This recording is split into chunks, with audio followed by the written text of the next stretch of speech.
Order, please. We'll now begin with the daily routine, beginning with presenting and reading of petitions. Presenting reports of committees. Tabling reports, regulations, and other papers. Statements by ministers. Government notices of motion. The Honourable Minister of Labour and Advanced Education. Thank you, Mr. Speaker. I hereby give notice that on a future day I shall move adoption of the following resolution. Whereas Nova Scotians come together every year on April 28th to mark the National Day of Mourning, a day to pause and pay tribute to those who lost their lives or who have been seriously injured on the job. And whereas 27 Nova Scotians were killed on the job or from work-related illnesses last year, leaving a wake of heartbreak in homes and communities across the province. And whereas today is a day to remember these individuals, to honour their families and loved ones, and to reaffirm our shared commitment to continue our efforts not just to reduce workplace fatalities, but to eliminate them completely.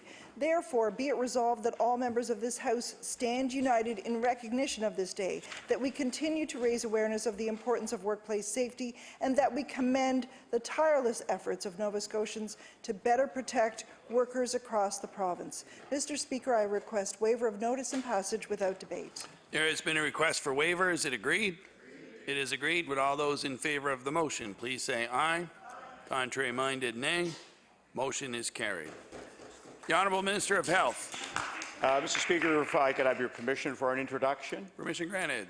Thank you, Mr. Speaker. Mr. Speaker, in the gallery today we have Alison Bodner, Chief Executive Officer of the Pharmacy Association of Nova Scotia, and if everyone would give her a warm welcome.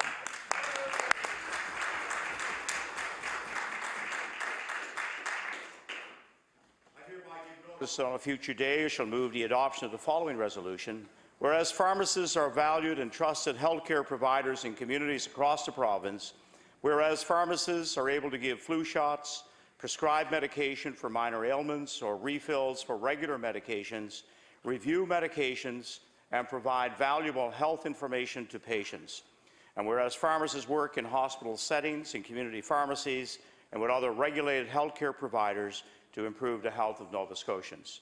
Therefore, be it resolved that all members of this House thank pharmacists and the Pharmacy Association of Nova Scotia for the good work they do every day on behalf of Nova Scotians. Mr. Speaker, I request waiver of notice and passage without debate. There has been a request for waiver. Is it agreed? It is agreed. Would all those in favour of the motion please say aye. Contrary-minded, nay.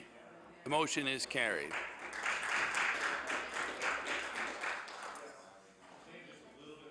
We'll now move on to introduction of bills.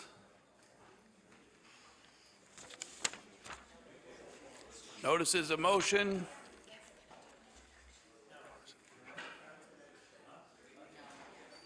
The Honourable Minister of Community Services on an introduction. Thank you, Mr. Speaker. If people would turn their attention to the East Gallery, I'd like to introduce today my constituency assistant, who very rarely comes to this House because she's very busy in the constituency.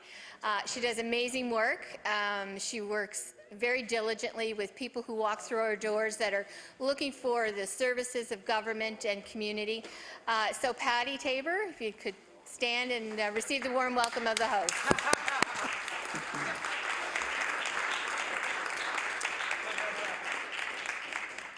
We'll now move on to statements by members. The Honourable Member for Hammonds Plains, Lucasville. Thank you very much, Mr. Speaker. I would like to extend congratulations to Megan Brown of Charles P. Allen High School, who is the winner of Mining Rocks, the video contest put on through the Mining Association of Nova Scotia. Megan's video entitled "Why Should I Care?"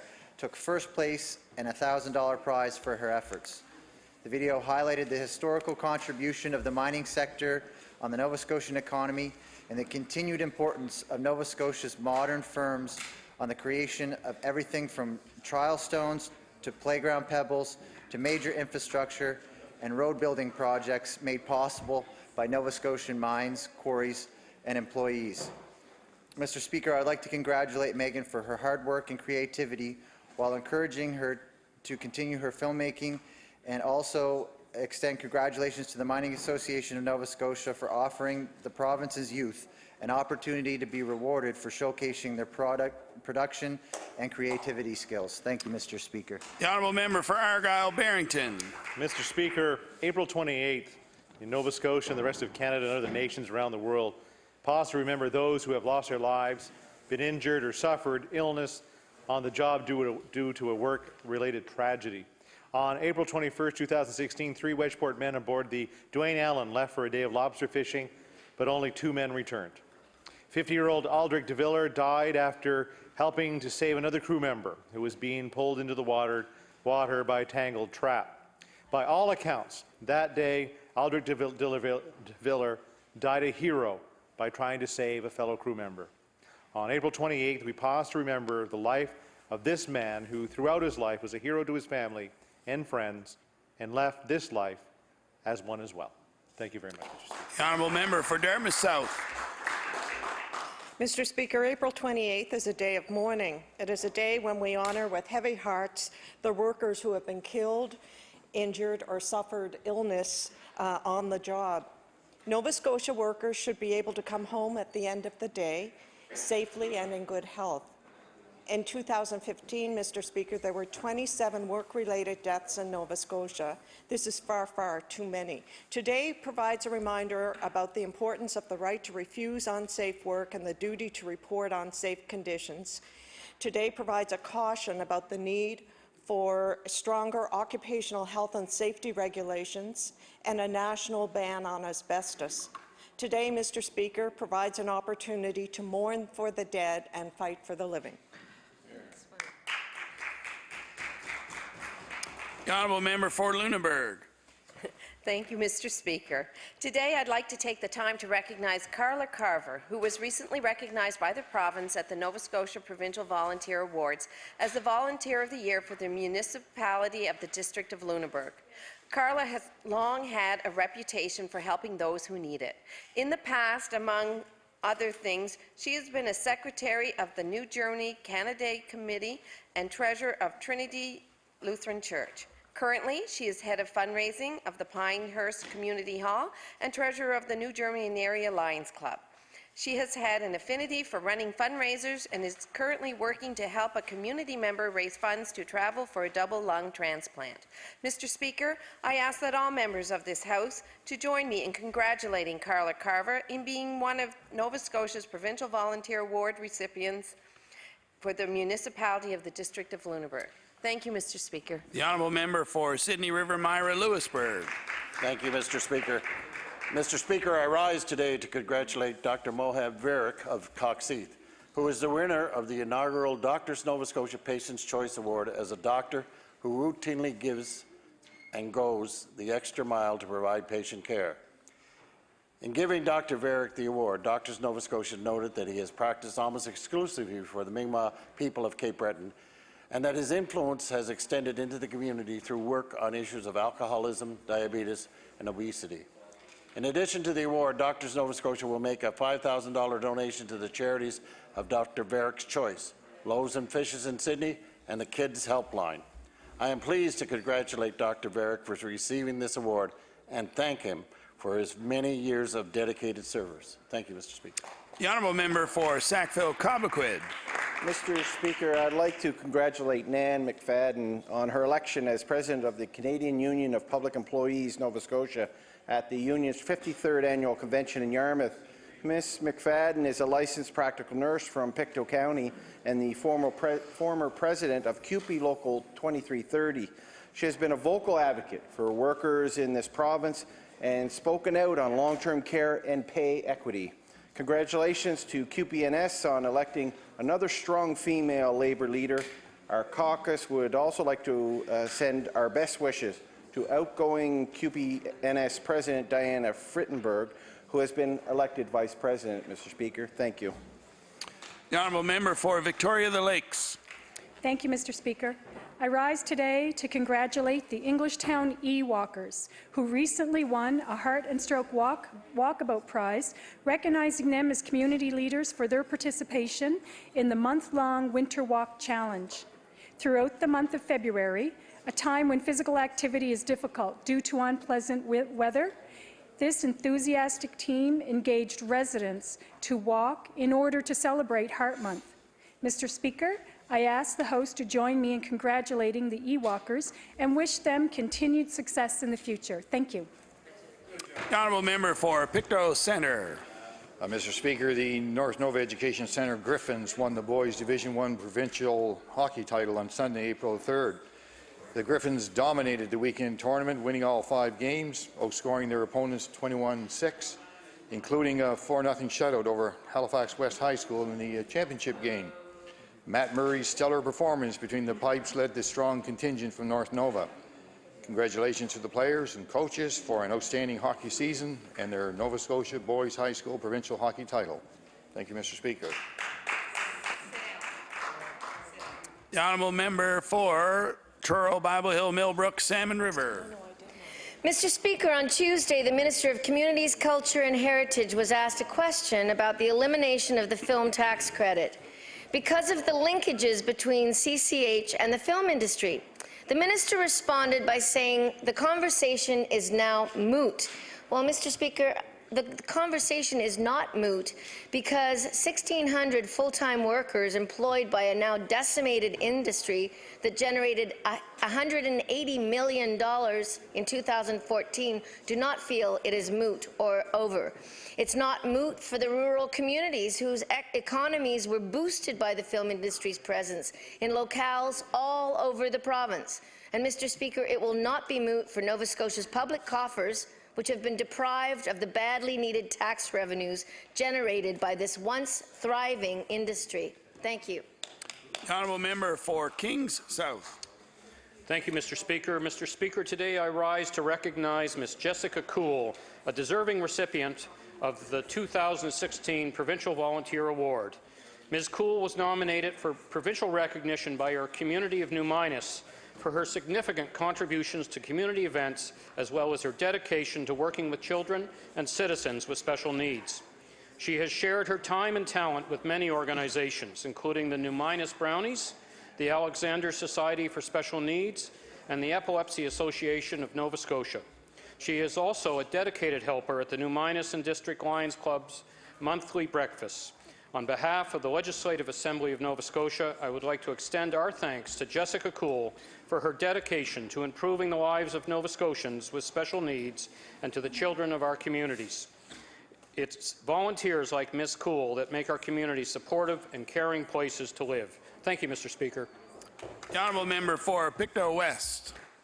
Thank you very much, Mr. Speaker. Mr. Speaker, I am pleased to rise today to congratulate A&M Small Engines for 31 years of business and for their big move into the former Scottsburn Creamery in Scottsburn. The new location in Scottsburn will give business owners Alan and Mary Fraser at least 5 times the space they currently have. The new space will allow for a lot larger showroom and an on-site office. Alan and Mary also plan to display their impressive antique collection at the new location.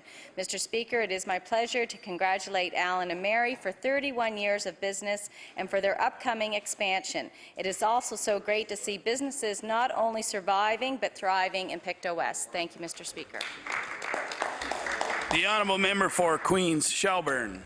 Mr. Speaker, on Tuesday, CBC News reported that so far this year in Nova Scotia there has been 1,100 incidents of vehicles failing to stop for school buses, despite the fact that these buses had their red lights flashing and a stop sign deployed. So far this year, RCMP have issued 28 tickets and 15 warnings. Drivers on a couple of buses requested cameras be installed to allow them to catch this problem on tape. These cameras have caught at least 2 vehicles in the act and brought awareness to this issue. Mr. Speaker, I hope the Minister of TIR and Education view this story and consider placing more cameras on school buses. Cameras could deter people from disobeying the law and help RCMP catch whoever does this. Mr. Speaker, this is not about Big Brother. This is about keeping our students safe. The honourable member for Sackville Beaverbank.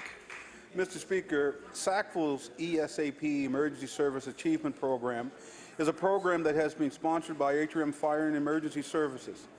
This program has been running for 13 years.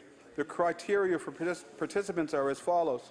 They must be unemployed, not in school, between 16 and 30, and having one or more barriers to employment. Usually 80% are hired at the end of the program and 10% return to school. This year, 14 participated in the program, 11 were hired by their placements, 2 are now registered for community college in September, and 1 is working part-time. The success of the program has contributed to the skills, knowledge, training, and experience they receive while in the program, along with the support provided by ESAP Coordinator Bernie Scott. I would like to congratulate these participants for taking the step toward a brighter future. Thank you, Mr. Speaker. The honourable member for Argyle-Barrington. Thank you very much, Mr. Speaker. Today, the member for Cumberland South, the Leader of the Opposition, is marking a milestone, his 50th birthday. Lester B. Pearson was Prime Minister, Robert Stanfield was our Premier, and the Righteous Brothers had a #1 song on the radio. And Bev and Bob Bailey gave birth to a bouncing baby boy. 50 birthdays, that's a whole lot of living, mister. Enough to establish the character of a man, to know who he is. I know him to be a principled, good-natured, solid, and hard-working. And when I turn 50, Mr. Speaker, I hope I have grace, dignity, and humor that the Leader of the Opposition has today. Mr. Speaker, I ask all members to join me in sending good wishes to the member from Cumberland South on this important day.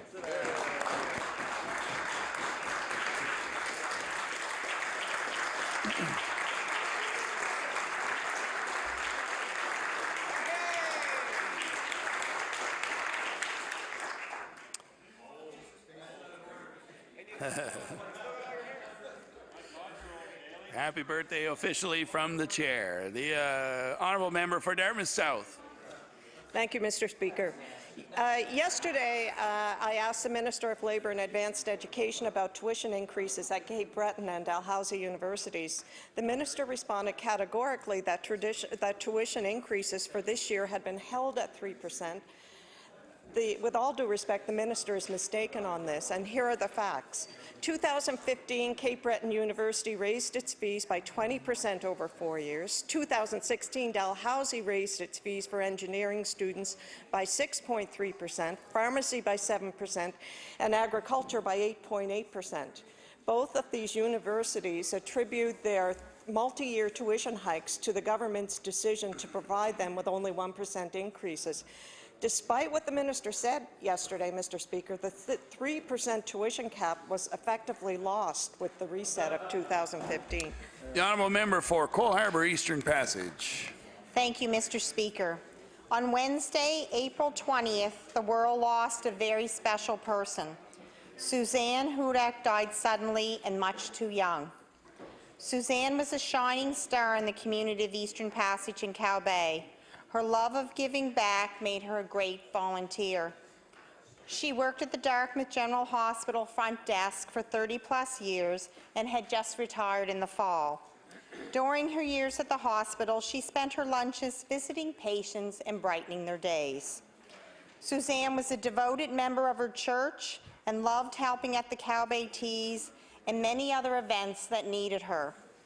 Suzanne will be missed by the entire community, but she will not be forgotten. Thank you. The honourable member for Northside Westmount. Thank you, Mr. Speaker. Mr. Speaker, I rise today to recognize a good friend and author, Glenn Gray. Since high school, Glenn has always loved to write. He publishes The North Sider, a weekly publication.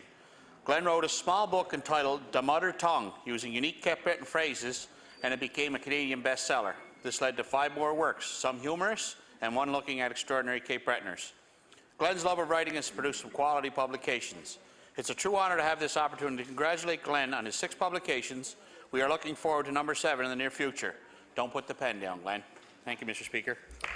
The honourable member for Truro, Bible Hill, Millbrook, Salmon River. Thank you, Mr. Speaker. Yesterday, a report was released that outlined the incredible economic contribution to Nova Scotia by our province's Indigenous communities. According to the ATN report, Nova Scotia's Indigenous spending totaled $835.4 million in 2015, and in addition, the median age of our province's Indigenous communities is almost 20 years younger than the rest of the population of Nova Scotia. It's clear, Mr. Speaker, that the key to the province's future and success lies within our First Nations communities. So, Mr. Speaker, for these and so many other reasons, we call on the government to strengthen investments into Indigenous business, entrepreneurship, and innovation. Thank you. The honourable member for Waverley Fall River Beaverbank. Thank you, Mr. Speaker. It's my pleasure to acknowledge Sarah DeVoe of Fall River, who recently won the Halifax Partnership Pitch in Video competition. Sarah, who will graduate with her MBA from Dalhousie, entered the contest put on by the Halifax Partnership Game Changers program, a private sector-driven initiative to keep young talent in Nova Scotia. As the first place recipient, Sarah won $1,000, plus the opportunity to network with top employers in the area. Sarah has secured a position with a Halifax company through our Graduate to Opportunities program, which provides salary contributions to employers hiring a recent grad and assist graduates in finding career opportunities in Nova Scotia. I would like to congratulate Sarah on this achievement and wish her every success in the future. Thank you, Mr. Speaker. The honourable member for Kings North. Mr. Speaker, one of Canada's oldest military units is the West Nova Scotia Regiment. In World War II, 26 battle honours were earned in the Italian and Northwest European campaigns. Members have served in Yugoslavia, Cyprus, Haiti, the Middle East, and Afghanistan. Recently at Camp Aldershot, commanding officer of the West Novas, Lieutenant Colonel Todd Harris and John Schofield of Canadian Tire made presentations of a special watch created for the West Nova Scotia Regiment. The watches given to commemorate service were presented to Gordon Hansford of Kentville, who fought in the Second World War, Mike Ricketts of Kentville, and Arnold Burbage of Centerville, who served in the Korean War. The watch bears the word West Nova Scotia Regiment below the regimental badge, which includes the historical pieces of the Scottish Cross of St. Andrew, the Blue Nose, the Grand Prairie Chapel, and our provincial flower, the Mayflower. It is an honour to recognize Mr. Hansford, Mr. Ricketts, and Mr. Burbage. Thank you, and thank them for their service. Thank you, Mr. Speaker.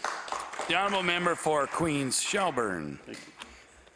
Mr. Speaker, yesterday the Prime Minister of Canada made an interesting comment on his role in helping Canadians get their products to international marketplace.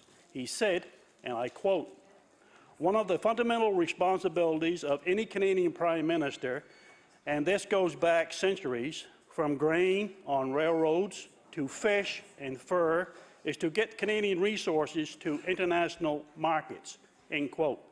Well, Mr. Speaker, where the Prime Minister is wondering where the Prime Minister and his government has been on securing a ferry service out of Yarmouth that could help get our commercial goods from Nova Scotia to marketplaces in the northeastern United States. With seafood exports on the rise, it seems the Prime Minister has not fulfilled his fundamental responsibility of helping Nova Scotians get their commercial good to international marketplace of this large trading partner to the south. Thank you. The honourable member for Hants East.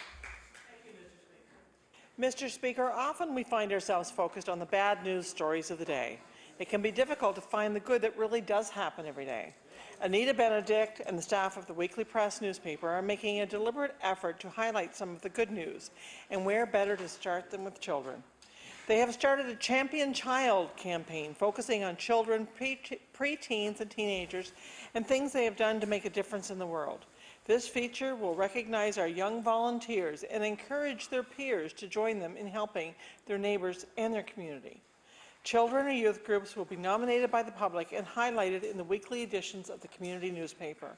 Mr. Speaker, Champion Child is a great way to recognize and encourage youth volunteerism. East Hants thanks Anita Benedict and the Weekly Press for sharing this good news. Thank you, Mr. Speaker. The honourable member for Colchester, Musquodoboit Valley. Thank you, Mr. Speaker. Mr. Speaker, the Brookfield Men's Club Eagle Award is presented each year to a citizen who makes the community of Brookfield a great place to dwell. This year's deserving recipient was Brookfield Fire Chief Rod Nielsen. A member of the community since high school, Rod believes in leading by example and donating time to whatever cause needs attention. Whether it is committee meetings or setting up for events in the church or mowing a lawn, plowing snow, or fixing a sump pump in the middle of the night, Mr. Nielsen exemplifies community spirit. As well as being the Brookfield Fire Chief, he is president of the Nova Scotia Fire Service Association and director of both the Maritime and the Canadian Fire Chiefs Association. I wish to recognize Mr. Nielsen's hard work and dedication to his community and congratulate him on receiving the Brookfield Men's Club Eagle Award. Thank you, Mr. Speaker. The honourable member for Guysborough Eastern Shore Tracadie. Thank you, Mr. Speaker. Mr. Speaker, the Stan Rogers Folk Festival, informally known as Stanfest, is an annual 3-day music festival held in Canso. The festival is unbelievably fun. It's all about amazing music, fantastic food, and good friends from all over the world sharing a summer weekend. The festival has won a number of East Coast Music Awards and attracts over 12,000 music fans each year to Canso and the surrounding communities. With over 12,000 music fans, one can appreciate the tremendous amount of work that goes into organizing and hosting such a huge festival. More than 600 volunteers contribute thousands of dollars each year to making the event a great success. These volunteers come from as far as Alaska and Australia. A huge thank you to all those who continue to give countless hours to make Stanfest bigger and better every year. Thank you, Mr. Speaker. The honourable member for Cumberland South. Mr. Speaker, each year on this day, we pay tribute to those who lost their lives or were tragically injured on the job. Many of these accidents are entirely preventable, maybe all of them. We must take this time to renew our commitments to workplace safety and ensure all employers and employees alike are educated to practice the proper procedures to protect themselves and others from injury. This is an issue that impacts people from one end of the province to the other, and we will work together to make the necessary improvements to keep people safe. Families have a right to expect their loved ones will return home from work every day.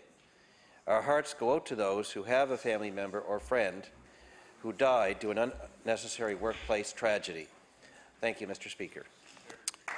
The honourable member for Halifax Armdale. Thank you, Mr. Speaker. I rise today to speak about the accomplishment of Miss Janet Knox, a woman whom I recently discovered, I'm happy to say, is a constituent of Halifax Armdale. Ms. Knox, a registered nurse, was the top official at the Annapolis Valley Authority for 10 years and also served in the top role for South Shore Health before being named as President and CEO of Nova Scotia Health Authority. Among her many accomplishments, she has a Master's of Nursing from Dalhousie and a Master's of Business Administration from St. Mary's University. She's certified as a health executive with the Canadian College of Health Leaders, serves on the Board of Governors for the Nova Scotia Community College and on the 211 Board of Directors. She's been recognized by the IWK Health Centre for her contributions as an honorary life member. I ask all members of the House to join me in thanking Ms. Knox and leading our healthcare system by building strong teams and creating partnerships. Thank you. The honourable member for Sydney River, Myra Lewisburg. Thank you very much, Mr. Speaker. Mr. Speaker, I'm honoured today to bring attention to the residents of Port Morion and area for having brought back old-fashioned fun to the village by building the first community rink in 30 years. James McIntosh of Port Caledonia, owner of James R. McIntosh Construction, along with many other volunteers, helped to build the rink and also helped with the maintenance. Each Saturday this winter, the rink was filled with skaters from 4 to 84. I want to take this opportunity to thank the many volunteers from the Port Morion and surrounding areas for making this rink a reality. Well done. Thank you, Mr. Speaker.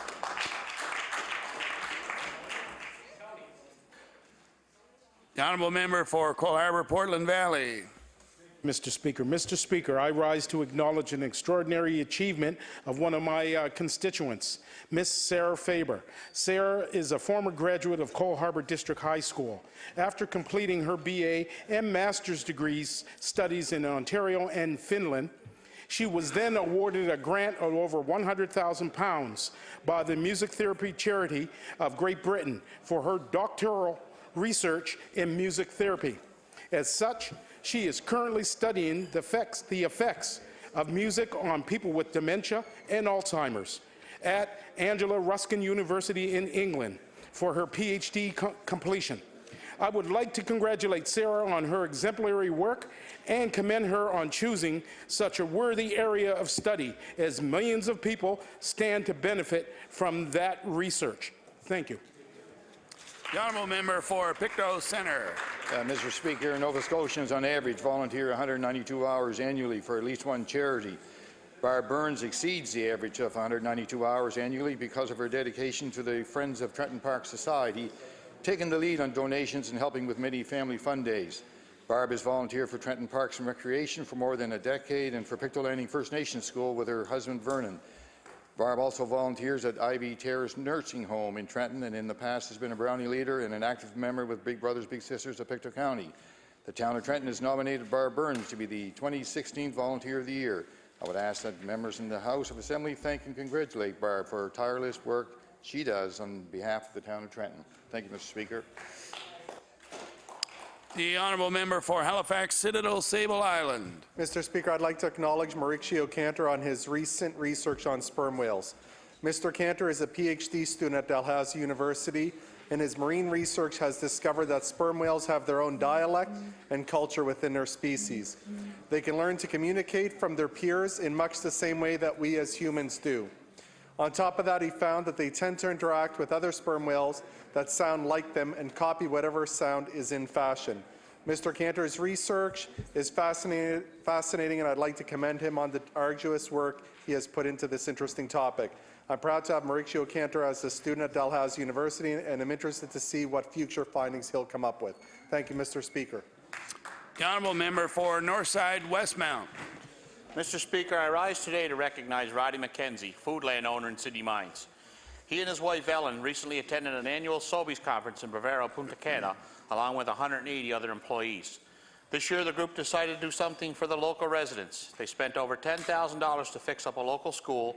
Working in shifts, they installed new ceiling fans, plumbing projects, fixed holes, repaired and painted the entire school.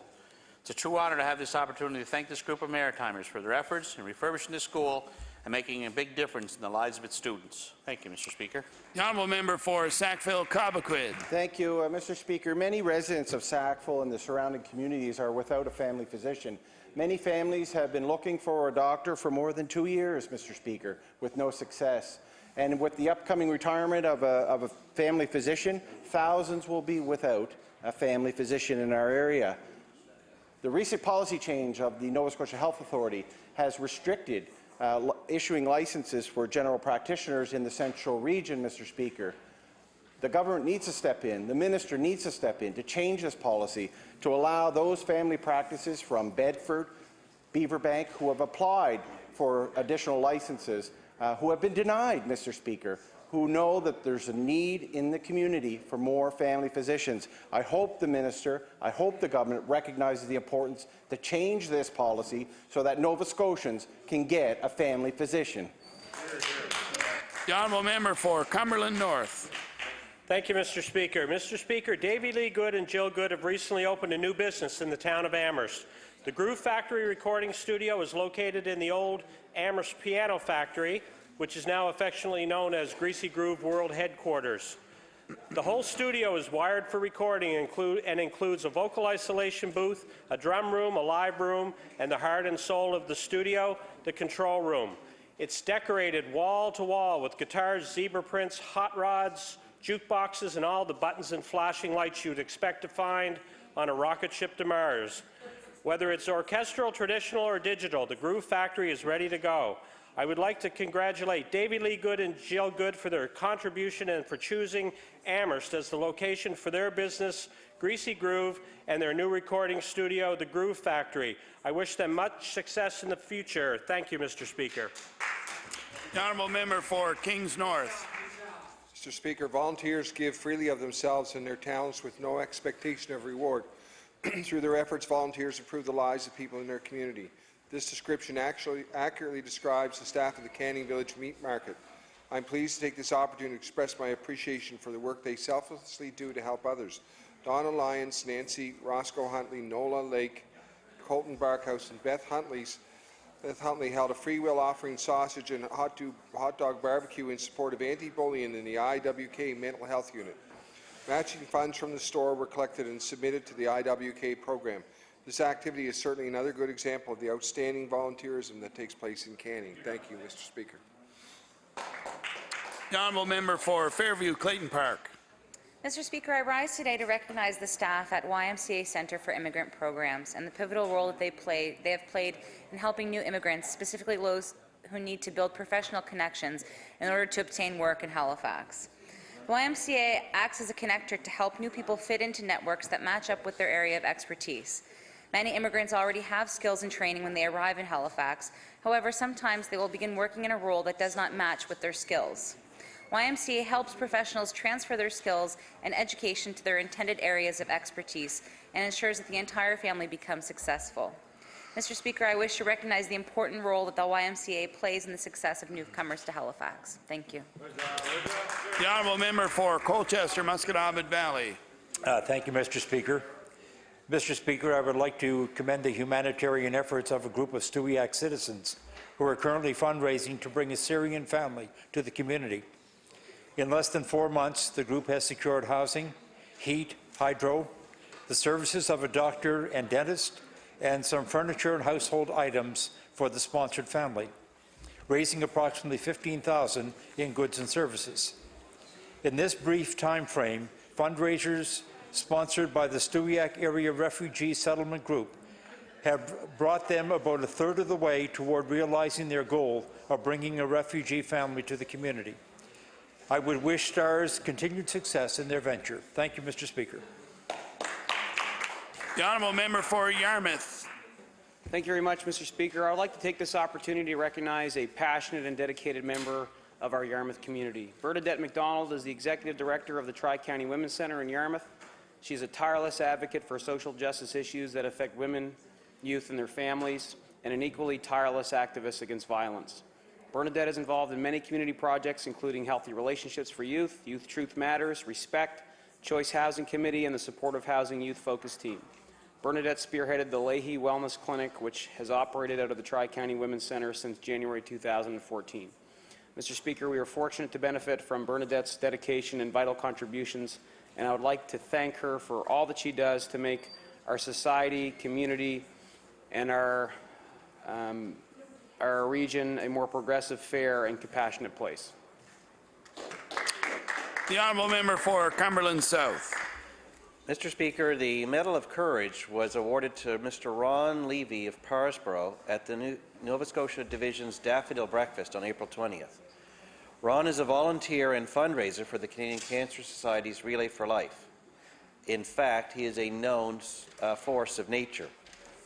He has been a team captain and active participant for many years.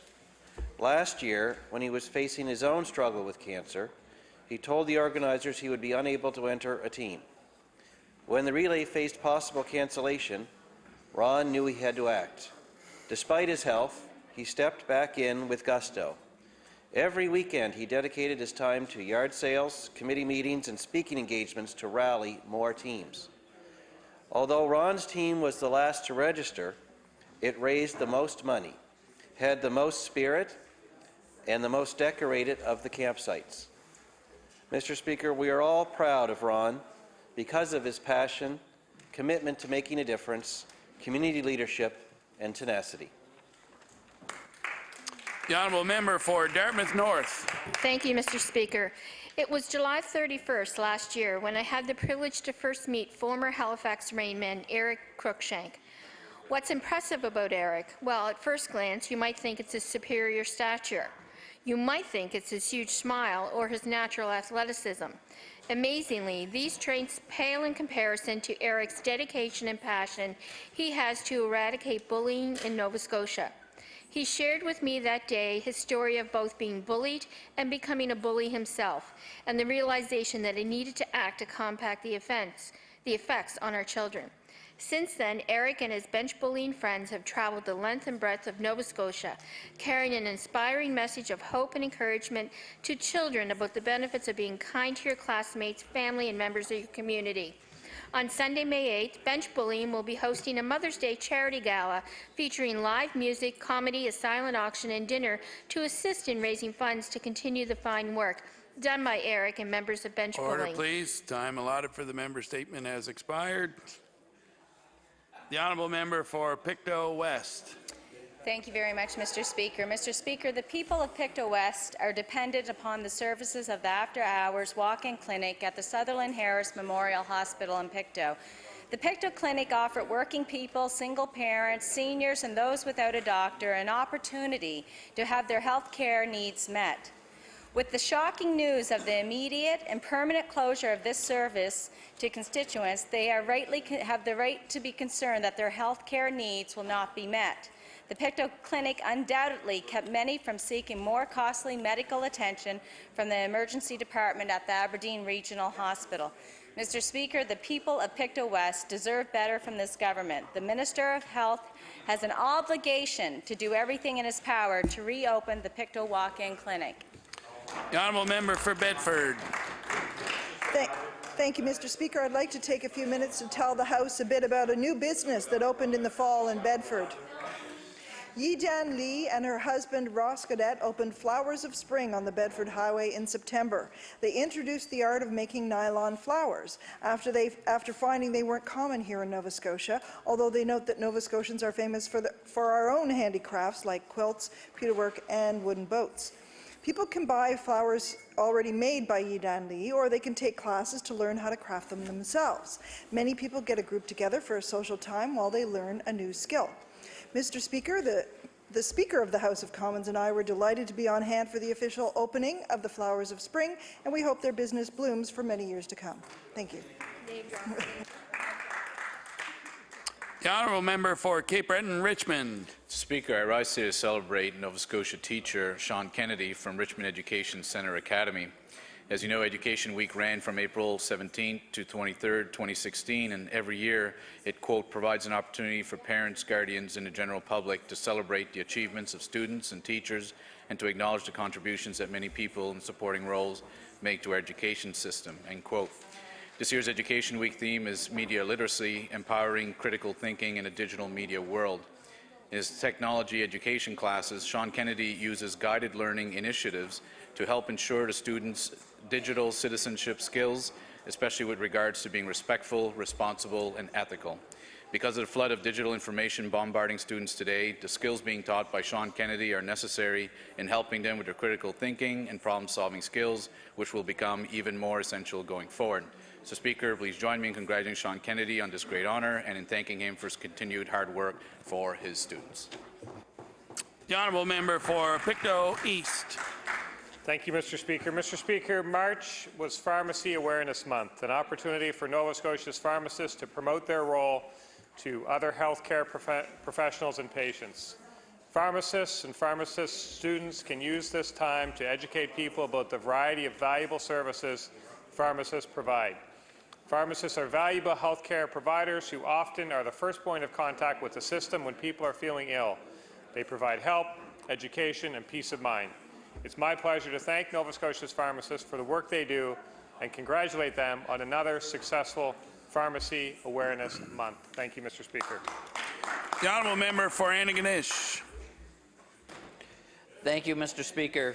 Today, I ask that the members in the House of Assembly join me in congratulating Liza Ellis on placing 3rd overall at the 18th Annual Strait Regional Science Fair held from April 5th to 7th, 2016. Liza is a grade 8 student at St. Andrew Junior School, and her project, Le Guerre Foi, was one of the grand prize winners. All of the winners will attend the Nova Scotia Science Fair Showcase in Halifax from May 5th to 7th, as well as the Canada-wide Science Fair being held at McGill University in Montreal from May 18th to 20th. Mr. Speaker, I would like to join the Strait Regional School Board in thanking all members of the 2016 Science Fair Planning Committee, as well as the parents, guardians, staff, award sponsors, and local businesses for their ongoing support. Mr. Speaker, I also want to wish Liza the best of luck at the upcoming science fairs. I hope she enjoys the rest of her school year. Thank you. The honourable member for Colchester North. Thank you, Mr. Speaker. Peter Thiessen, a 21-year-old student and business owner from Valley, Colchester North, is an excellent example of a successful young entrepreneur. Peter established the groundwork for his business at the age of 10 when he began mowing lawns in his neighbor's lawns. He started his business in 2012 as a way to pay for his education. He handles property management, landscaping, lawn care, snow removal with the help of 4 part-time workers. His brother Tim also helps out when he is needed. Peter manages to juggle his business, his property care with full-time studies at Dalhousie Agricultural Campus, where he will finish his Bachelor of Science with a major in agricultural business. He was the recent winner of the regional competition for the Global Student Entrepreneur Awards and will travel to Toronto to compete with others. Peter is an excellent representative of the maritime entrepreneurial spirit, and he does a fine job with my lawn. Thank you. The honourable member for Preston Dartmouth. Thank you, Mr. Speaker. Mr. Speaker, I'd like to recognize and congratulate Shelley Fashion of Lake Echo, who has been a cultural activist for 30 years and an advocate for youth and emerging artists. Shelley is the first African Nova Scotian board representative of the East Coast Music Association, the Nova Scotia Arts Council, Lieutenant Governor's Master Works Awards. She is a founding member of the Nova Scotia Mass Choir and the African Nova Scotia Music Association. Shelley currently sits on the African Nova Scotia Music Association Board, the Charles Taylor Theatre, and the Media Arts Association. Please join me in congratulating and commending Shelley on her tremendous support for creative expression in Nova Scotia and wish every success in the future. The honourable member for Cape Breton Centre.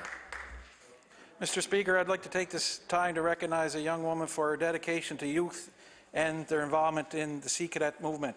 Lieutenant Terry Lynn Evoy has recently returned from Australia, where she was an escort officer for the cadet taking part in a training exchange program with the Royal Australian Navy.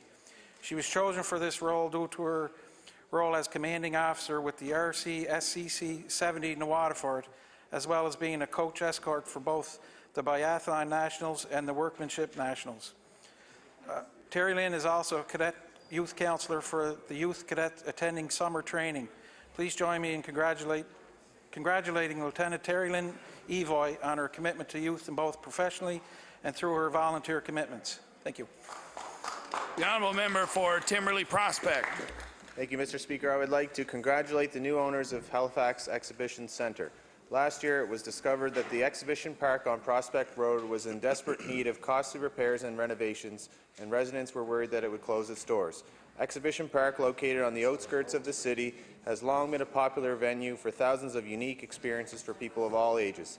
Fortunately, the property was bought by private developers who, on January 28, 2016, reopened the newly named Halifax Exhibition Centre and welcomed visitors to get a glimpse of the new decor and building upgrades. Since officially reopening with the RV show earlier this year, thousands have passed through the doors of Halifax Exhibition Centre, and thousands more will follow as many old favourite events and some new ones attract vendors and visitors to the fabulous facility. I would like the members of this Nova Scotia House of Assembly to join me wishing the owners and managers of Halifax Exhibition Centre great success as they grow their business into the future. Thank you, Mr. Speaker. The honourable member for Sydney Whitney Pier.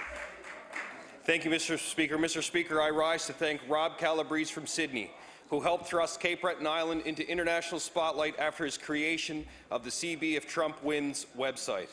This website has caught the attention of millions of people around the world by showcasing Cape Breton beauty, cultural diversity, and rich history.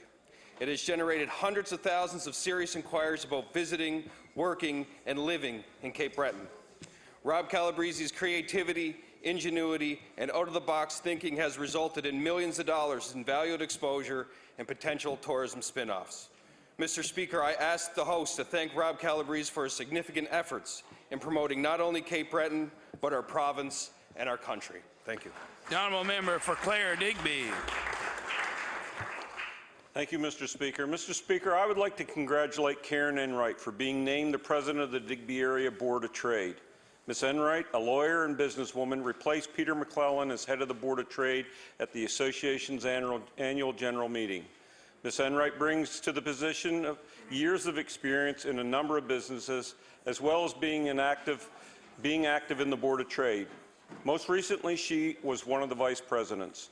Her business background includes serving as legal and insurance advisor for Enright Business Consulting, as well as running a bed and breakfast and a winery in the Bear River area.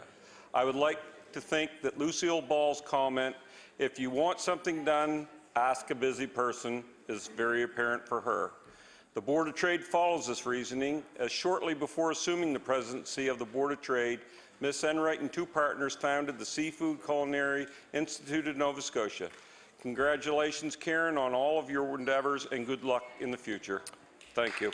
The honourable member for Pictou West on an introduction. Thank you very much, Mr. Speaker. If I can have everyone's attention to the West Gallery. Pictou County is well represented here today with the Warden of Pictou County, Ron Bailey. We have the Mayor of Pictou, Joe Hawes, and we have the Mayor of New Glasgow, Barry McMillan. If we could give them a warm welcome.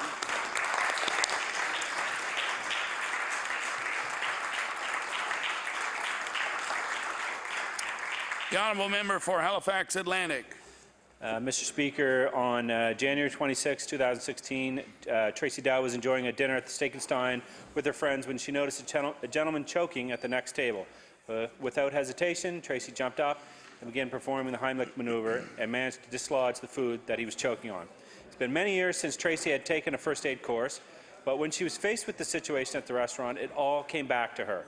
Thankfully, she acted quickly and remembered what needed to be done. The gentleman was lucky that Tracy was at that restaurant that evening, and she was able to keep a cool head as she performed the maneuver. Mr. Speaker, I would like to recognize Tracy for her heroic actions on that evening of January 26th. Her immediate response to the emergency situation helped save a life and prevented a potential tragic situation. Thank you. The honourable member for Lunenburg West. Thank you, Mr. Speaker. Mr. Speaker, volunteers are the core of any community, especially in rural areas. Volunteers don't look for recognition. They see a need, an opportunity to help, and they make impossibles become realities. One such community member who steps up time and time again for various groups and organizations is Frank Dunham. Frank is a 2015-16 Bridgewater Volunteer of the Year and the Bridgewater nominee for the Provincial Volunteer Award, and has been actively volunteering for more than 50 years. I'd like to take a moment to acknowledge Frank and thank him for the many hours he has given to various organizations over the past 50 years. I ask this House to please join me in congratulating Frank Dunham on his award and sending him our best wishes for health and happiness. The honourable member for Hammonds Plains, Lucasville. Mr. Speaker, history was made on March 26th when what is believed to be the longest game in Nova Scotia minor hockey history was played out to a 1-1 tie after 10 periods. The TASA Pee Wee AA girls were declared provincial co-champions after concerns for player safety brought their game against the Pictou County Selects to a halt after 5 hours of grueling play. The girls played to their physical and psychological limits in 7 periods of overtime. And there being no precedent on how to conclude the game, it was decided to award the title of co-champions to both teams in recognition of the hard work and determination showed by all participants on both sides, not to mention the officials who put in seven extra periods.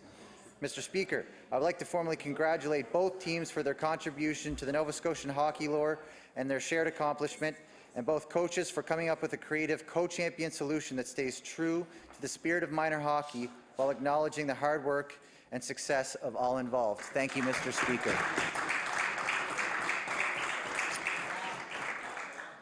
I want to thank everybody for those very thoughtful and warm member statements as we get ready for question period, oral questions put by members to ministers. And we'll take a second to wish the Leader of the Official Opposition a happy 50th birthday on the record. We'll now move on to oral questions put by members to ministers. The Leader of the Official Opposition. Thank you, Mr. Speaker, for sharing that with all the people that are here today. Mr. Speaker, my question is for the Premier.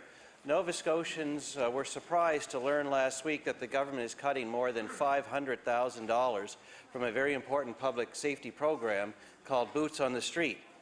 They're perplexed because this comes at a time when really residents all over the province are worried about safety here in their capital city, Mr. Speaker. So I'd like to ask the Premier, why is his government cutting this important safety program, Boots on the Street, at a time when we need to deal with violent crime in the capital of Halifax? The Honourable Premier. Speaker, I want to thank the Honourable Member for the question. I want to thank all those men and women in uniform who are working across our province to keep our communities safe. Mr. Speaker, our government has continued to invest over $6 million in that program. 16, sorry, Mr. Speaker. We've continued to work with law enforcement agencies across the province. That program is having review. That in no way means that it's disappearing. That is something that would be normal for government to assess programs, the ways that we can make them different or the ways that we can enhance them. Perhaps, Mr. Speaker, we need to have more. But I can tell you one of the things that has been very clear, not only in this province but across the country. You want to deal with crime, you've got to deal with the root causes of crime, Mr. Speaker. Dealing with poverty is why we've invested in low-income Nova Scotia. Mr. Speaker, it's about making sure people have affordable housing. Mr. Speaker, is why we're going to continue to work with the Minister of Community Services to provide options for low-income Nova Scotians when it comes to safe environment. And we're going to continue, Mr. Speaker, to attack the root causes of crime in the way as we keep our streets safe. The Honourable Leader of the Official Opposition. Mr. Speaker, cutting the number of sworn officers on our streets is not attacking the root causes of crime. We'd be the first ones to say great if that was happening. And here we go again, Mr. Speaker. They cut first, and they're going to review that afterwards, Mr. Speaker. We saw that with the film industry. We saw it with pharmacare. Now, the officers on our streets, the men and women that keep us safe, they have a cut, and they'll review later. Mr. Speaker, can the Premier explain to the House how it makes sense to cut such an important safety program and then review it after the cut has happened? The Honourable Premier. Mr. Speaker, I want to thank the honourable member for the question. Mr. Speaker, it's my understanding there's been no loss of employment when it comes to law enforcement officers across this province. We continue to work with our partners. They continue to work with community organizations to keep our streets safe. They're continuing to reach out, Mr. Speaker, to work with community organizations, government departments across the entire government to ensure we attack the root causes of crime, Mr. Speaker. We're going to continue to make sure that we keep our streets safe. But, Mr. Speaker, we're also going to do the right thing and continue to make sure we invest in Nova Scotians so that they can have, Mr. Speaker, the skills required to continue to provide themselves with the same optimistic future that every Nova Scotian should look forward to. The Honourable Leader of the Official Opposition. Mr. Speaker, the fact of the matter is this program supports very important public safety initiatives, including mental health training for police officers, something that is urgently needed on the streets, not just in Halifax, but across the province. It supports criminal investigations. It supports ident and communications between police forces. Mr. Speaker, the Premier is cutting it. Here in Halifax, people are very worried about the recent reports of horrible crimes, Mr. Speaker. Can the Premier tell us for sure how many officers are going to be taken off the streets in Halifax because of his cuts to boots on the street? The Honourable Premier. Mr. Speaker, we spent $16.2 million on this program. Mr. Speaker, we're going to continue to invest in law enforcement across this province. But, Mr. Speaker, we cannot continue to be short-sighted, Mr. Speaker, when it comes to dealing with crime in this province. We need to be aggressively attacking the root causes of crime. This government, our government, is going to continue to work with not-profit organizations across this province, with law enforcement agencies, to make sure, Mr. Speaker, that we deal with the root causes of what we're seeing on our streets across this province so we can get a long-term, sustainable solution, Mr. Speaker, to give every Nova Scotian an opportunity at a positive, optimistic future. The Honourable Leader in the House for the New Democratic Party. Mr. Speaker, I note that the Premier has stated on a few occasions just that he is attempting to address the root causes of crime, but I note that affordable housing does not appear to be on the Premier's radar. For the past 2 years, the Premier has considerably underspent on the province's housing strategy. 2 years ago, they underspent $2.4 million, and last year it was underspent by $1.1 million. So over 2 years, this totals $3.5, not spent on the housing strategy. Can the Premier justify underspending on our province's housing strategy? The Honourable Premier. Speaker, I want to thank the honourable member for the question she raises. A very serious issue, one that, Mr. Speaker, our government takes seriously. That's why very early on in our mandate we invested heavily in rent supplements so that low-income Nova Scotians, Mr. Speaker, Mr. Speaker, at the same time, Mr. Speaker, we're reducing the wait list for those looking for affordable housing in this province. We're going to continue to work with our partners across this province, Mr. Speaker, so that we can find long-term sustainable solutions to the challenges facing Nova Scotia families. The Honourable Leader in the House for the New Democratic Party. Mr. Speaker, this is absolutely unbelievable. Not only has our Premier decided not to spend millions on the housing strategy, but he's underspent in the area of social housing subsidies. Last year, the Premier did not spend a total of $3.5 $2.5 million on social housing subsidies, despite a waiting list of close to 5,000 people, and I will table that. These subsidies are given to our province's most vulnerable so they don't have to choose between food and shelter. My question to the Premier, given that our public housing wait list is close to 5,000 people, what possible excuse does the Premier have to justify underspending on social housing subsidies by $3.5 million? The Honourable Premier. Speaker, I want to thank the honourable member for the question. We continue to work with our partners across this province to deal with the issue of affordable housing. We've continued to invest in affordable housing, whether it's in rent subs, Mr. Speaker, working with our housing authority all across our province to deal with the challenges they face. At the same time, Mr. Speaker, we're seeing the wait list go down.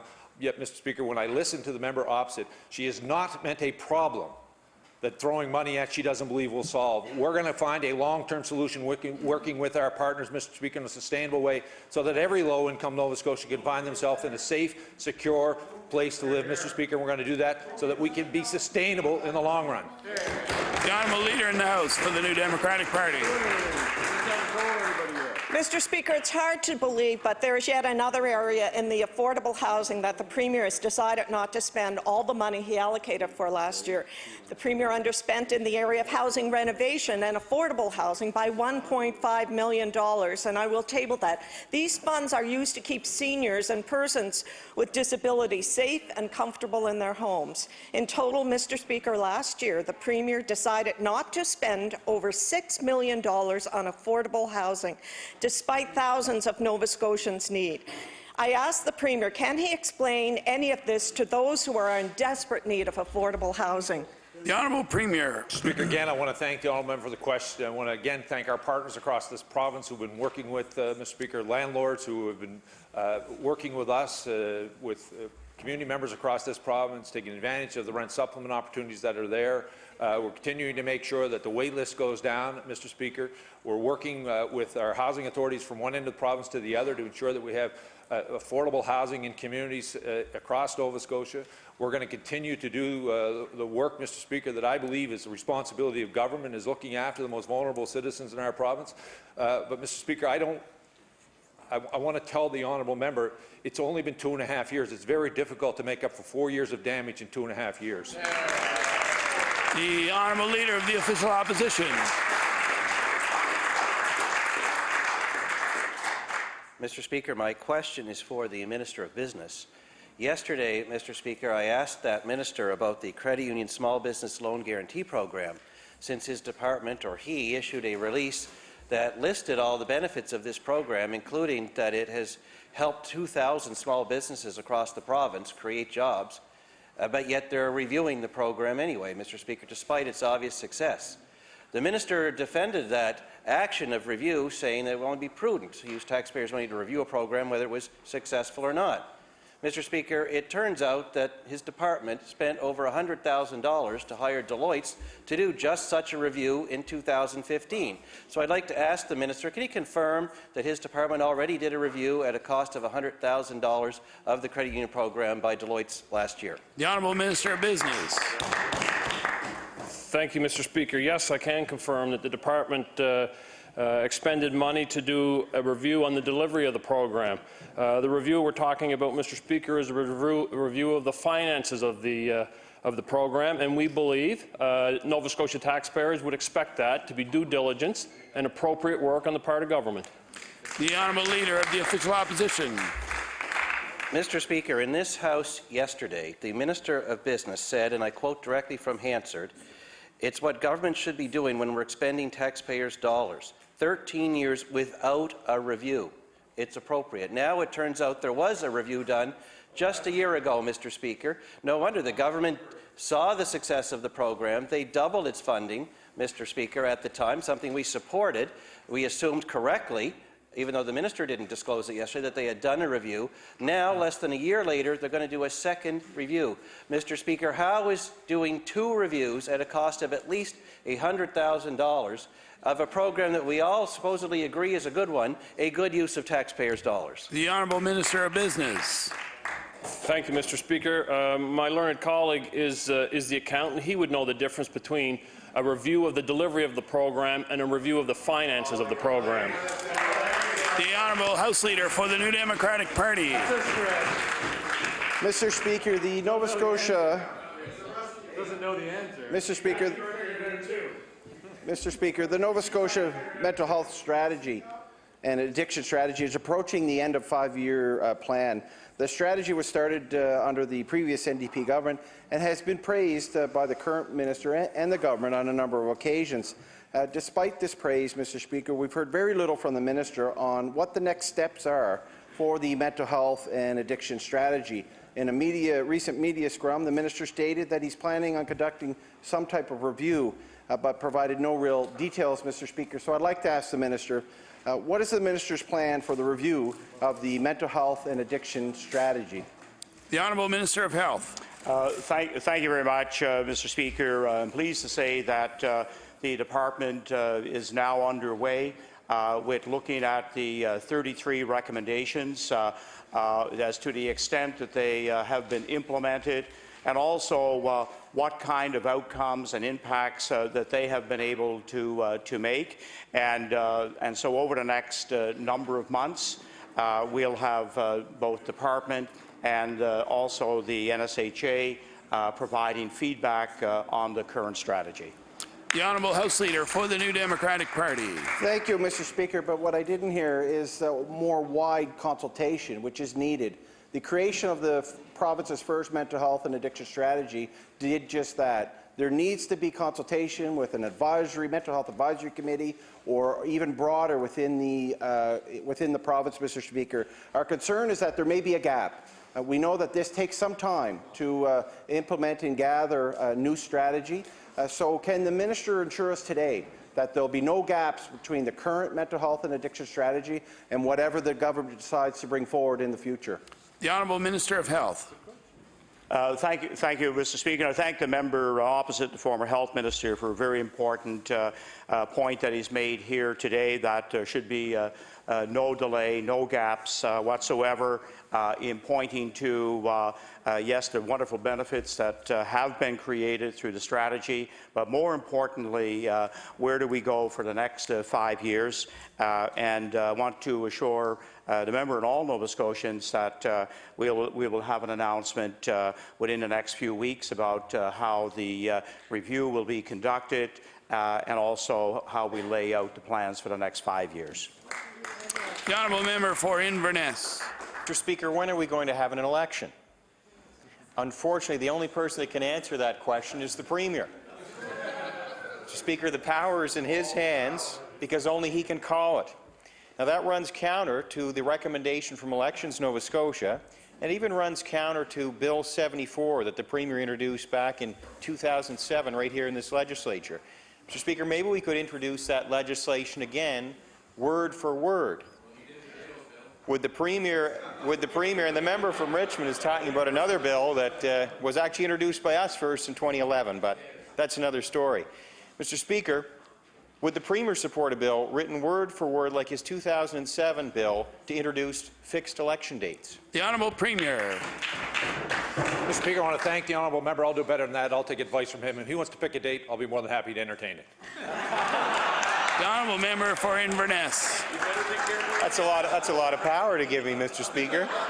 I would settle for the fall. We can have it any fall, Mr. Speaker. I'm ready any time. So, Mr. Speaker, and I don't see how anybody could go against this, because we know that members in the House, particularly on the government side, even campaign for fixed election dates. Mr. Speaker, Nova Scotia's Chief Electoral Officer, Richard Temporal, has said that the province could save up to $500,000 in administrative costs if we had fixed election dates. Why the change of heart, Mr. Speaker? Does the Premier feel he has an advantage he does not want to give up, even if it costs the taxpayers in the province $500,000? The Honourable Premier. Mr. Speaker, I want to thank the honourable member for the question. The only people who've raised fixed election dates, Mr. Speaker, has been the Conservative Party of Nova Scotia. As we go across the province, Mr. Speaker, Nova Scotians continue to remind us they want to work with us to drive economic growth. Small business confidence the highest in the country, Mr. Speaker. Youth employment up, Mr. Speaker. Population growing. Today we announced an Asia strategy, Mr. Speaker, doubling exports into Asia last year. Mr. Speaker, all I hear from Nova Scotians is continue to work with us so we can move this province forward and forget about the pessimistic pieces coming across on the other side of the House.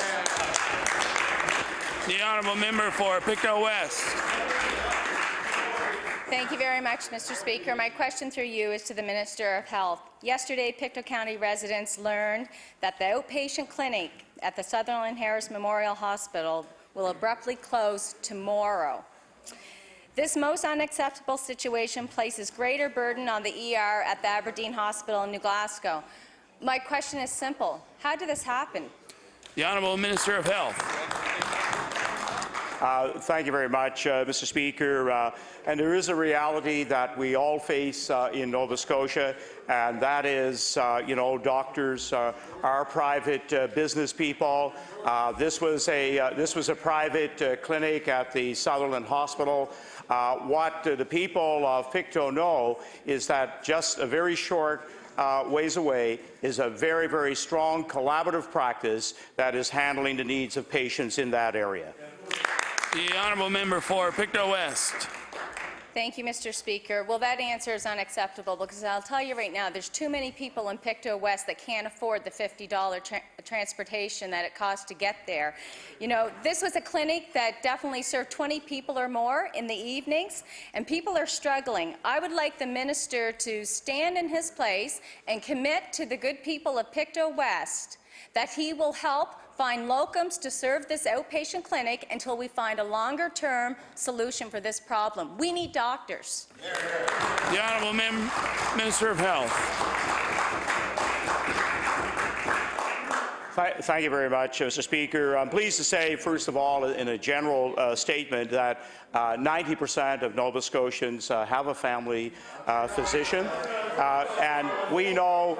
Order, please. We know that the Honourable Minister of Health has the floor. In fact, we know that this is one of the highest in the country. There are from time to time areas that maybe without a family doctor. This area has an outstanding collaborative practice. The emergency department at Aberdeen serves the population very, very well. It is being refurbished and able to, in fact, increase capacity. That's the strengths that are taking place in that area of the province. The honourable member for Pictou East. Thank you, Mr. Speaker. The Minister of Health can stand here every day and say things are better in health care for Nova Scotians, and his colleagues can clap. The fact of the matter is they're not. And this year the government has said it will hold the health care budget to a 1% increase, and people have been wondering how. It goes up 2% a year just on inflation. How will they hold it at 1%? Well, folks, we're starting to see how. We'll close mental health units. We'll close walk-in clinics. We'll have less doctors. People need doctors. People need access to health care. My question for the minister is, are these closures and increased waiting lists, are they a symptom of the Liberal health care plan? The Honourable Minister of Health. Thank you very much, Mr. Speaker. And it gives me an opportunity to say how the healthcare system across Nova Scotia, all the clinicians and teams, in fact, are working just a little bit differently. Want to just to point out a couple of examples. With roughly the same amount of money, we've done 500 to 600 additional hips and knees, and we all know that at the Aberdeen we have one of the strongest orthopedic teams in the province, and we also have had a 12% reduction in wait times for MRIs. We're doing things differently and with better results. The honourable member for Pictou East. Well, things are certainly being done differently. The wait lists are getting longer. Doctors are working longer, they're working harder, they're working more hours, they're exhausted, they're burning out. So my question, the Premier says he thought we didn't have any. He's absolutely right. We, sir, do not have enough doctors. We need more. My question for the minister is, what's the plan to attract and retain doctors? That's what people want to know. You're failing the province. What are you going to do to change it? The Honourable Minister of Health. Thank you very much, Mr. Speaker. We all know that any of us can rise here, like the member opposite, and have some rhetoric. We have in this prop. Order, please. The Honourable Minister of Health. In fact, we are fortunate in this province to have the most doctors per capita of any province in Canada, and that's just order, please.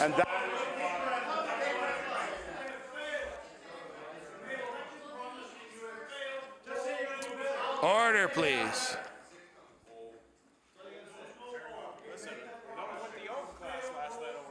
Order, please.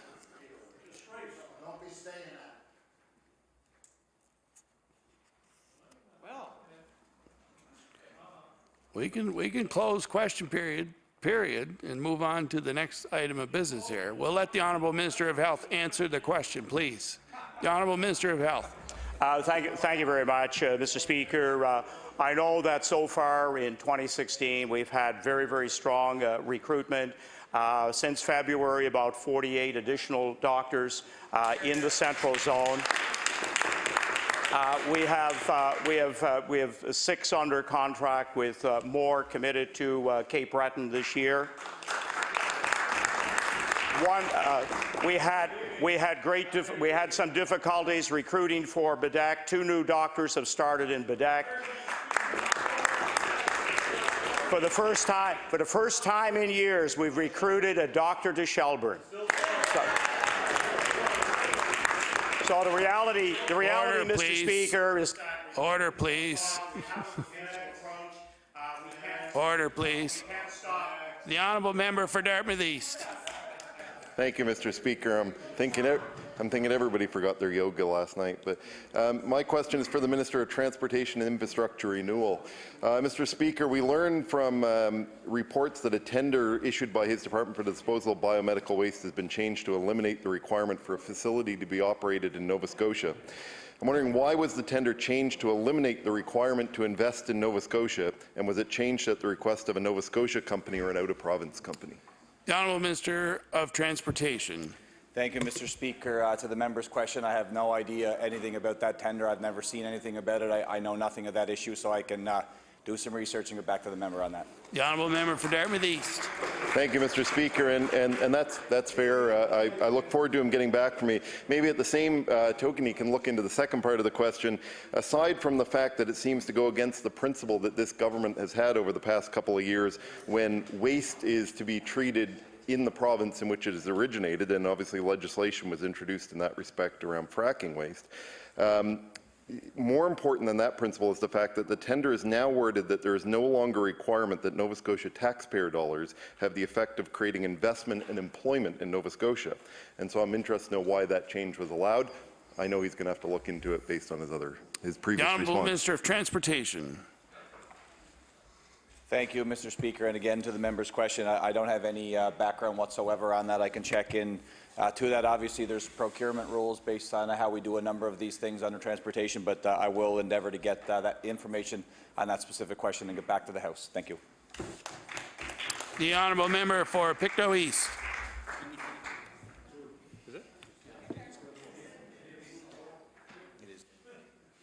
Oh, pardon me, my mistake. The Honourable Member for Truro, Bible Hill, Millbrook, Salmon River. Thank you, Mr. Speaker. This week, the Auditor General provided a progress report on recommendations from a 2012 performance audit. Among other things, the audit concluded that education rights of children enrolled in the provincial homeschooling program need to be protected by the Department of Education. And at that time, the response from the department was that they would take action and develop a strategy in response to the report and to his concerns. However, now the department says they have no intention of implementing these recommendations. So my question to the Minister of Education and Early Childhood Development, could she please explain why she has decided to ignore the advice of the Auditor General? The Honourable Minister of Education. Thank you, Mr. Speaker. And to speak to the issue of the question, the Auditor General did bring down a report in 2012. Perhaps in haste, the Minister of the day and the Deputy of the day said yes. As somebody said, they nodded and said yes, failing to look at what the Education Act said about the rights of parents for homeschooling. The honourable member for Truro, Bible Hill, Millbrook, Salmon River. Thank you, Mr. Speaker, and thank you for that answer. Mr. Speaker, parents who homeschool are deeply committed to their children's education. However, in school classrooms, there are ongoing assessments to make sure that children are learning the skills that they need to succeed in post-secondary education and in the workforce. So could the minister please explain why her department is refusing to take steps to make sure that homeschooled children are actually making the same type of educational progress? The Honourable Minister of Education. Thank you, Mr. Speaker. And as the member may not know, that when parents have the right to enroll their children in a homeschooling program, they also have the right to choose the curriculum and the program that they follow. And so there are over 1,000 kids in homeschooling. That means could mean over 1,000 different programs. That's the decision and the right of the parent, and we respect it. The honourable member for Pictou East. Thank you, Mr. Speaker. We heard this afternoon that there's lots of doctors in Nova Scotia, plenty of doctors in Nova Scotia. We also heard that the people who had their clinic closed should just go down the road to where there are doctors that are open. And then we said, no more rhetoric. So I'm going to ask a straight-up question for the minister. What's the minister doing to make sure that this clinic stays open? Is he doing anything, or is he happy to see it close? The Honourable Minister of Health. Thank you very much, Mr. Speaker. First of all, it's important to point out that this was a private, clinic set up, yes, to meet needs of patients in the after hours. These doctors now have decided, for whatever reason, they will no longer hold a clinic. They move from 7 days to 4 days. They're all work in a collaborative practice. The Nova Scotia Health Authority is taking a look at what the needs are required in that area. Dr. Lowe has been onto this issue now for the past couple of weeks, and I think we'll see results from that are appropriate for the area. It is important to point out that, in fact, in New Glasgow, we have one of the best models of collaborative practice. It's been copied by many from across the province. We have a collaborative practice as well in Pictou, and is serving the needs of that population. The honourable member for Pictou East. Thank you, Mr. Speaker. And the people of the area will take little comfort in the minister's words. The last time the minister came to Pictou County, he was closing the mental health unit for 3 months. 3 months while they sorted out the staffing issues. Well, sir, many, many more months than 3 months have passed, and now he says, well, it didn't work to begin with. So now we stand here today, we hear him say there's lots of doctors. The health authority clearly would have known, should have known, for months and months that there was doctors being ready to retire, that the service being provided was at risk. Did they sit on their hands? Did they do nothing? What is the message? Happy with the closure, Minister? The Honourable Minister of Health. Thank you very much, Mr. Speaker, and obviously to the first question, the member opposite knows very well. He's been well informed about why the mental health clinic, which was not a short-term psychiatric unit meeting the standards of this province and across the country, and he'll see over the next number of months that mental health support in that area. And we've always moved patients across the province to get the appropriate care. In terms of primary care, building collaborative practices and the capacity in those areas is what the Health Authority is well underway with, and we'll see those kind of results. The honourable member for Northside Westmount. Thank you, Mr. Speaker. Mr. Speaker, my question is to the Minister responsible for Part 2 of the Gaming Act. Yesterday, I asked the Minister responsible for the gaming whether he plans to cap Chase the Ace jackpots. On both occasions, the Minister refused to rule out capping Chase the Ace jackpots. In the media scrum after question period, the Premier said that to his knowledge there was no plan to cap the jackpots. Nova Scotians have seen this before, Mr. Speaker, and And this Premier has said stuff before and said he doesn't deal directly with his department. So my question to the Minister, since yesterday, has the Minister updated the Premier on discussions of whether he will be capping Chase the Ace lottery jackpots or not? The Honourable Minister responsible for Part 2 of the Gaming Act. Thank you, Mr. Speaker. What I was explaining to my colleague yesterday is the work that has gone on between those who are running the lottery, the Chase the Ace at the Ashby Legion in Sydney, and those in the department. I spoke about circumstances in the Inverness Chase the Ace, Mr. Speaker. What I've said is there's ongoing work to ensure the sustainability of the game and the integrity of the game, as well as public safety. And we see that by the work that many volunteers are doing and the engagement of security personnel and police. What I will tell my colleague, as the Premier has said, there's no cap being considered for Chase the Ace. The Honourable Member for Northside Westmount. Thank you, Mr. Speaker, and I appreciate that answer, and I know the people who are organising Chase the Ace lotteries all over the province will appreciate that answer as well. Thank you. The Honourable Member for Pictou West. Thank you very much, Mr. Speaker. My question through you is to the Minister of TIR. I have a large number of gravel dirt roads in Pictou West. My office receives numerous calls from people who can't go outside, hang their clothes out, or even open their windows due to large amounts of dust that arise from the traffic. In fact, I receive more calls about dust control than I do about snow removal. And given the relatively modest winter with snow plowing, the Department of TIR must have seen some decrease in costs. Therefore, does the Minister have a plan to use any of the excess funds to purchase more than usual magnesium chloride for dust control? The Honourable Minister of Transportation. Thank you, Mr. Speaker, and thank the member opposite for the question. We're still looking at some of the areas of maintenance for the gravel roads. So as the member had been in the estimates, and of course during QP for the many questions that we've received from all sides of the House with respect to gravel. There's a number of things we're looking at in the very short term here. We're certainly getting the message that we need to put together some additional maintenance and some form of support to bolster up the gravel roads, as there certainly is a problem. Each and every spring thaw we see issues with gravel roads, but there's really a new level of concern here for all districts of the province. So we are working on some of the issues. Dust control is one of those, obviously the brush cutting, ditching, culverts, but of course the road surface itself. So it is a concern for us, and we're looking very seriously at some of the changes we can make in the short term. The Honourable Member for Pictou West. Thank you very much, Mr. Speaker, and I thank the Minister for his answer. We all know that we're not paving any more roads in rural Nova Scotia. There are a lot of dirt roads in this province, and it's not uncommon to witness where there was once pavement, it is now dirt. And the current guidelines for applying dust control to our dirt roads once per year simply is not enough. Rural taxpayers deserve to enjoy their properties like everyone else, and in most cases in the wintertime they are the last to be plowed out. Will the Minister please tell the good people of Pictou West when a plan may be tabled so they can assure that they can enjoy their properties like anyone else on a paved road? The Honourable Minister of Transportation. Thank you, Mr. Speaker, and thank the member for the question. I certainly I do appreciate the concerns that come from all parts of the province, and certainly with what she's hearing in Pictou West. Again, it is a decision that's made. The operational and the capital side are made at a very local level.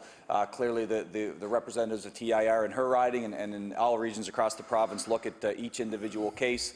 Clearly, there's factors and elements in the equation, such as dust control, such as significant breaks in the paving that have to be addressed immediately. Then, of course, there's a long-term capital plan, and that's why we have to, when we're talking about things like gravel road and low-volume roads, we look at innovative ways to get some of that attention that they certainly do need. So we are listening loud and clear, and we're working on those solutions, and we'll put that together as soon as we possibly can. Thank you. The Honourable Member for Queen Shelburne.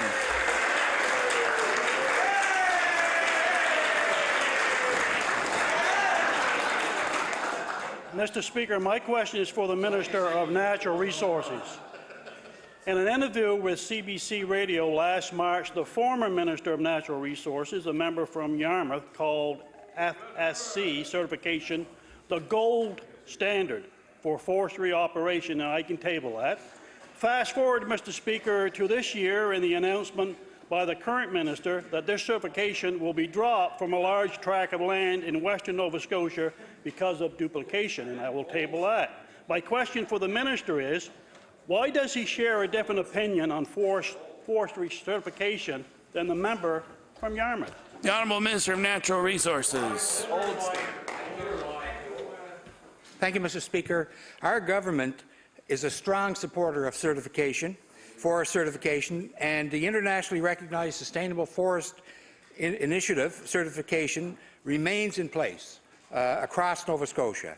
And where the FSC was in place on lands only owned by the province, that doesn't affect private landowners to keep FSC certification, which is being done. And the work that's being done in the Medway lands will steward to the FSC certification. Thank you.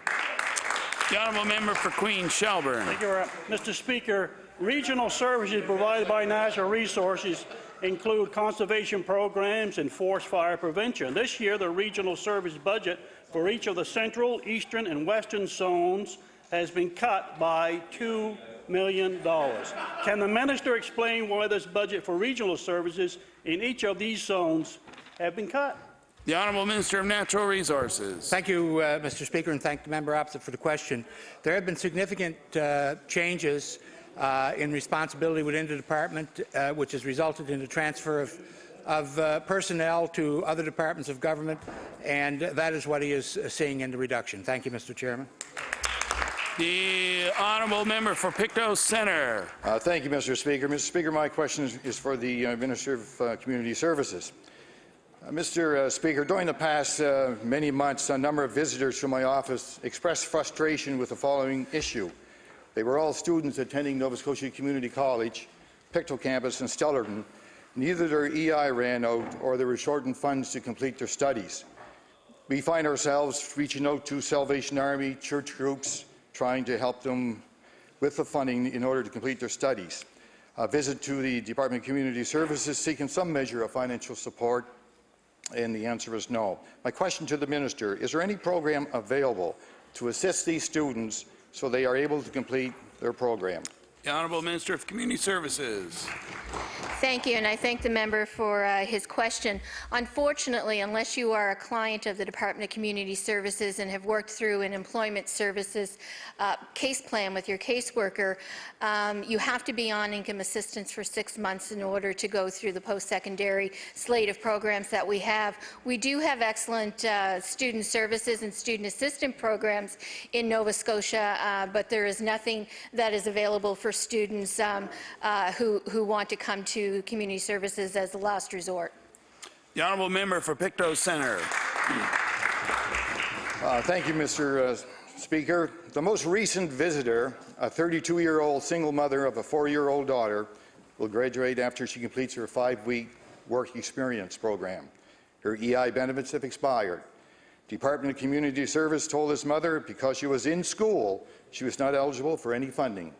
However, if they were to return to the Department of Community Service the next day and inform them that she left school and she's not returning, there would be funding available. My question to the minister, why is the department closing doors to students that want to improve their chances of gaining permanent employment, thereby removing themselves from further or any community service assistance? The Honourable Minister of Community Services. Thank you, Mr. Speaker, and I'd like to thank the member for that question, which quite clearly highlights the need for transformation in the Department of Community Services. The goal of any government department should be to assist people so that they can reach their full potential. I'm happy to report those conversations are very much going on in the department, and that'll all be part of the transformation rolled out in the coming months. The Honourable Member for Inverness. The 3 recent homicides in HRM remind us that violence is used as a tool in a world where money is made on illegal drugs and human sex trafficking. Mr. Speaker, guns were used in these crimes, but they were not the cause. It starts when kids don't see opportunities for prosperity. In some cases, they see drug dealers as people who have status and can afford to buy nice things. The seeds are planted early and watered with a culture of glorified violence. Can the minister tell us what the government is doing to show these young Nova Scotians that there are other opportunities? The Honourable Minister of Justice. Thank you very much, Mr. Speaker, and I certainly agree with the member opposite that this is a very somber issue, very deep-seated issue that we need to deal with. The question he asks is perhaps not best placed with Justice, although I can speak to Justice having crime prevention programs, working in communities across the province. There's a program that funds 21 different community groups in after-school programs. I visited the one at Jail Ilsley, which is very much art-based and has funding as well federally from the Michael Jean Foundation. So we have programs. The Department of Education has a lot of special programs around hub schools and Schools Plus, which are not in every school in the province, but are widely spread around the province to target those kind of needs. And I mean, really, it's a multidisciplinary, multi-departmental response. The Honourable Member for Inverness. Mr. Speaker, a supplementary for the Minister of Justice, but if she wishes to redirect it, that would be fine by me. Mr. Speaker, families need help and communities need help. They need to be empowered to fix these problems. The kind of violent behavior that we've been seeing does not happen overnight. What makes young people choose a life that brings such misery? What has the Minister heard from the families who have recently experienced the violence that we've seen? Have they been asked what has gone wrong? Have they been asked what could have stopped this before it started? The Honourable Minister of Justice. Thank you very much, Mr. Speaker. And just to begin with, I haven't heard directly from the families, but as the members of the House know, we have got a program, Victim Services, which is available for all the victims of crime and their families to help them cope and to help them when charges are laid, to help them with the court system, and also to provide counseling so that they can have some opportunity to get help that way as well, because we know it's extremely traumatizing. But, Mr. Speaker, the important message for all of us is that there is no easy answer, and I think the public should be well aware that there is no single thing that we do, not one thing alone. And the answer does lie in working with our communities, you know, right around the province, wherever there's an outbreak of crime or a particular problem in the community that's criminal. So we are working closely with Ceasefire, with Stop the Violence, and 6 members, I think maybe 7 members of the legislature were there at the march on Sunday to listen to the public, to stand with them, and to see what we can learn and do together. The Honourable House Leader for the New Democratic Party. Mr. Speaker, it's cold comfort to the thousands of Nova Scotians who don't have a family physician to hear the minister stand in his place and recite the percentage of physicians to residents we have in this province. In the last election, the Premier and the Liberal Party of Nova Scotia promised every Nova Scotian a doctor, Mr. Speaker, and if they shredded that document, I'll provide one for them, Mr. Speaker. The Nova Scotia Health Authority is limiting and not allowing physicians to open up and practice here in Nova Scotia. When will the Minister of Health step in and instruct the Nova Scotia Health Authority to remove that policy so that physicians can open practices here in Nova Scotia? The Honourable Minister of Health. Thank you very much, Mr. Speaker. Pleased to say that, in fact, just this morning, we had a meeting at the department with Dr. Harrigan, Dr. Gass, and others to take a look at, a more robust, provincial plan. We've made strides in communities that were looking for months and even years for a family doctor to be able to procure one. And I can assure that the member opposite from Shelburne will have an opportunity to personally greet a new doctor this summer. The Honourable House Leader for the New Democratic Party. The minister is missing the point. Nova Scotians need a doctor now. And I'll tell the member opposite, they need doctors now in his community and communities all across Nova Scotia, Mr. Speaker. This government promised they would have action, and all they've done is amalgamate the district health authorities. Physicians want to play a role in increasing the number of physicians here. They've created a mess for them to gain access to the licenses that they need to expand their practice. Why? Why is the government blocking the ability for physicians and physicians' offices to expand their practices? There's physicians in Bedford, in Beaverbank that have been denied, Mr. Speaker, and they know there's an issue. and there needs to be more physicians in Nova Scotia. When will the minister step up and become the Minister of Health and instruct the Health Authority to remove that policy? The Honourable Minister of Health. Program? Well, I can tell the member opposite and all Nova Scotians and the residents of the Central Region here in Capital that we've had a very, very strong recruitment period since February for 48 doctors. But one of the areas that has been problematic and not sustainable is clinics going out and doing their own recruitment. We've actually streamlined the process now of being able to get doctors into clinics and into practice here in Metro and across Nova Scotia. And I know that we will continue to provide communities with physicians, but more importantly, changing the model of practice is also equally important. The Honourable Member for Sydney River Myra Lewisburg. Well, thank you very much, Mr. Speaker. My question through you is to the Minister of Health. Yesterday in the House, I asked the Minister of Health about the doctor shortage in Cape Breton Island. A few moments ago, he said we had the highest per capita rate of doctors in the country. Well, I can tell you, Mr. Speaker, they must be all in Halifax, because they certainly aren't around. To my point, they're not. Yesterday I talked. Yesterday we talked about the orphan clinic. 1,000 patients and they couldn't take any more. They had to close their doors. We talked about the fact that there are 10 shortages. And the minister's response was, oh, we've got 6 coming. Residents that aren't going to stay.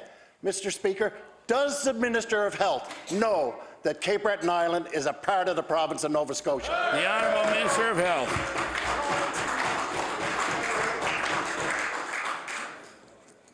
Thank you very much, Mr. Speaker.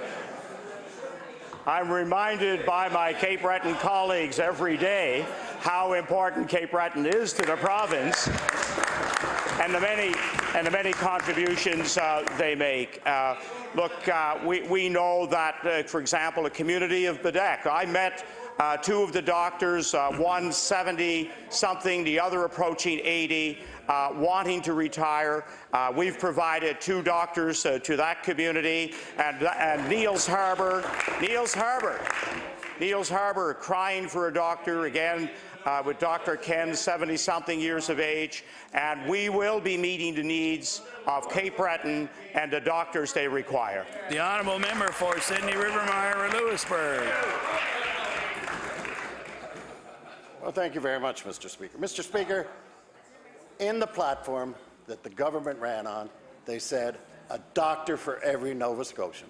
That's what they promised. 1,000 people in a waiting room trying to find service from a doctor, and you believe that that Order, is okay. please. I'd like to remind the Honourable Member not to refer to members opposite directly, to direct your questions through the chair. The Honourable Member for Sydney River Myra Lewisburg. Thank you very much for that correction, Mr. Speaker. My mistake.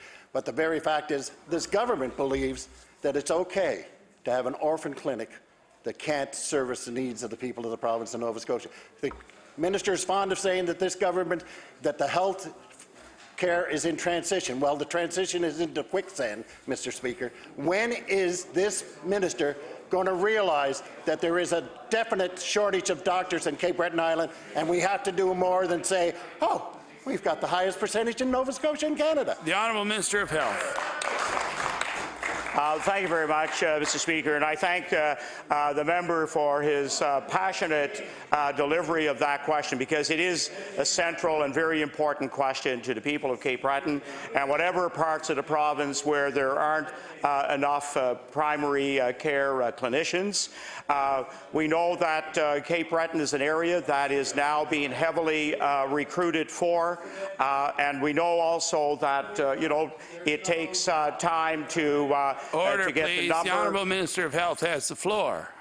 The Honourable Minister of Health. We've increased the number of positions at the Dow Med School, and we know that this summer New doctors will be coming to Cape Breton.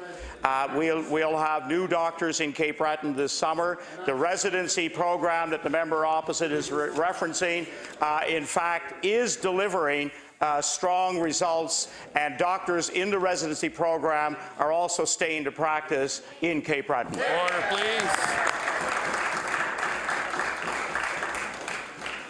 Time allotted for oral questions put by members to ministers has mercifully expired. We'll now move on to government business. The Honourable Government House Leader. Mr. Speaker, I move that you do now leave the chair and the House resolve itself into a committee on supply. The Honourable Member for Kings North. Thank you, Mr. Speaker, and it is my privilege to begin to speak on supply, on the budget that we have just had tabled in the House here, and there's some... Order, please. The members can exit the chamber quietly if they can. The Honourable Member for Kings North has the floor. Thank you, Mr. Speaker. There's some pretty serious issues with this budget, and I just want to drill down into a couple of them. I know that most Nova Scotians just looking from the outside might think this is a good news budget, and we have a surplus in the budget. It's very reminiscent of the surplus that happened in the last the last year of the NDP government. I believe we had a $14–15 million surplus, and this year we have approximately the same amount. Counting out the Nova Centre costs and reimbursement in that, there's a similar size surplus. But the question is there really a surplus? And there's been some issues raised with some of the assumptions made in the budget, and the one assumption that I would like to just briefly drill down into is the assumption that there will be a $108 million increase in personal tax revenue. And I know that last year, if you look at the estimate for last year and the actual for last year, I believe the actual came in as a smaller amount. So the estimate was for a slightly larger amount than we actually received last year. So right now, this year, if we look at last year's actual to this year's estimate, we're budgeting a whopping, the government is budgeting a whopping increase of $108 million. If we just start looking at that number, if we do just a little bit of math on the $108 million increase on $2.5 billion personal income tax, we know that there are about slightly less than 500,000 full and part-time workers in the province. If we just take that amount of money and divide it into the number of the amount of personal income tax, it shows us that the average worker in the province paid into Nova Scotia approximately $5,200 personal income tax. If we again take that number and put that to the increase, that shows a 20,000 person increase in part and full-time workers in the province. Just raw numbers, 20,000 people. And I think that's a wonderful assumption to make if there was any evidence that there was any possibility that was happening. Certainly, and I wish I could say that I could see it in the budget. Yes, there's going to be 20,000 new jobs in the budget and that type of information, but it isn't really, as far as I can see, in particular, a job creation budget either. And the other side of that is it could be fairly argued that maybe wages will go up. And certainly what we've seen is a lot of people in the province are working for government, and I know that it's been one of the platforms of this Liberal government has been wage restraint. So for those people who are working for the provincial government, it doesn't seem likely that there's going to be a substantial increase in wages there, and certainly it's hard to say what the federal government will do. But in the private sector, there's no evidence that there's a substantial increase in wages there either. In fact, we're living in a time of very low inflation, in fact. And some of us remember times back in earlier days when we had very high inflation, but with the decline in the price of oil, that is, which hasn't really been totally reflected in the pumps, but certainly there's been our heating fuel costs have gone down significantly, and so on, and it has a ripple effect right through the industry. So we see ourselves in a sort of a slightly declining cost regime, which means likely wages are not going to go up substantially due to inflation anyway. So is it a fair thing to say that we're going to have a $108 million increase in personal tax revenue? And I would say that is, given the trend and given what has happened in the province, and barring any sort of argument to the contrary that the government could make of some big development happening in the province or some particular thing. I mean, and I wish I could say, yeah, I can see that. We've got this or that, but barring those things, all things being equal, it seems to me that $108 million is a very, very rosy estimate to make for increase in personal tax revenue, and it's a very significant number to the budget, given that we're only budgeting a low teens, a mid-teens surplus. So we only have to be off by a few percentage points on that $108 million estimate of increased revenue, and there's no surplus at all. And there doesn't appear to be, I would say, any real strong likelihood that that $108 million will be achieved at all, barring an economic miracle in the province. And I would say, for one, that I wish I could say I hope that will happen, but it doesn't seem highly likely, and the trend doesn't seem likely. The minister, when asked in this House where did he get that rosy projection, said that that was Ottawa's numbers. So I would challenge him to show us those numbers and let us know where did that number come from. Give us those Ottawa numbers. A second major issue in the budget is the timing of expenses. And we know that there were a certain number of expenses related to the Yarmouth Ferry that were booked on March 31st. And it's interesting how this, and I understand why this happens. And I believe that in fact you can, it's not that uncommon to book expenses early, but there's something called GAAP, G-A-A-P, which is generally accepted accounting practices. And in the GAAP, from what I understand, not being an accountant, being a farmer, the point of it is that you have to you can't pick and choose when to apply rules. If you're going to be booking things early, you got to do it consistently. Or if you're going to, so you can't just choose in one department to use the rule of booking one way and in another department to use it the other way. So what we see is there was approximately $13 million, I understand, that was booked on March 31st. I know the minister has said there was a $6.4 million U.S. payment to the United States that was actually made, so that would be about $9 million of that number. So there's approximately another $3 or $4 million of that number that was booked March 31st but won't be spent until this year, presumably. So that also eats into your $16, $17 million surplus. That's going to be spent this coming year.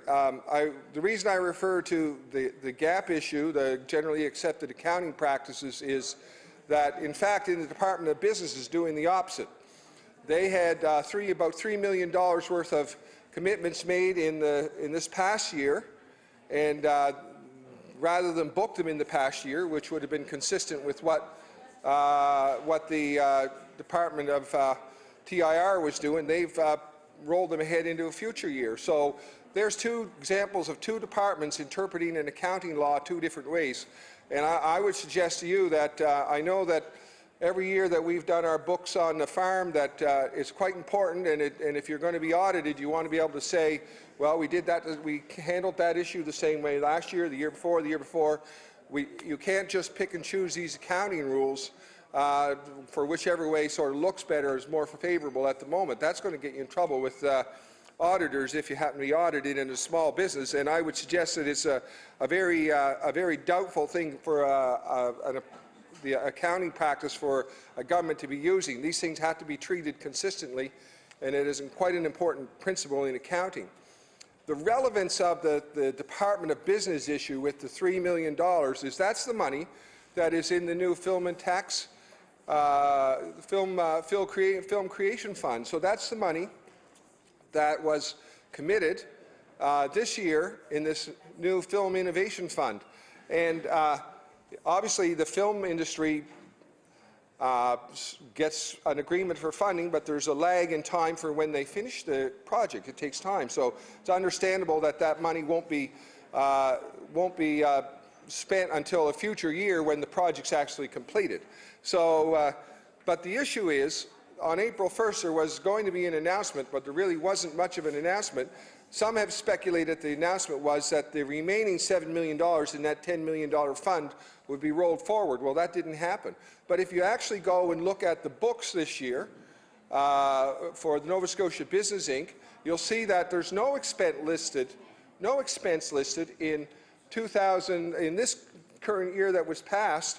There's zero. So there was no $3 million expense listed as commitments made. So in fact, that's been rolled forward. So the effect of that is that the $10 million budget for this year's Film and Creative Industries Fund is actually being reduced by, in theory, by $3.5 million committed to, I think, 13 or 14 different, a certain number, approximately that many different films. So in fact, this year's Film and Creative Industries Fund is actually reduced already by the number of projects that have been committed to in past years. So the question is, and we've asked the minister that and haven't really gotten a clear answer, although in fairness he said when we get to that point we'll look at it, but is there $6.5 million in the project in the fund this year, or is there $10 million in the fund this year? And how does last year simply cease to exist? If on the one hand TIR is booking in things last year that were committed for this year, but they're showing them in the books for last year, but Department of Business is doing the opposite. And if I was in the film industry, I'd be a little bit upset about that accounting, this accounting flip-flop. And I think that it sheds a poor light on the budget, and maybe in the overall scheme of a $10 million budget, maybe talking about $4 million here and there. Maybe that's not material, but I think it is. I think it's an important principle, and we see a government that is willing to use, one department wants to use these tax rules or these accounting principles one way, and another department wants to use it the other. And these are not minor issues. These are not something that doesn't concern a lot of Nova Scotians. On the one hand, we're talking about the Yarmouth Ferry. On the other hand, we're talking about the Film and Creative Industries Fund. Both of these funds, both of these issues have been highly significant to the debate in the province. There's been a lot said about them, and I think that there should have been consistency applied to the bookkeeping of the province in the way that these two matters were dealt with, and it does affect the ultimate. As I said, we are going down into, is there really budget surplus? And I would suggest to you that I will be very, very surprised if at the end of this year there is actually a budget surplus. And it's accounting issues like this which cast it into doubt. And this is obviously, both of these were handled in the way that they were handled for political reasons. I think that it's just a very unfortunate that this is being done. And I would contend it doesn't follow with generally accepted accounting principles, the way that the government is dealing with these things. And I'm sure that the Auditor General is probably not listening, but I'm sure that at some point he'll be looking at this and make some sort of recommendation that these accounting principles be applied across the board and not one way for one department and one way for another department. I'm sure also that the legitimacy of a $108 million increase in personal income tax, and is that really going to happen? Do we expect that to happen? I think that is a very, very questionable assumption given the trend, given the fact that last year's estimate to last year's actual was an actual decline, and now we're going up. We're going up on a much steeper jump in estimate, and the minister has already been asked about this, and maybe the minister can provide, other than saying simply I got the number from Ottawa, can provide a little bit more basis to that decision, because I have to believe that simply getting a number from Ottawa would not simply be the end of the discussion, that the department would put a lot more effort into that estimate than simply saying, oh, where's Ottawa's number? Okay, put that in. There has to be some rationale for that type of decision. Those numbers just don't really come quite out of thin air like that or from Ottawa. And certainly I would suggest that the Minister of Finance has a better idea of what's happening in Nova Scotia, the trends in Nova Scotia, than Ottawa does, and would have a better knowledge having been in, and maybe if this was the first year, you could say, okay, but this is, I believe, the third budget that they've been presented. And the past budgets have been, they've been wildly out of whack in some cases on some of these estimates. There's a lot more that I could say about those issues. I will say, and I realize I only have 34 seconds left to drill down into other issues. I want to say that in estimates, and again going back, we see there's other areas where we have to really wonder about the accounting principles, and I will just drill briefly into one, which I know that very shortly we'll jump back into in estimates, and that is in the Department of Business.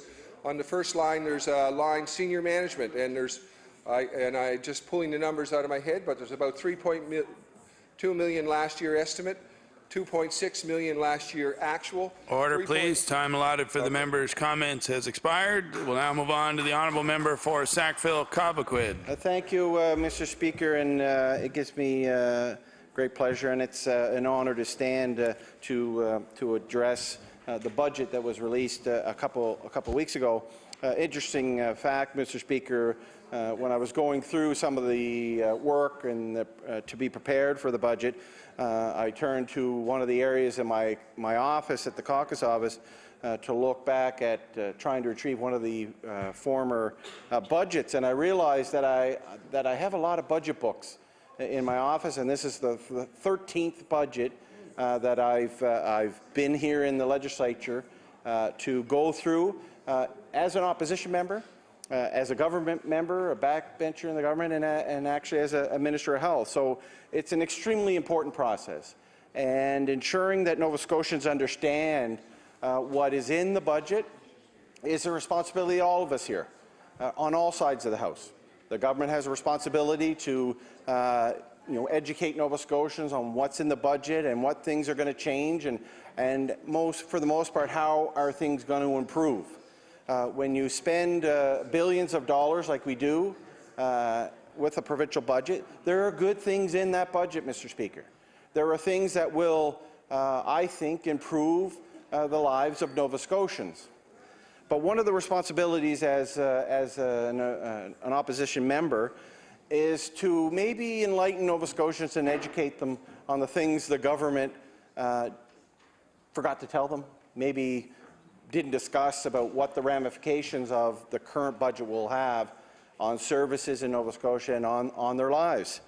And spending the majority of the 13 years, almost 13 years that I've been here, in the capacity of dealing with health care as a health critic for our caucus for a number of years. We're looking at probably six years now, 7 years almost as caucus critic for health, and then spending some time as Minister of Health. A lot of my energy is spent on health estimates and what are the ramifications of the budget that's being tabled and introduced on the services here in Nova Scotia. I think we all want to see improvements in services. Healthcare really is the #1 concern for Nova Scotians. When you ask them, when you poll them during elections, healthcare is always at the top. Yes, there are certain issues that are top of mind when things are happening in communities or to themselves in their lives, if it's a school closure or if it's a reduction of a program or something along that lines, Mr. Speaker. But health affects everybody in this province. And I have to say, I am disappointed and I'm concerned with the budget that was tabled a couple of weeks ago, especially with the health estimates and the path forward in the Department of Health. We see now for the second year in a row, I call it a freeze, but really, Mr. Speaker, it's a cut. There may be a 1%, and I can't even find the 1% increase in the budget. But when you tie in inflation of 2% or more in this province, then 1% increase doesn't cut it. It's a cut. It's a reduction. We're not going to be able to meet the needs of the programs that were there last year if we don't see a 2%, at least a 2% or an inflation increase in the Department of Health's budget. So there wasn't much discussion on the speech from the Minister of Finance around the wonderful things that are going to happen in health over the next year because of this budget. And hopefully later this week, or maybe actually it'll be later next week, I'll have an opportunity to question the Minister of Health, question the government on what are the ramifications of this budget and what will happen to services in Nova Scotia. And Mr. Speaker, I've lived and breathed this, as I said, not only as my political career over the last 13 years, but as a former paramedic who worked on the front line of health. I know how important the dollars are that go into the budget and go into frontline healthcare services. And when you see a cut, a freeze, not even an increase of the inflation rate, services are going to be affected in our province. And you can just look at the estimates and the line items here, Mr. Speaker. Emergency departments. There's a reduction this year in over $500,000, $495,000, I believe, but let's say $500,000 in emergency departments.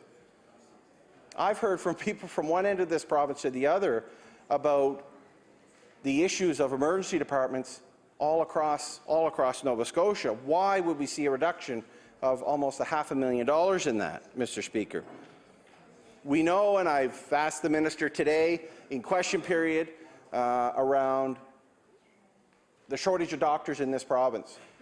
And the minister stood up and talked about and quoted stats that are provided to every province across the country that indicate that we do have a high percentage of physicians in the percentage of our per capita, of the number of residents we have.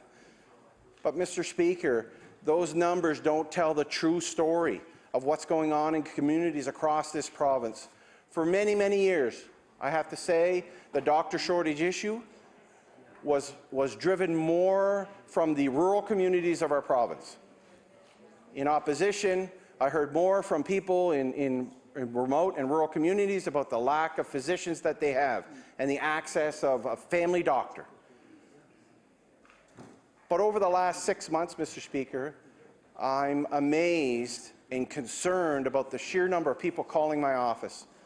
People in Sackville, in Hammonds Plains, in Fall River, in Bedford, and all around Halifax, really, Mr. Speaker, calling my office saying, we don't have a doctor. I know in my community, two clinics, 2 family practices closed up recently. Unfortunately, the illness of one physician and the unfortunate death of that physician, and another one closed. There is one pending retirement coming up in June where there's no physicians that take over that practice yet.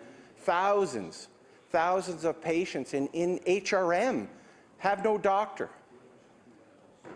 And I know they sympathize with what people in rural communities have been dealing with for years, and it's been a challenge, I know that.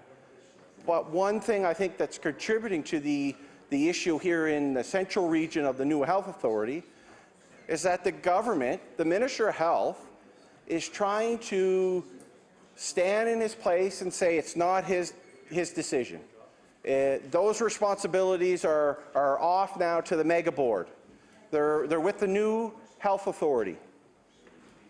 That is not how it's supposed to work, Mr. Speaker. The minister, the premier, the current government are ultimately responsible for ensuring that Nova Scotians have access to health care here in our province, especially a family physician.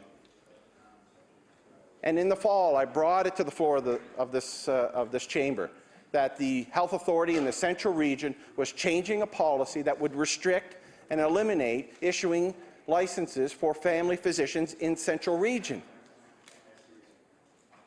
And the argument for that and doing that is that if a physician wants to practice in Nova Scotia, we'll force them to take a practice in an underserviced area in the rural communities.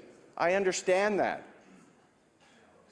But in every jurisdiction across Canada who have attempted to try to fix the issue of rural recruitment of physicians, this type of move has failed miserably.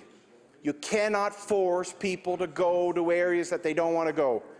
You need to work with those communities to ensure that they have a good recruitment and retention program, that they, the community as a whole, works together, businesses, people concerned about access to care and care of a physician, and make that community appealing to a physician, ensuring that there's a state-of-the-art practice that somebody could walk into, like a turnkey practice, Mr. Speaker, with electronic patient records ready to go. Because I know the new crop of physicians that are joining the profession now want that.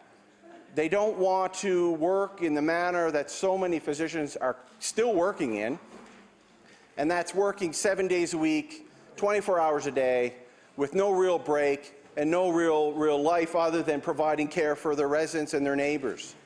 That is not how we need to move forward. And those jurisdictions have all kind of shied away from eliminating and not issuing licenses in more of the central area. And that's the issue we see now. We're seeing doctors who have a thriving clinic now who know that if they brought in another physician, they could meet some of the needs in the central region, being denied the ability to do that. In the past, they would go to the College of Physicians and Surgeons, ask for accreditation so that they could bring another doctor in. They'll do all the work for the government. They'll go to their colleagues, to their associations, and get a physician or try to get a physician to come to work in that practice. They're being blocked now and denied that possibility in that avenue. There's been recent physician from Bedford who was on some of the news outlets saying how frustrating it is dealing now with not only the College of Physicians and Surgeons to get the accreditation, but now they have to go to the new mega board, the Nova Scotia Health Authority, to get permission to do that. That's not the system we've had in this province for decades, and physicians feel that there is more red tape now in front of them than there ever has been, that the government should instruct really the health authority to get rid of that policy. I had a physician in my office who did the same thing, wrote to the health authority saying that he knew there was a shortage of doctors in the Sackville area, that he wanted to go out and try to get a colleague of his to support him and work in a family practice that could grow to meet the needs and the demands of residents in the area, and he was denied. I cannot understand why the government hasn't acted on this. Physicians are asking the government to tear down that type of roadblock that's in front of them. There's a big enough issue trying to deal with recruitment and retention of physicians in rural Nova Scotia. Now they're creating one in HRM. So where is the leadership from the government? Where is the support for physicians? Physician services under the budget reduced by about $800,000, Mr. Speaker. How is that going to address getting a doctor in a rural community? How is that going to address getting a doctor in the central region here? It's not. And services are going to get worse. More and more people are going to be calling the MLAs, if they're not already calling their local MLA, saying, what do I do?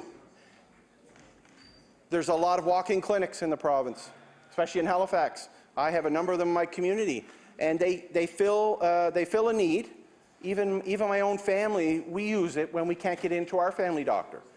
But when I'm speaking with residents who have chronic diseases, who have illnesses that need a continuity of a trained healthcare provider, if it's a physician, nurse practitioner, they need that continuity to make sure that they're addressing their needs in healthcare with their chronic disease or their illness. And more people in the central region are dependent on those walk-in clinics. I have a very close friend of mine, has 3 boys. Her clinic closed up over 2.5 years ago. Haven't been able to find a doctor. Her kids are healthy, thank heavens. Her husband's in the military. He gets access to the physicians at Stadacona, which is another issue where I'll be taking up with the federal government, that if we want to take care of our military personnel, that we cover their health care costs, maybe they should cover the family's health care costs too.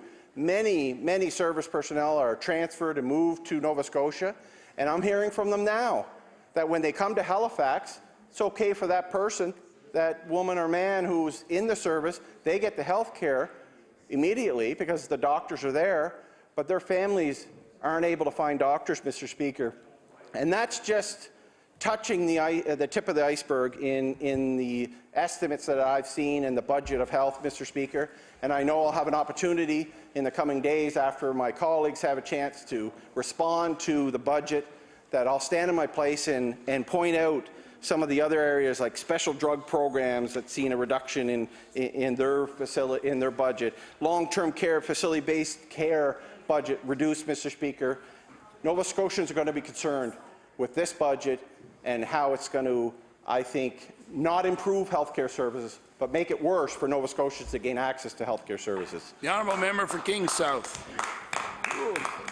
Thank you, Mr. Speaker, and I'm honoured to rise today to speak to the Committee on Supply on, I think, one of the important good news stories in Nova Scotia, and that is our response to the refugee crisis. And I was motivated to speak today, having worked in my community on this project, but also motivated by the 20 or so refugees that came to this House and were welcomed with a standing ovation by all members of this House.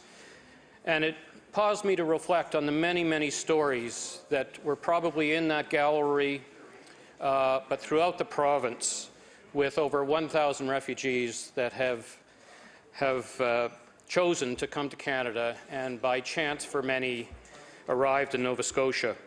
I think it's an opportune time to reflect on what's been happening in communities across our province. There are many, many tragic stories that have accompanied these families as they have fled their homeland, but there are also many positive stories around this province as they are settling in to Nova Scotia. As you know, immigration is a priority for this government, and referring back to the budgets that are before this House, the immigration budget is being increased by $1 million, or $942,000. As Ivany has explained to us, the importance of the demographic challenge and how immigration can play an important part in us addressing that challenge. And I think my feeling is that we are so fortunate to have a Minister of Immigration who is so dedicated to this initiative of the settlement of the refugees. The recent announcement of $100,000 for community groups to access to help our Syrian refugee families settle. And it warmed my heart on Wednesday, I believe it was, when those refugees were here and our minister spoke in Arabic. That was Tuesday. I've been corrected. Spoke in Arabic to welcome those families to our legislature. There are many wonderful stories out there, and I expect all of us in our communities have heard some of those stories. The family in Antigonish, the Syrian family that has arrived there, that are chocolatiers and had their chocolate factory bombed in Syria, and within months of landing in Antigonish, they have started up a business and are selling chocolates to a lineup at their farmers market, and they're selling out every weekend. A wonderful story, and really an example of how these refugee families want to get to work, want to be integrated in our community and be productive citizens of our country. The challenges are many, and they're extremely diverse. There's a family in the valley that have arrived, and from Eritrea. There are 16 dialects in Eritrea. The community group hosting them found translators for 14 of those dialects, and lo and behold, the family arrived and it was one of the 2 dialects that they had not been able to source translators. That group is working with a translator now out of Ottawa by telephone to help those families settle as that family learns to use money for the first time, learns to use light switches for the first time. Quite remarkable stories to reflect on the challenges facing those families and the work going on by individuals and community groups throughout this province to help them settle. This primarily is a humanitarian effort, and Nova Scotians have been touched by the stories of war in Syria and other countries that are so different from what we experience here. And Nova Scotians have reached out in that humanitarian way. But we also have an opportunity here to help them settle and become members of our communities here in Nova Scotia, and that's the work that is underway. Another story I wanted to share with you is a gentleman by the name of Joe Raffi, who is a businessman in Wolfville, and he has been helping in the settlement of our family here, family in Wolfville, but he found himself in Halifax through some contact visiting some families, government-sponsored families, in an apartment building, and they didn't have furniture or had not made the choices yet to purchase furniture. And Joe immediately turned around, drove back to Wolfville, rented a cube van, piled tables and chairs from his restaurant that were no longer being used, and drove them back to Halifax that same day to share with the families that had so little here in the city. I thought I'd talk a little bit about what's been going on in the Valley. I've had the privilege to bring together now 8 different community groups in Kings County, just for information exchange. And just I think it's worth noting and remarking on how in rural Nova Scotia, community groups are cropping up from the tiniest corners of this province. In the Valley, we have the Wolfville Area Interchurch Council that is sponsoring 2 families. We have the Port Williams Task Force that are expecting a family from Sudan in May. The New Minas Baptist Church is awaiting a large family from Syria. Centerville and Aldershot have a group. The Valley Catholic Churches have gotten together and have received a group from Syria. Kentville Rotary is underway now, fundraising for a family, and the Kentville Canaan Baptist churches, as well as the King's Presbyterian, have formed a group and are sponsoring a family from Eritrea, and most recently Berwick and District has begun work on fundraising to bring in families. I wanted to perhaps just put a face to the families, because I think that is what is so compelling about the work that we're doing here in Nova Scotia as individuals, as community groups, as communities. And Judith Todd, who has led our group, the Wake Group in Wolfville, just a remarkable woman who has put countless hours in organizing over 60 volunteers that have come together to help settle the Tahina family, and work is underway now to receive our second family, the Ali family, that we hope to receive in a number of days. But the Tahinas, Hussam, Aisha, Mahmoud, with their children Mahmoud, Mayar, Islam, and Molham, arrived in February, and they really, for me, put a face to the tragedies of war and the challenges of fleeing your homeland. In a welcoming ceremony with the community, they spoke about how they were a happy, middle-class family living in a city in Syria with a large house and a garden, and both had jobs, and they were quietly and happily living their lives, and then suddenly the bombs began. Their house was destroyed, their city's been destroyed. They fled under the cover of darkness across the border. And just imagine that experience for young children. Mohem must have been probably about 6 at the time, and apparently they were darting between the spotlights to cross the border into Jordan 3.5, 4 years ago. And now here they are in Nova Scotia, and I have to remark on that family and the other families and the bravery that they have to pick up and leave behind everything that they've known, to come to a strange country with a strange language, and to leave behind family members. Some of those family members tragically in graves, others dispersed in various other countries and in their homeland. And it takes, I think, great courage to pick up and make that voyage. And they had no idea where they would be landing in Canada. They made the choice to come to Canada, and by chance have found themselves in the Annapolis Valley. They're working hard. They want desperately to fit in, and they want to become productive citizens. And I've heard that from a number of groups, as per the Antigonish group. And I think it's a testament to how they will be great Canadian citizens and hopefully great Nova Scotians for a long time to come. What have we learned from this? I think it's important to note that we've really learned about the generosity of our communities. I know for me, I've learned and grown to know so many other people in my community that I didn't know before getting involved with that community.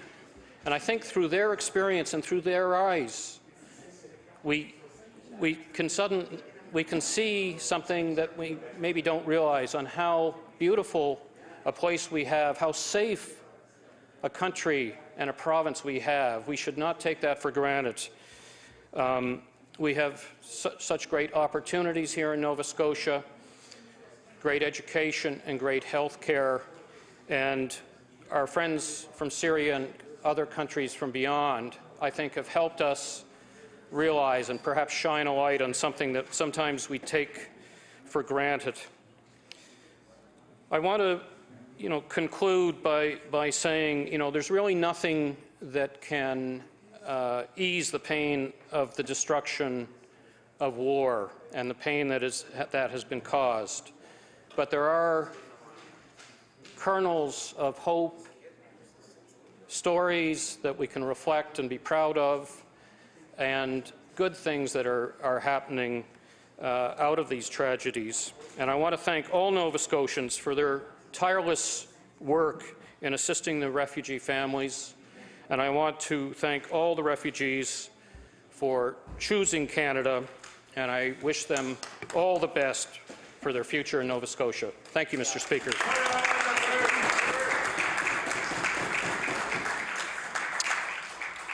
Barring no more speakers, the motion is carried, and the House will now adjourn for a few minutes while we resolve ourselves into the Committee of the Whole House on Supply.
The Honourable Deputy House Leader.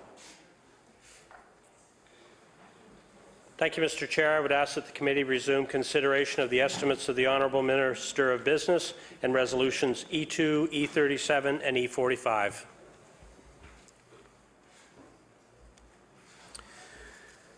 The Honourable Member for Churl, Bible Hill, Millbrook, Salmon River, with approximately 38 minutes left for questions in this round. Okay, thank you very much, Mr. Chair. How are you doing today? Am I allowed asking questions directly to you? I think I am. Or do I do it to you again? Okay. Please direct all questions through the chair. Thank you. Thanks. I wasn't quite sure about that in this room. I'm to gather that above the additional 11.5 million provided to the NSBI, in total, NSBI will receive close to 40 million from the government this year. So my first question is, what requirements are given to NSBI from the province to assure accountability of these funds that go out to the various businesses?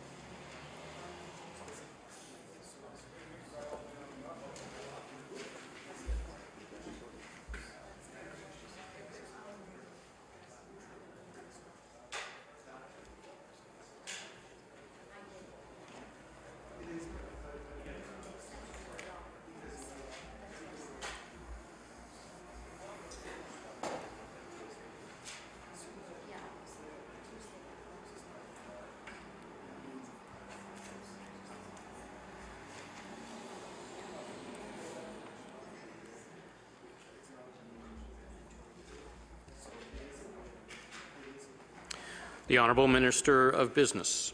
Thank you, Mr. Chair. I thank my colleague for the question and acknowledge her gesture earlier, and I too will go through the chair. Just a couple of points I'll make, and they're captured in the business plan for my colleague's reference on page 50, the outcomes and performance measures, page 51 and 52. There's three areas where that focus really of accountability would be: trade, investment, and payroll, and Nova Scotia's business climate. And one of the components that we've introduced for the first time in government in Nova Scotia is outcome agreements and alignment agreements, outcome agreements with the Crown Corporation. So another lens of accountability to ensure that the Crown Corporation, whether it's NSBI or any one of the others, Mr. Chair, that they're aligning the work they do with the priorities of government. And it really is about ensuring the work that we all do across government is focused on the priorities, and that outcome agreement with Crown Corporations is one of the tools that I believe will be the most significant in ensuring that the work being done is focused on the priorities with an inherent level of accountability built into that. So in a general way, with regards to the $40 million that my colleague has referenced, that would be the policy oversight. My colleague may have questions that are more specific to components within NSBI that I may be able to expand on and answer, Mr. Chair. The Honourable Member for Churl, Bible Hill, Millbrook, Salmon River. Thank you. And the Minister referenced a few of the operations that are receiving funding, and I do remember that there are a number of banks that are receiving some funding for their wage salary, for their looking after their workers. One of them is the Royal Bank, one of them is the TD, and the other one is Butterfield Bank, I believe it's called. Butterfield? It's an offshore bank. And I'm just wondering, what is the what is the reasoning behind giving those particular banks funding from the Department of the NSBI?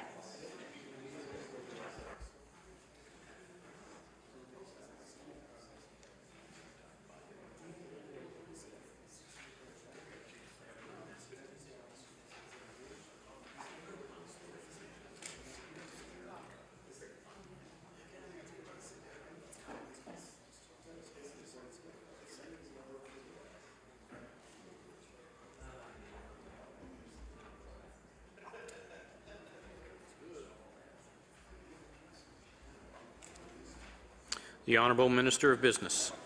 Thank you, Mr. Speaker. In general terms, the purpose of the payroll rebate is to provide incentives in the form of rebate for eligible payroll for new jobs. So my colleague has referenced in particular 3 financial institutions. And I just want to take a moment to really explain what the payroll rebate is intended to do and how it's managed.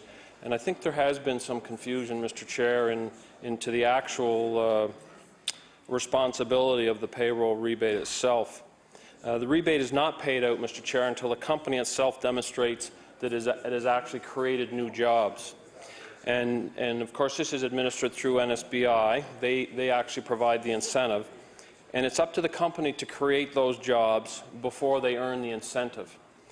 And in very basic terms, in this case, the financial sector, the monies identified for payroll rebates in the jobs that they create, bearing in mind that no money is paid out until the job is created and there's an audit process to confirm those numbers. Only then is the money expended. And in every case, with payroll rebates based on the percentage of return, the 5 to 10% that we've talked about on Tuesday with my colleagues, in-house leader, the tax revenue generated from the jobs created always exceeds the amount expended through payroll rebates. What it also does, Mr. Chair, is it identifies a focus on not only job creation, so investment attraction, job creation, but job retention. And the average numbers that I'm hearing, Mr. Chair, just in HRM, the average employment growth in HRM is earmarked around 6%. The employment growth in the financial services sector, so this would include those recipients of payroll rebates, the 3 financial institutions that my colleague has referenced, is in the area of 24%. So we're seeing that the payroll rebates are financially sound. They identify a 5 to 10% component, and they are creating jobs, and they are creating jobs well above the average here in HRM, where we are being identified, HRM is being identified really as a financial services sector that is becoming quite significant. So the payroll rebates, in very general terms, are supporting those objectives.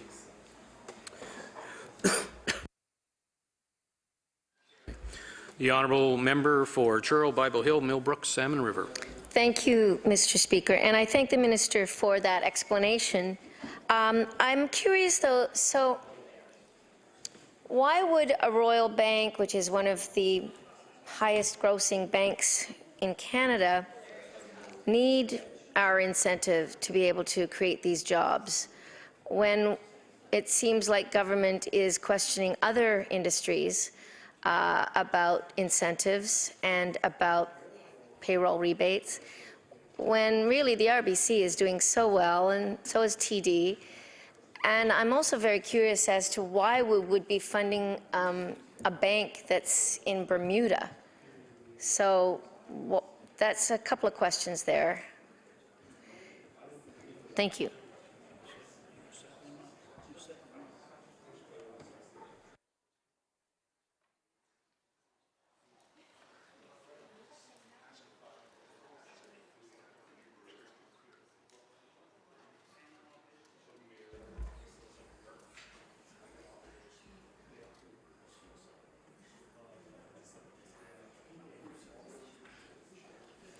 The Honourable Minister of Business. Thank you, Mr. Chair.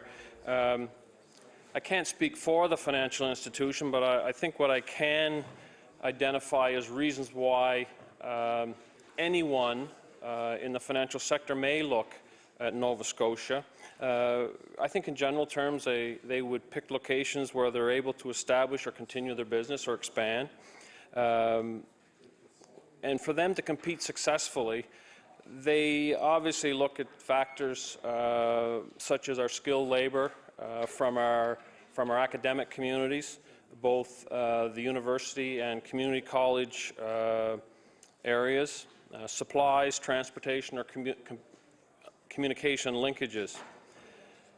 But I think it's important not only for my colleague, Mr. Chair, in the question that she's advanced, but I think for everyone in this legislature to understand payroll rebates are not solely for financial institutions.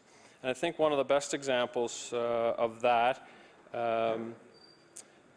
really is Oxford Frozen Foods in Oxford, Cumberland County, who represent the best choice of location to be competitive. They chose that area, Oxford, as the best location for them to be competitive on the world stage.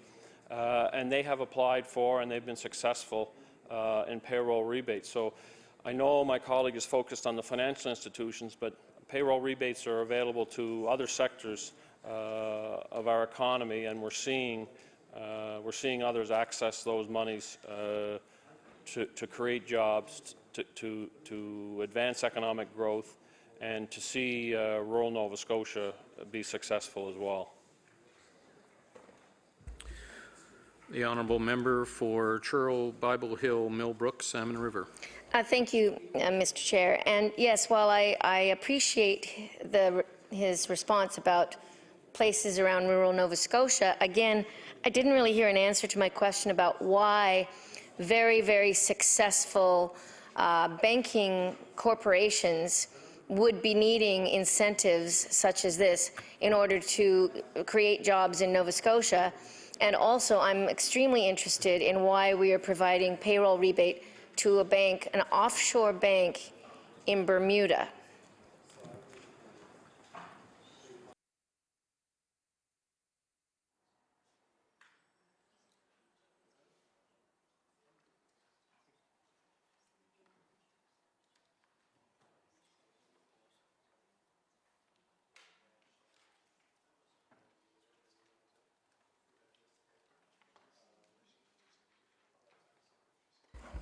The Honourable Minister of Business. Thank you, Mr. Chair. Two-part question, and I apologize. It was not my intent to avoid the answer. I think the first part of it as to why would a government through a payroll rebate support a successful financial institution. That's part of the competitive world that we live in. All provinces and states throughout the U.S.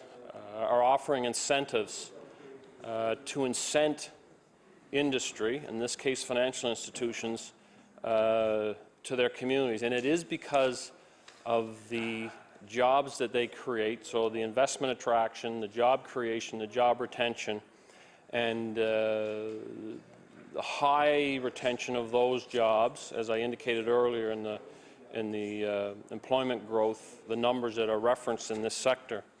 My colleague has spoke about Butterfield as an offshore bank. Butterfield, any financial institution, to qualify for payroll rebates have to have a Nova Scotia presence. They have to have a Nova Scotia footprint, and Butterfield has that. If it were not for their presence in Halifax, they would not qualify for the payroll rebate. So they are certainly a much larger financial institution, but they do have a Halifax presence. The Honourable Member for Churl, Bible Hill, Millbrook, Salmon River. Thank you, Mr. Speaker. A couple of things. One is, in hearing the minister talk about these rebates for these businesses and to create incentive to create jobs and keep jobs here and to be competitive, Well, that sounds exactly like what the film tax credit was designed for, and why, in fact, we did have that here in Nova Scotia. And I would suggest that I would like to ask, I mean, do these 3 banks provide 3,200 jobs or 1,600 full-time jobs? The Honourable Minister of Business. Thank you, Mr. Chair, and I appreciate the question from my colleague. I do want to speak to the numbers that my colleague is using, and I know those are the numbers that the film industry is presenting and advancing in many discussions. And I think what's important to recognize is government and the industry still differ on what those numbers are. So I'm not so focused on the numbers, Mr. Chair, as the Minister of Business. I'm focused on multiple sectors and how we can grow a variety of sectors to ensure that the numbers that my colleague refers to are numbers that we're able to achieve and exceed across multiple sectors. That's our objective in growing the economy of Nova Scotia. But I think for my colleague's benefit, I do want to identify the difference between the film tax credit and payroll rebates, and I think that would be valuable for many who are listening. They're similar in that both function like grants based on amounts that are paid for labor. And I've said this before, and I think we have to deal with the very facts. The former funding formula that preceded the Film Television Production Incentive Fund was a labor subsidy between 50 and 65%. Now, I know there are individuals who take exception to the number 65, and it wasn't every production that would experience 65% labor subsidy. Depending on where they filmed and for how long they filmed, there were incentives that would take them above and beyond 50 and could creep into 65. The payroll rebate, as I indicated earlier, is a 5 to 10% component that usually averages somewhere in the area of 8%. So, as I said to the Leader of the Official Opposition on Tuesday, very distinct difference between a 50 and 65% labor subsidy and an 8% incentive. That's important. The payroll rebate is based on a percentage of eligible payroll for new jobs, and the rate is set to be less than the expected provincial taxes. So I explained this in very general terms earlier. And they're paid by the new employees somewhere between the 5 and 10% mark. There is an overall budget allotment which we can plan to, when we publicly release that agreement with the company, and the regular updates on our accountability website. We expect employment to continue after the payroll rebate is finished. And that's what we're seeing, Mr. Chair, with the numbers I referenced earlier. The former tax credit, as I've referenced, was paid based on a percentage of allowable labor expenses ranging between the 50 and 65% area, which is above the expected provincial taxes paid by people covered by the tax credit. The qualifying labor portion included such things as the labor part of meals and accommodations. Because the tax credit was project-based, it was not expected that most of the employment would continue unless there was another project with another tax credit. Publicly, only a total amount of the tax credit could be released. Since it was managed through the tax system, it made planning difficult as there was no overall budget. So what we've done, Mr. Speaker, responsible for Nova Scotia taxpayer dollars, Mr. Chair, I'm sorry, in continuing to support the film industry, was to establish the Film Television Production Incentive Fund that continues with a 25 to 32% all spend. And there's various components in that where we would see the return vary. So 25% is the base for a production in Nova Scotia. If it's outside of HRM, there's an incentive. If it's beyond 30 days, there's an incentive. A number of components that would allow a producer to attain the 32% level. So I hope that's a little helpful in responding to my colleagues' questions. What I would like to do, Mr. Chair, if it's appropriate, if I could ask one of our very pleasant pages to copy this document, and I would like to provide a copy to my colleague. It basically outlines payroll rebate fact sheet that I think may be helpful. Could I ask the Honourable Minister to table the document? Yes. And then copies can be made.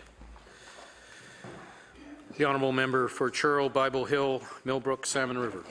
Thank you very much, and I thank the Minister for that, the table that he's going to be tabling, and he's going to be giving me a copy. I appreciate that. I'm still very interested about the Butterfield Bank, and I'm wondering if the Minister is aware that that particular bank has apparently been involved in some scandal in the past. The Panama Papers is something that has come to my attention, and I'm just wondering if he's aware of anything like that. The Honourable Minister of Business. Thank you, Mr. Chair. The name of the financial institution certainly has a history that preceded our government, and I even believe the previous government. There's been a number of purchases and sales within that financial institution. And these were questions, in fairness to my colleague, that I posed as we were going through, the briefings on the payroll rebate for Butterfield. And the research that has been completed clearly demonstrates that the financial institution that we are speaking of today, Butterfield, is no way now, or have they ever been connected to the scandals that my colleague has referenced, Mr. Chair, in a period that preceded, I believe, both our governments. The Honourable Member for Churl, Bible Hill, Millbrook, Salmon River. Thank you, Mr. Chair, and I appreciate that response. I'm also aware, and I'm wondering if the Minister is at all aware or concerned, that the former Executive Director of NSBI actually worked at that Butterfield Bank many years ago. Then he actually came and took a job here and was Executive Director of NSBI and recommended payroll rebates to that company, I believe, while our government was in power. And now I see that he went back there again. I'm not sure where he is now, but so I'm wondering why we are continuing and how this whole, how did this happen, and does the Minister have any concerns about the perhaps incestuousness of this relationship? The Honourable Minister of Business.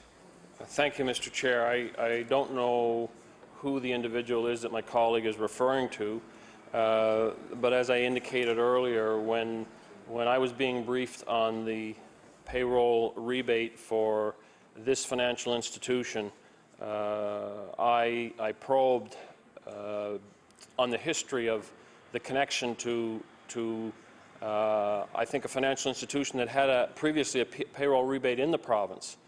And it was through that probing, through the work that NSBI did relative to this file and the feedback and evidence that they were able to present to me, that I'm completely satisfied with the integrity of this particular financial institution.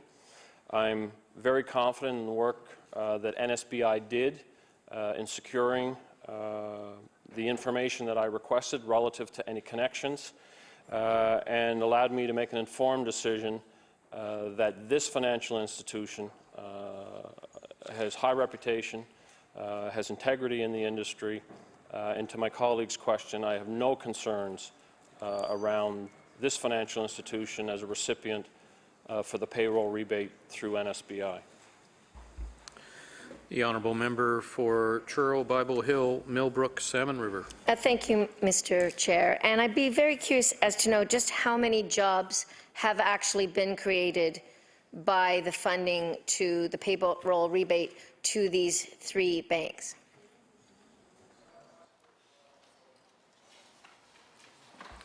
The Honourable Minister of Business. My apologies, Mr. Chair. I was speaking to one of my colleagues.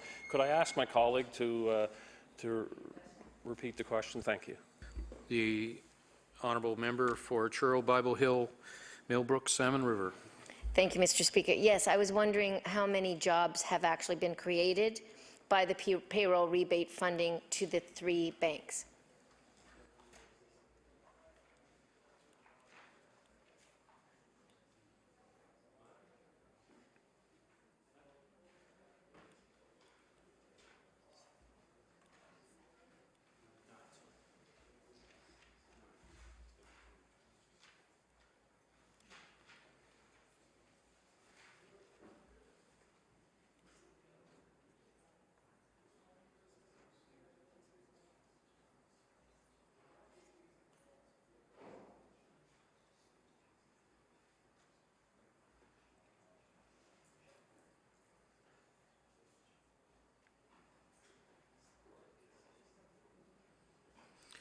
The Honourable Member, Minister of Business.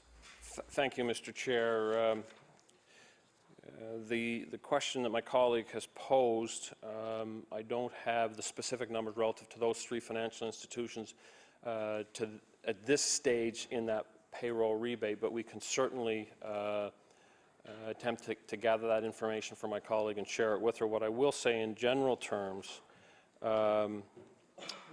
with regards to the success of the payroll rebate program, from 2007 to 2012, Gardner Pinfold had completed an analysis on the economic impact of Nova Scotia Business Inc., and over the period of that review showed provincial support through NSBI helped to support the creation of at least 6,700 full-time equivalent jobs through the payroll rebate program. So it's demonstrated itself to be a very successful program.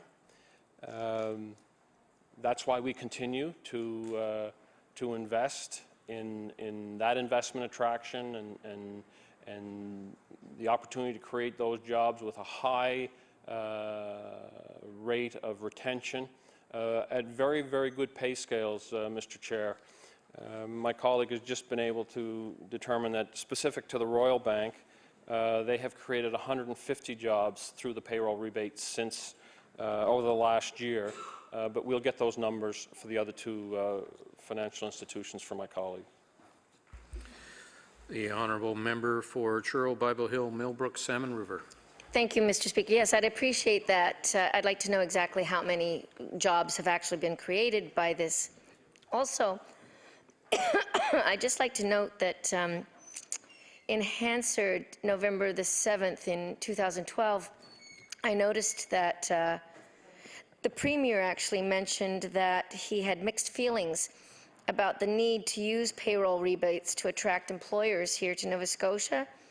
And he said that the benefit of the tool is that companies actually have to create the jobs to receive the benefit, but it worried him at the time that the economy is so uncompetitive that we need to use these tools to bring employers here. And also he mentioned that these payroll rebates, he said, are being used to help an out-of-province company compete for or poach talent from Nova Scotia businesses. Businesses expect to have to compete with other companies for talent, but they shouldn't have to compete with the government-subsidized companies for talent. That's an unfair advantage, and that's the government picking winners and losers. And that is actually what was said in November 7th, 2012 by the Premier. So I'm wondering again why the NSBI is so focused on creating jobs in this fashion.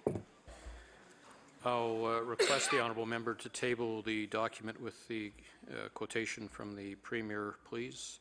The Honourable Minister of Business.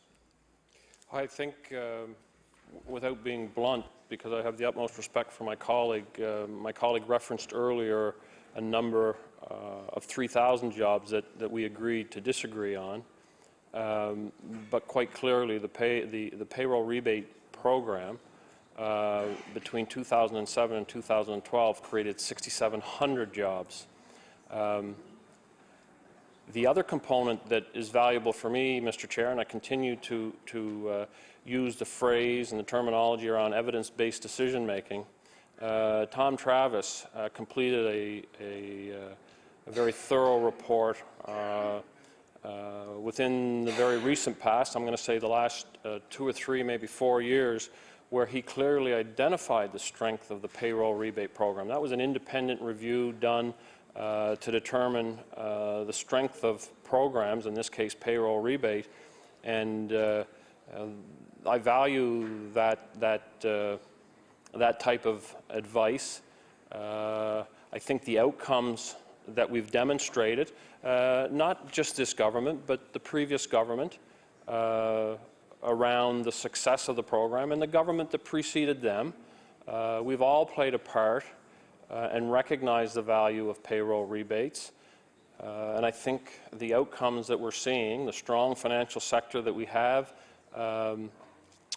traditionally here in Halifax, because the support mechanisms are around them, they have the academic community that is able to provide young, new graduates with the appropriate academic accreditation to fill the jobs and roles that they create. I would say it's safe to say, Mr. Chair, that the program's success speaks for itself.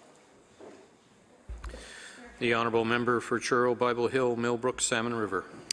Thank you very much, Mr. Chair. I'd like to know how many jobs are forecasted to be created in this year, 2016-17, by the Film and TV Production Incentive Fund, and in what region of the province?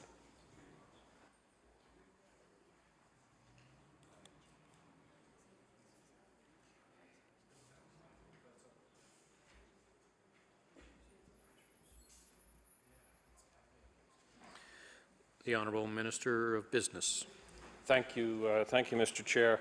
I wouldn't have the numbers of what numbers of jobs would be created, and I think that's a variable that we wouldn't know until such time as productions are actually functional. What I can say is there's been 16 productions approved under the Film Television Production Incentive Fund. That equates to about a $12 million spend in the province of Nova Scotia. That draws down on about $3.3 million of the Film Television Production Incentive Fund, and each of those productions varies, both in financial support and I anticipate inherently size of the production, and I think safe to say those productions that have smaller funding amounts would see a nominal number of jobs created, and I think those productions with larger funding amounts would see an increased number of jobs created. So to the point of my colleague's question, I can't give her an exact number because I just don't know. The Honourable Member for Truro, Bible Hill, Millbrook, Salmon River. Thank you, Mr. Chair. So I believe were there just 2 productions that were done in the last year, and then I believe if there are 16 more coming, how many jobs is he aware of that were created by helping out with the 2 that were already shot here and the 16 that have been approved for funding? The Honourable Minister for Business. Thank you, Mr. Chair. I don't have those numbers, Mr. Chair. The Honourable Member for Truro, Bible Hill, Millbrook, Salmon River. Thank you, Mr. Speaker. Perhaps he could provide me with those numbers in the near future. I'd be very curious to know exactly how many jobs we're talking about here. Moving on to another fund, which is the Eastlink Fund. So when will money be available through the Eastlink Fund for productions that are needing their bridge financing for their projects?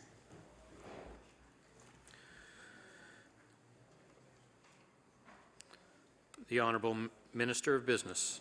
Thank you, Mr. Chair. If I may just go back to the previous question where my colleague asked for those numbers. I think those numbers would only be available once productions have commenced and completed, and we know from each one of those productions the numbers of people employed within individual productions. So it will be some time before those numbers are realized, and we certainly, through whatever medium we can in our work with the industry, determine those numbers and share them with my colleague.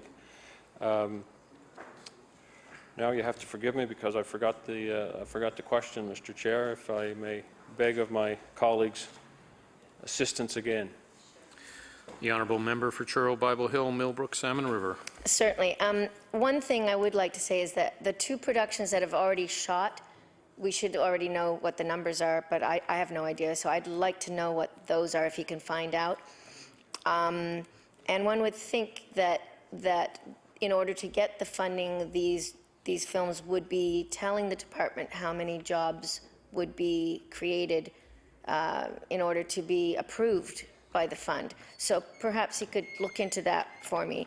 But my next question was about the Eastlink Fund. And when will money be available through the Eastlink Fund for the productions that need it?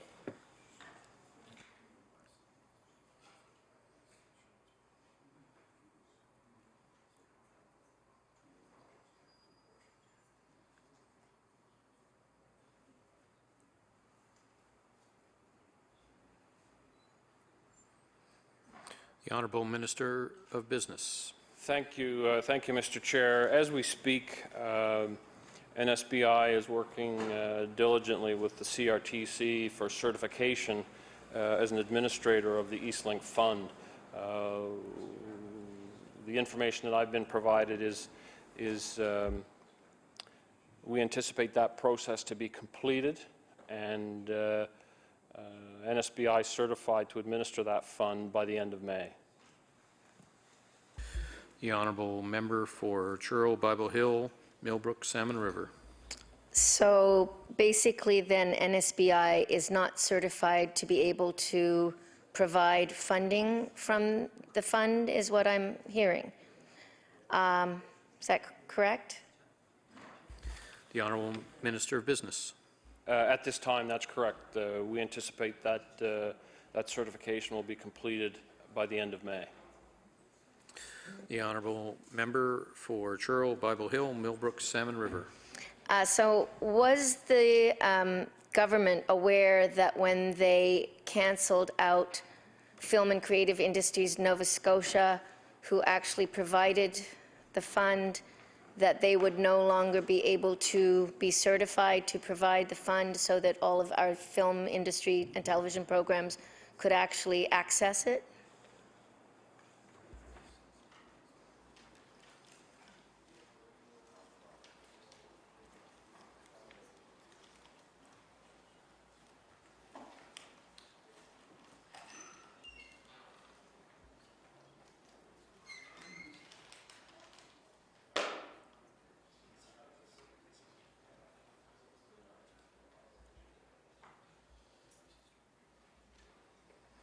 The honourable Minister of Business. Thank you, Mr. Chair.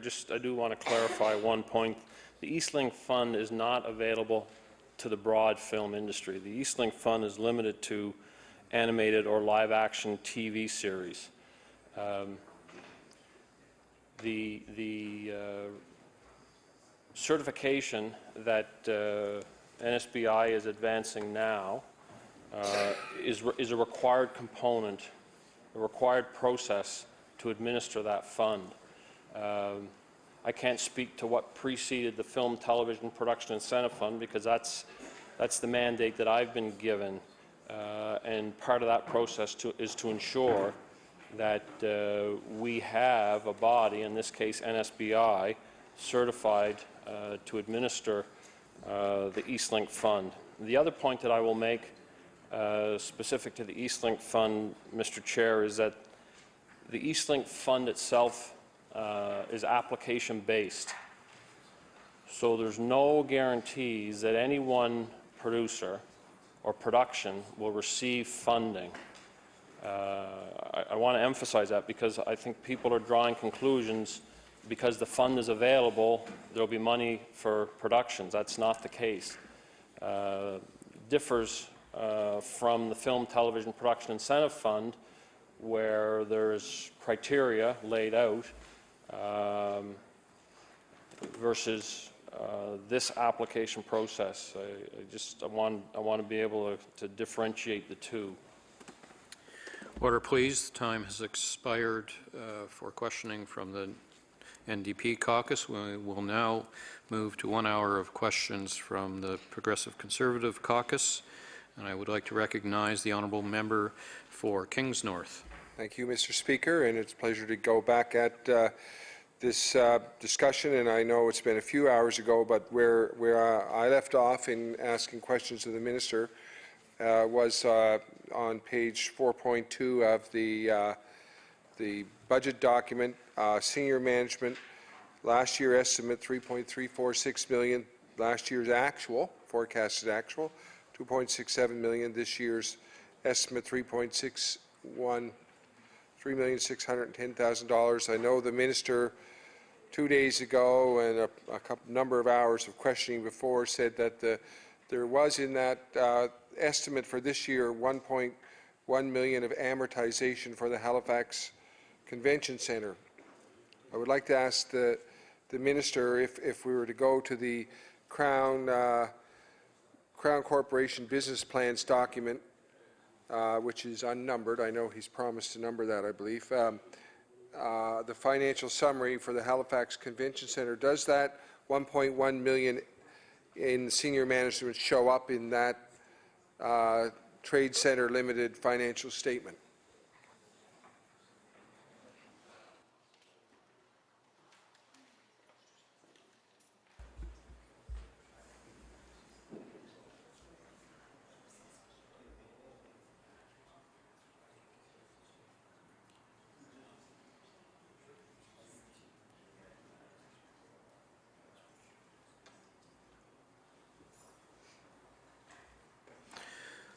The Honourable Minister of Business.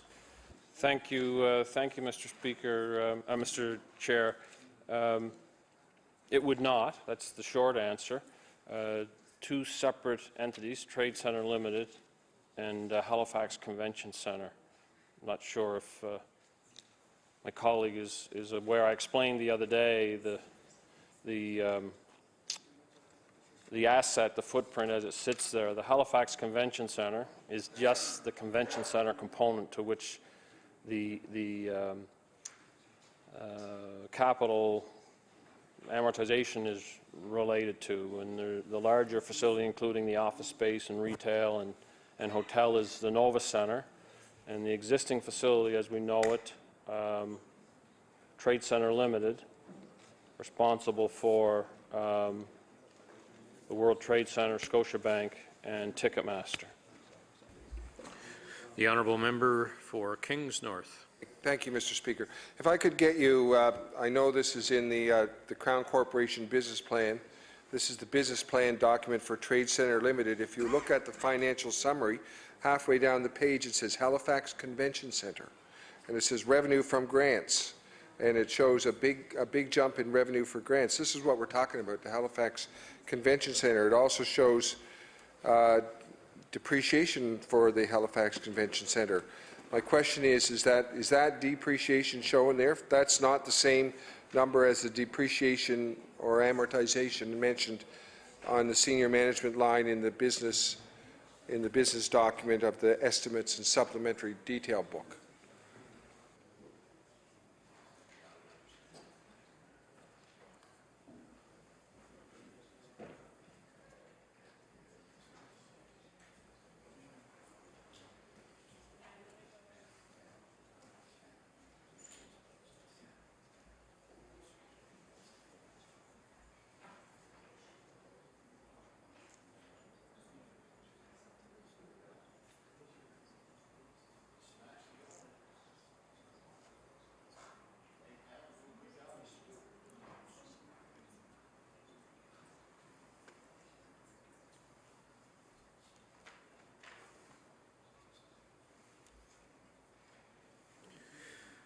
The Honourable Minister of Business. So just a couple of points for my colleagues' benefit. DOB, Department of Business, has the amortization as captured in the budget document. and Trade Centre Limited, Halifax Convention Centre has the depreciation and other costs. The reason the Halifax Convention Centre is captured in the Trade Centre Limited business plan is the Halifax Convention Centre Act was not introduced and proclaimed until April the 1st. So that is the first day of the next fiscal year. Those circumstances relative to Halifax Convention Centre are captured in the business plan for the 15-16 fiscal year up to the end of March 31st.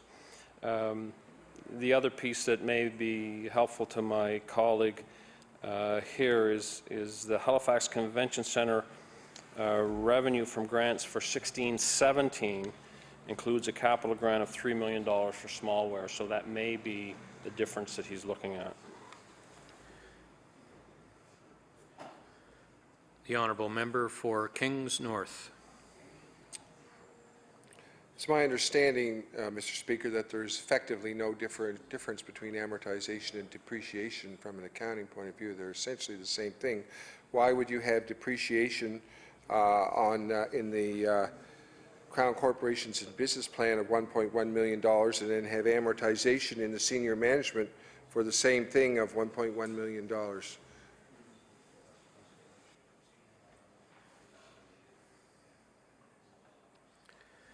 The Honourable Minister of Business. Thank you, Mr. Chair. The amortization that we're speaking about is for the Halifax Convention Centre. The depreciation that I've referenced and is captured is for the World Trade Centre. Two different. The honourable member for Kings North. Yet in the Crown Business Plan document it says it's for the Halifax Convention Centre. Is it stated incorrectly there?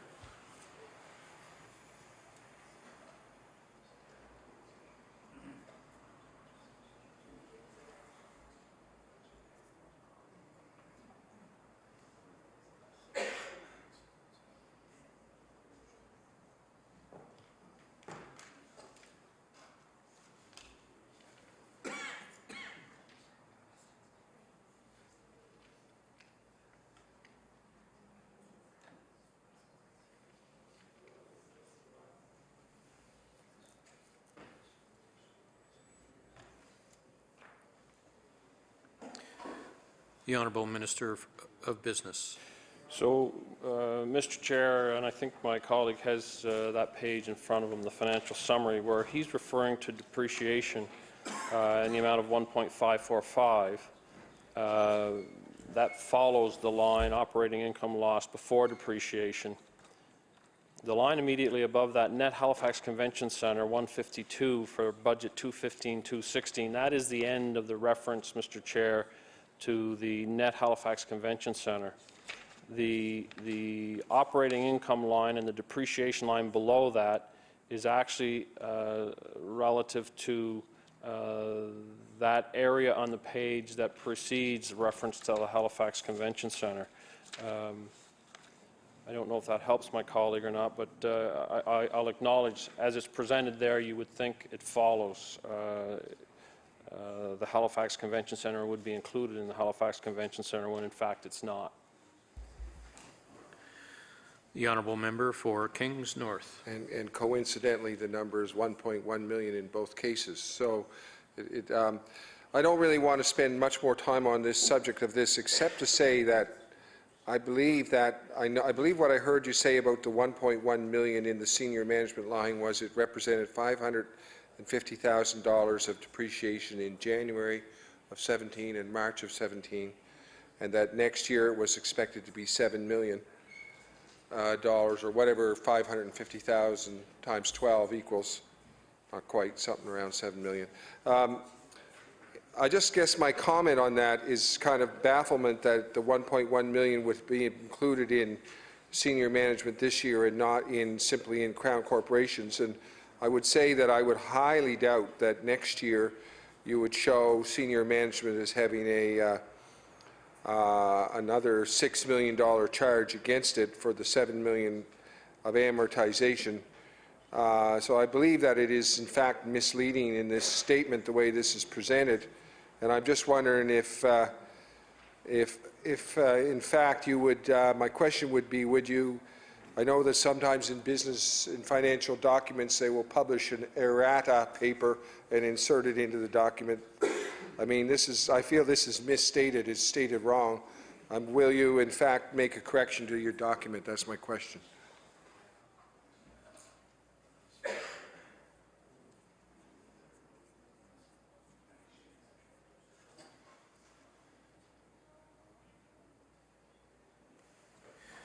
The Honourable Minister of Business. Thank you, Mr. Speaker.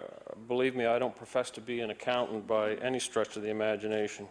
But I will say this, the financial statements, the business plans, as they are presented, are completed by those in the accounting profession. They're subject matter experts. They compile this as they do other financial documents throughout the course of the year, and in these circumstances for the sole purpose of a provincial budget and available to the public and all members of this House for purposes of discussion and budget estimates. I have full confidence, Mr. Chair, that the work that's been completed reflects the expertise of the profession, and I would suggest, Mr. Chair, that this is in fact a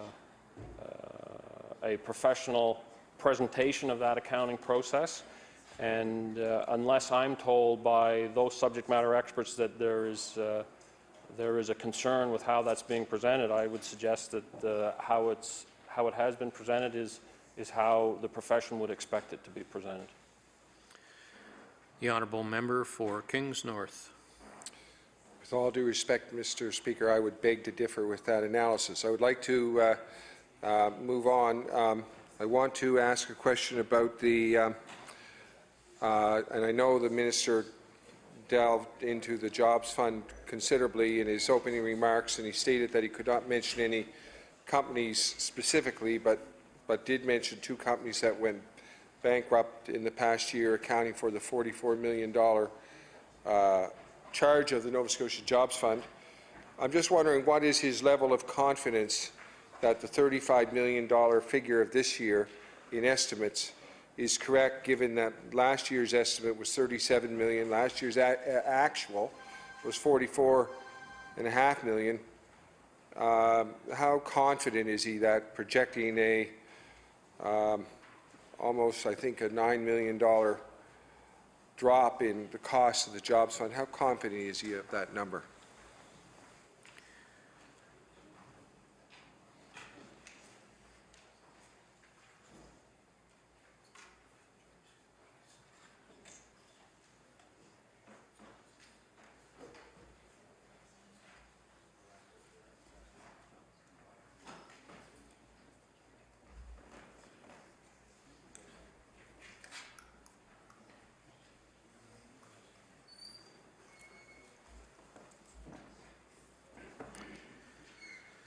The Honourable Minister of Business. Thank you, Mr. Chair. The Jobs Fund has a long history of variables. The $35 million that my colleague has referenced is the best estimate that our employees, our staff, have been able to compile for this particular budget. We recognize that there's many variables that could impact that estimate. It could impact it in a constructive, positive way, or it could impact it in a negative way. If any one of those businesses experiences financial difficulty or closure, or the other side, Mr. Chair, if any one of those businesses are able to repay earlier than the commitment required. Just a couple of examples of variables that fund could experience. But I'll say this, I have full confidence in the work that has been completed in getting us to this number, But I want to qualify that. Circumstances beyond the control of anyone involved in bringing the estimate to where it is, there are variables that could impact that going forward. This fund has a long history of that, and I anticipate we will see some of those variables in the future. The honourable member for Kings North. And I don't really, I understand what the minister is saying about the jobs fund. Don't really want to delve on it any more than that at the moment. Operational leadership and coordination and alignment, it shows 395% growth, I believe it is, from to 6,700,000. Can the minister just enlighten me what that sector is going to do, or what that line?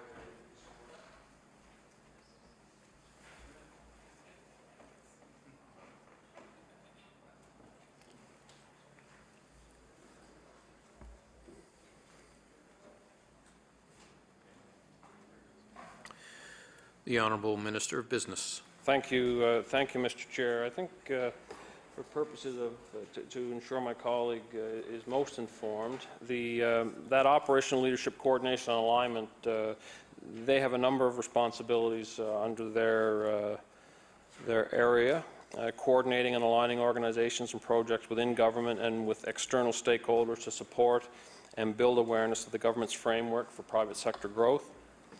They lead and coordinate for government, the Rural High-Speed Internet Initiative and the Halifax Convention Centre. So in these circumstances, the question my colleague is posing is specific to the broadband, or the internet, high-speed internet commitment in this budget. They also support the work of the alignment agreements with government I mentioned earlier in discussions with my colleague from the NDP party. And they will lead the development of an engagement plan and coordinate the implementation, recognizing that the building awareness of the framework, private sector growth, promoting better alignment around it, and reducing overlap to enhance integrated focuses. So it is about, for the first time, Mr. Chair, through these outcome and alignment agreements, government aligned, departments and crowns individually align with the priorities of government. We've seen and heard in the past, Mr. Chair, about silos. We've seen departments compete for money amongst each other. Mr. Chair, those days are gone, and the Operational Leadership Coordination and Alignment Group will be responsible to ensure that oversight is provided to both the outcome and alignment agreements, and that the work that we've proposed and the objectives that we have laid out and the priorities that we have identified as a government are all supported across individual government departments and individual Crown corporations. The honourable member for Kings North. So, Mr. Speaker, is the $6 million increase $6,100,000? Is that the $6 million? I believe there was a $6 million announcement for high-speed internet. Is that the same money? Is that the money that was announced for high-speed internet? The honourable member of Minister of Business. Thank you, Mr. Chair. That is the money for high-speed internet. The honourable member for Kings North. Certainly, high-speed internet is of great concern to rural Nova Scotia, and I know the minister we all read allnovascotia.com, and may have seen the comments recently, just in the last day or two, from the Eastlink company about the immense difficulties of getting, of the cost of getting high-speed internet to rural areas, not just Nova Scotia. But I'm just wondering if the minister can tell me how the anticipation of how this money is to be spent, and what areas will this $6 million service in particular.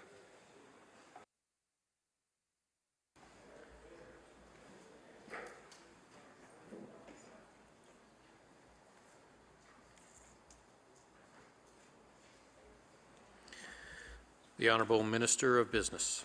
Thank you, Mr. Chair.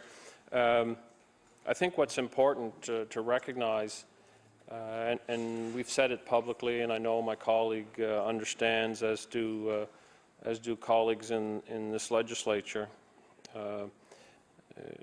the solution around connectivity and high-speed internet is both challenging and expensive. And I think my colleague's reference to a hearing yesterday with CRTC and the evidence that was presented by one service provider does demonstrate that. The $6 million that we have identified, Mr. Chair, in this budget, we are in the early stages of determining how that money will be expended. We've just completed a significant amount of work. We contracted Ernst & Young to do jurisdictional scan, needs assessment, gaps identification, types of technology that are available within the industry, within the sector, that could be utilized in providing and finding solutions for Nova Scotians. So we're very early in the stages of how that money will be spent. We continue to meet internally within our departments, recognizing that the cost will necessitate a long-term plan.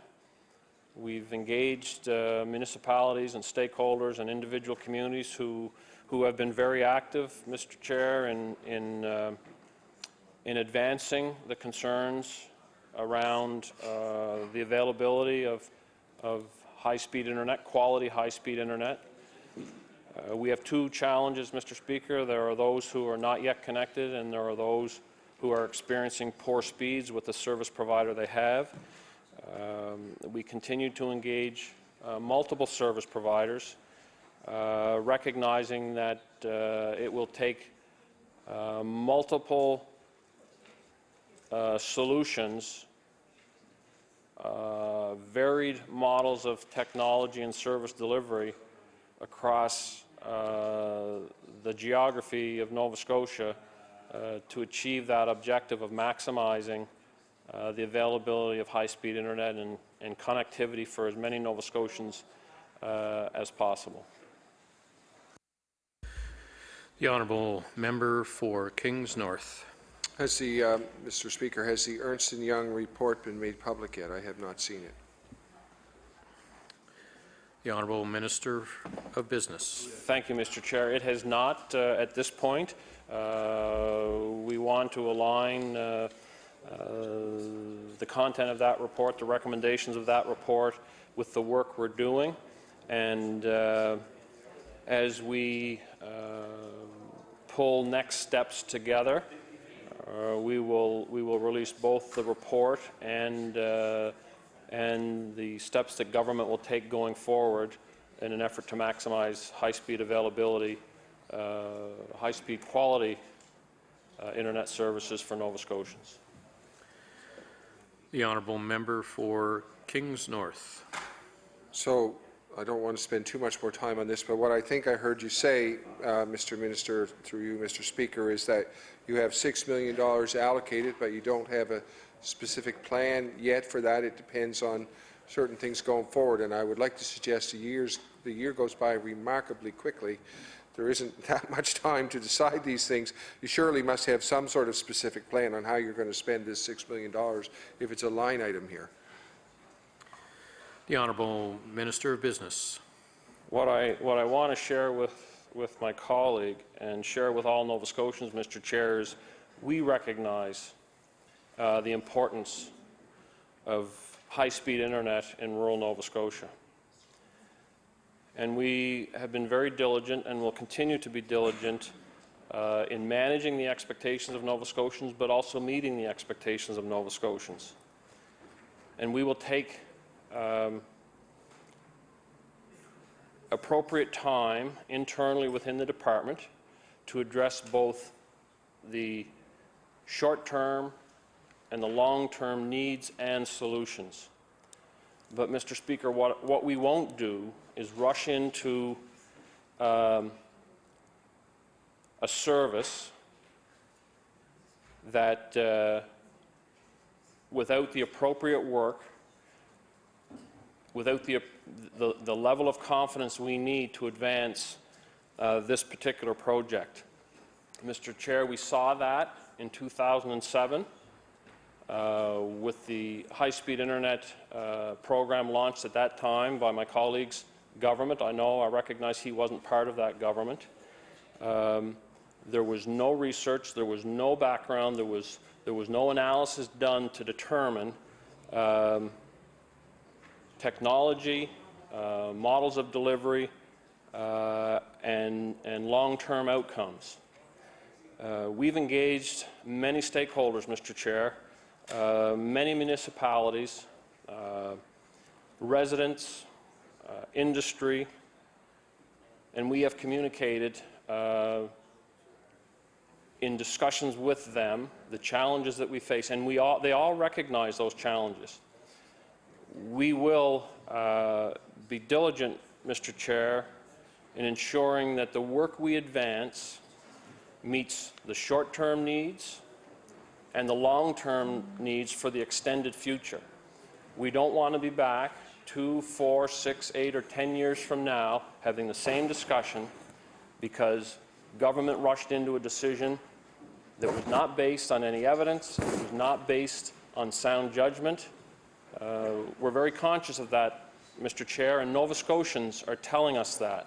They're telling me that personally when I engage them on this discussion. So to my colleague's point, we will continue internally. We will continue to engage stakeholders, homeowners, municipalities, and others so that we are moving this project together. It will be a partnership, necessary.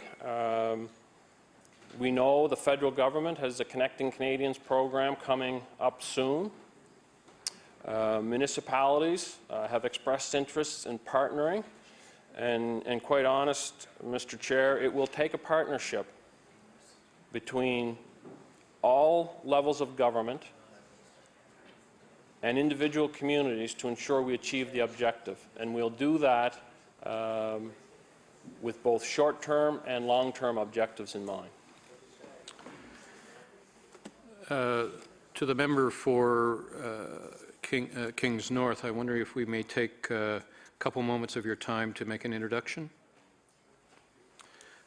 The honourable member for Cole Harbour, Eastern Passage. Mr. Chair, I beg leave to make an introduction. Permission granted. I would like to draw everybody's attention to the East Gallery. We have the members here from the Thrive Education Program. They're visiting us from Dartmouth. So I ask if everybody would show them the warm welcome of the House.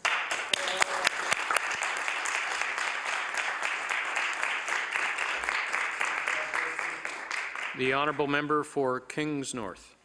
So, Mr. Speaker, what I hear the minister saying is the $6 million will be spent on consultation and discussions.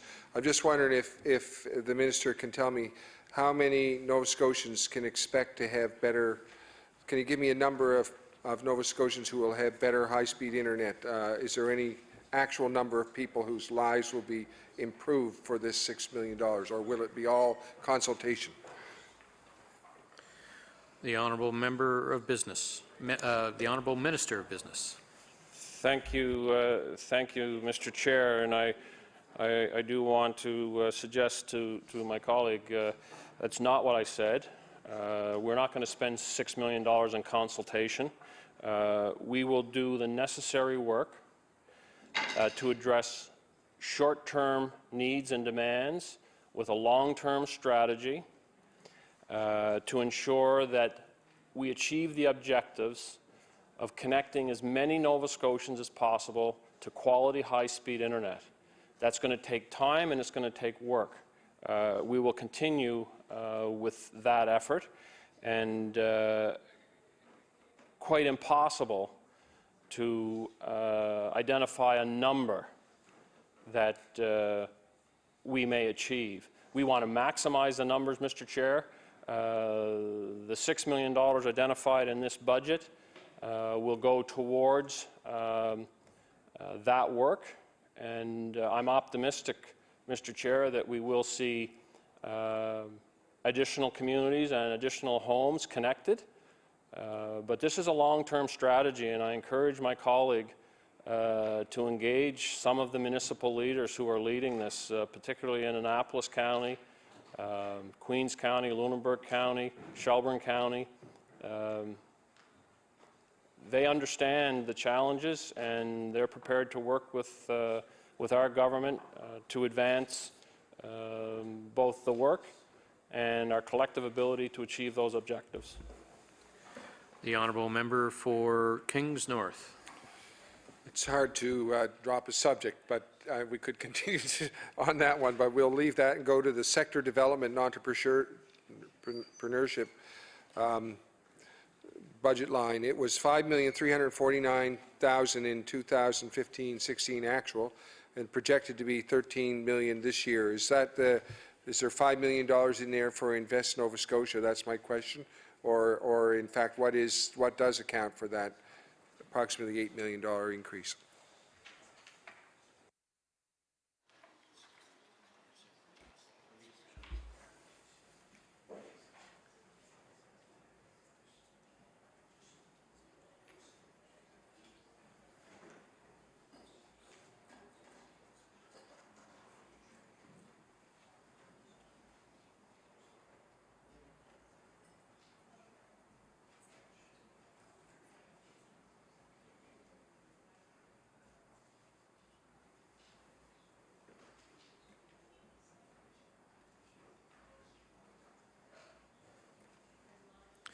The Honourable Minister of Business.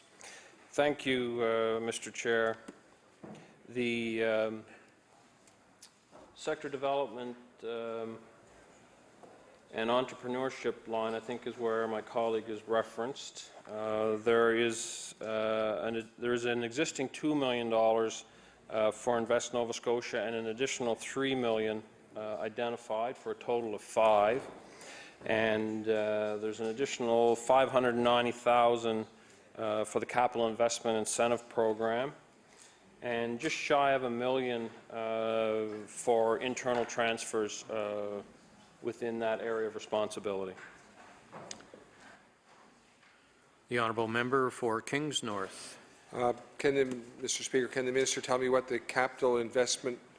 I probably didn't even get the whole title. That capital investment. If you could give me the title of that program again and tell me where that money is being spent and how much it is again.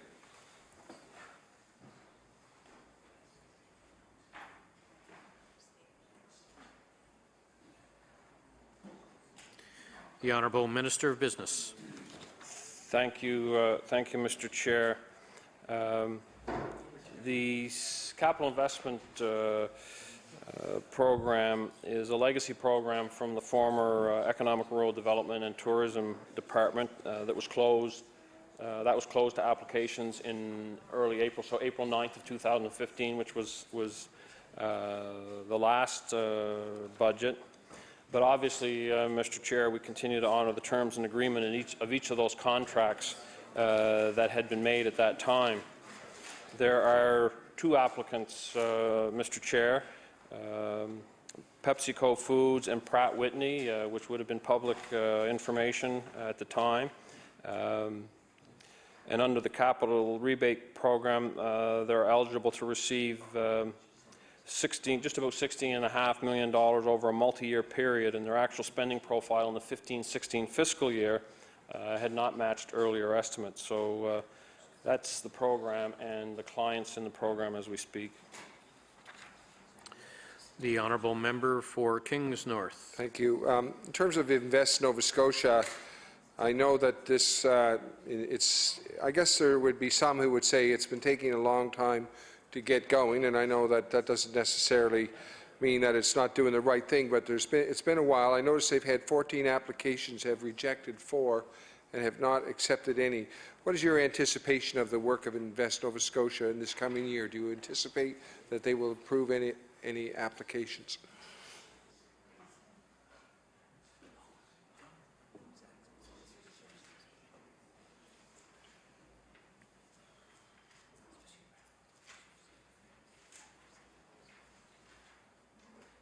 The Honourable Minister of Business. Thank you, Mr. Chair. I think the first thing that's important to recognize is that Invest Nova Scotia itself, their board of directors is an independent board with independent decision-making from government. So they have a budgeted amount of money, and they will administer the application and decision-making process within their board. We've received, or they've received, to date, 18 applications. There's 6 applications have been declined. There's 5 that are in the application process. What I would say is applications in process. There are 4 applications to be reviewed, and there are 3 applications presently on hold. The Invest Nova Scotia has a web page, so there is information available to the public through their web page. The creation of Invest Nova Scotia, Mr. Chair, to the time frame that my colleague has referred, certainly has taken time. They're a new entity. They're independent of government. They had to come through the bylaw process and ensuring that the governance model is in place, and that takes time. What I think is most relevant with Invest Nova Scotia is the independence and the scrutiny that they are giving applications. Invest Nova Scotia is you know, it doesn't support direct to business as the old Jobs Fund did. There's no blank checks coming from Invest Nova Scotia to individuals where there's no business plan. There's been no business analysis to determine the potential success or potential failure of a business, as was the case in the old Jobs Fund. We closed that Jobs Fund, Mr. Chair, because it was not serving the intended purpose. We know the economy of Nova Scotia has struggled for the last 25 years. Nova Scotia, up to 2013, the previous 25 years, Nova Scotia has had the worst performing economy in the country. Hundreds of millions of dollars spent without any true analysis supported by established business plans. The Invest Nova Scotia Fund has significant scrutiny. It's removed from cabinet decision-making. It is, as I mentioned earlier, an independent board who apply what I would consider a high level of due diligence. And the decisions they're making, I think, as they become public, will give Nova Scotians confidence that taxpayers' dollars are not being abused, that the Invest Nova Scotia Fund has started and will continue to serve its purpose of an independent funding model that supports sectors, Mr. Chair, and not individual businesses.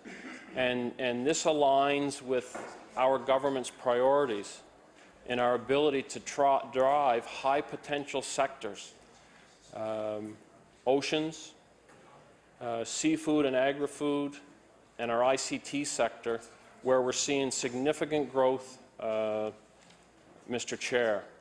And what's reassuring in the growth that we're seeing in the wine industry, in the seafood industry, in our ICT sector is job growth,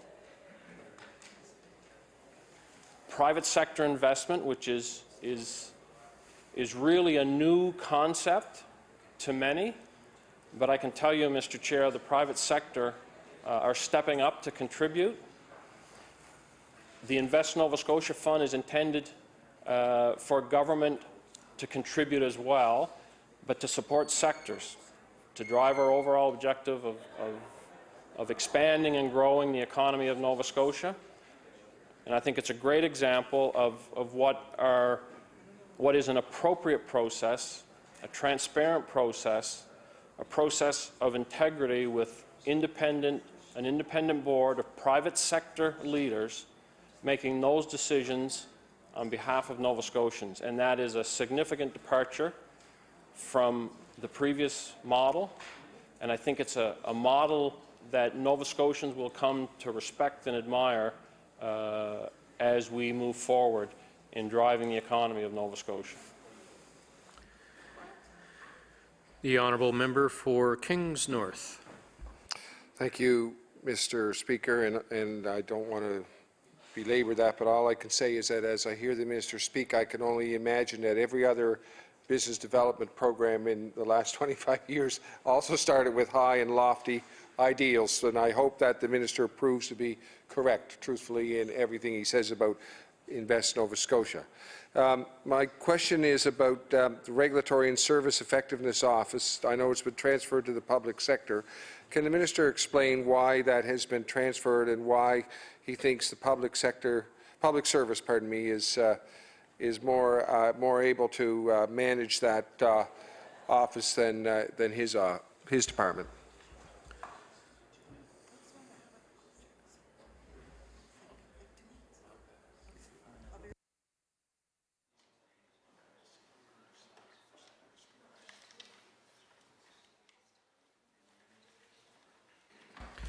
The Honourable Minister of Business.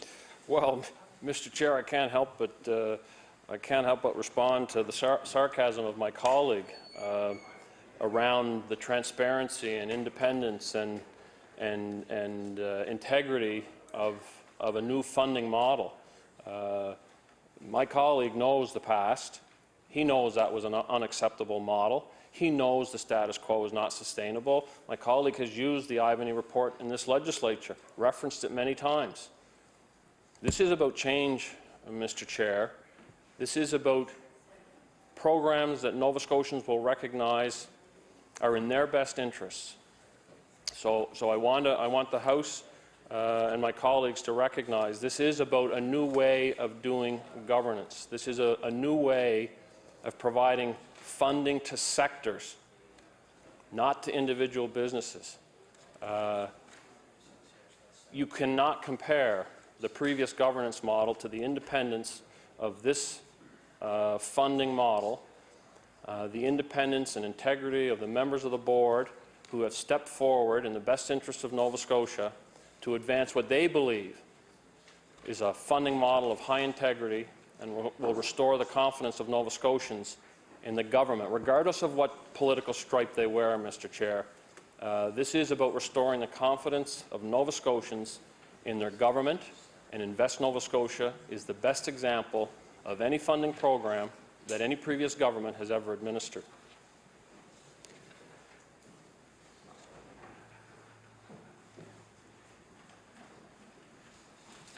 I will also mention, for the benefit of my colleague, that the minutes of monthly board meetings that Invest Nova Scotia have are online, and I encourage all Nova Scotians to visit the website and see the diligence and the transparency of that particular fund. And I have to ask my colleague to repeat the question because I've misplaced that frame again. The honourable member for Kings North.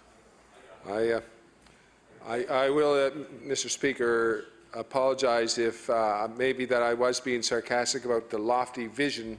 However, I am sincere in saying I hope it works, seriously. So, and I do recognize that all of the things that the minister has, most of the things are, all of the things that his description of Invest Nova Scotia is accurate. I've read the minutes online too. So, I was switching gears to another department, just working my way down that line, Mr. Minister, and asking you to tell me. Order, please. Please direct your questions through the chair. The honourable member for Kings North. Mr. Speaker, I was just working my way down the page. I wanted to know why the Minister of Business felt that the Office of Regulatory and Service Effectiveness was better situated in the public service than in his department.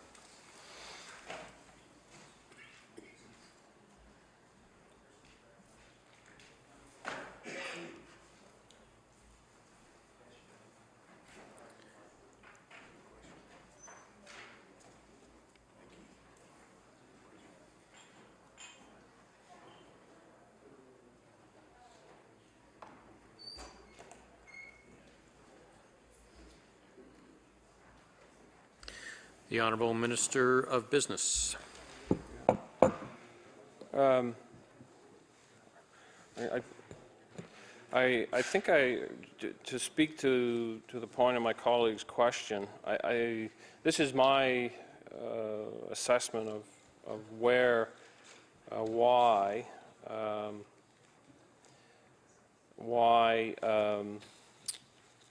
the Office of Regulatory Affairs has been actually carved out of the Department of Business. So originally it was in the Department of Business, but we felt it appropriate to be removed from the Department of Business for a couple of reasons. We wanted it to be independent so that it could provide guidance and direction to all departments. The intent and the work to date has seen a tremendous amount of work and analysis by the Office of Regulatory Affairs and Service Effectiveness on individual departments and the legislation that has come forward since the creation of the department. And so it was important they were able to do that analysis of the Department of Business without reporting to the Minister of the Department of Business. And the model that we implemented really was a part of the alignment that the Premier is leading throughout Atlantic Canada with the province of New Brunswick. And a similar role in New Brunswick, we believe that office is best positioned to report directly to the Premier's office. And my colleague has pointed out appropriately on the bottom of page, just bear with me.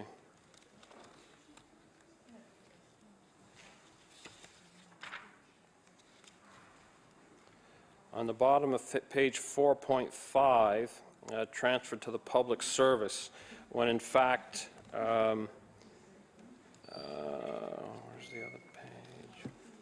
Where was it? There was on page 20.28, it identifies that the Office of Regulatory Affairs and Service Effectiveness falls under the Premier's office. So my colleague has, in 4.5, identified a mistake in the document. The Office of Regulatory Affairs and Service Effectiveness actually reports to the Premier's office. The Honourable Member for Kings North. And possibly the confusion lies for me in the title of this department, but when I read Office of Regulatory and Service Alignment in the Department of Business, in my mind, I think, Mr. Speaker, this is trying to help or streamline somehow for businesses in the province. This is a service to the businesses in the province. And what I think I heard the Minister say, Mr. Speaker, was that this is acting in this way on its primary focus is government departments. Maybe the Minister can clarify, did I misinterpret what this office does? The Honourable Minister of Business. I thank my colleague for the question because it is an important question, Mr. Speaker, Mr. Chair, and it actually does both. It is about putting the regulatory legislative lens on government departments to ensure that we're reducing red tape, not creating red tape, but through the extensive work they've done, engaging the private sector and engaging businesses and seeking their input on government's present legislation and their engagement with business, the Office of Regulatory Affairs and Service Effectiveness, their engagement with the business community, and I'll say the broad business community, and the value that they have drawn from the dialogue with the business community. I've met with Mr. Fred Crooks, who leads the office on behalf of the Premier. He's briefed me on the engagement that he has had with the business community and the value that the business community brings to his office, really as an impartial lens in a collective objective to reduce red tape.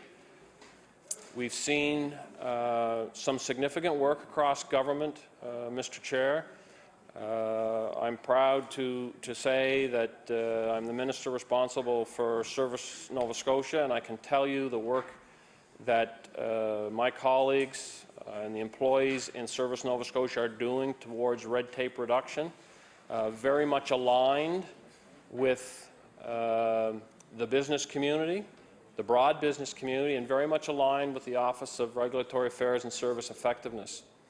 And I think there's two great examples where we reached out, Service Nova Scotia reached out, and this is with the lens of the Office of Regulatory Affairs kind of looking over their shoulder, reached out to the business community, engaged them right away in both the restaurant and accommodations bundle that we announced last year, as well as the corner store bundle, Mr. Chair, that the business community contributed to, that the business community helped design, and that the business community is pleased to say to this day they were part of that solution in addressing red tape in those two sectors. And I know the employees in Service Nova Scotia continue to engage the business community, and they're working on a third bundle that I know they're excited about and looking forward to announce sometime this calendar year. And the point I wanted to make in response to my colleagues' questions, Mr. Chair, was the Office of Regulatory Affairs and Service Effectiveness is really working with both government departments and the broad business community to ensure that that balance of necessary regulation remains in the best interests of both government and business, but we're able to identify and eliminate that unnecessary regulation that is really tying the hands of business. And we continue to hear from the business community. We have great opportunities to drive small business in Nova Scotia, and we want to ensure, through the efforts of Service Nova Scotia, the work that they're doing with the Office of Regulatory Affairs and Service Effectiveness, and the strong work relationship between the Office of Regulatory Affairs and Service Effectiveness. I can't get an acronym in my head for that office, Mr. Chair, so that's why I continue to repeat it. The work relationship that they have with individual departments in supporting the work of the Office of Regulatory Affairs and Service Effectiveness. And it's not restricted to government and the business community. As we speak, Mr. Chair,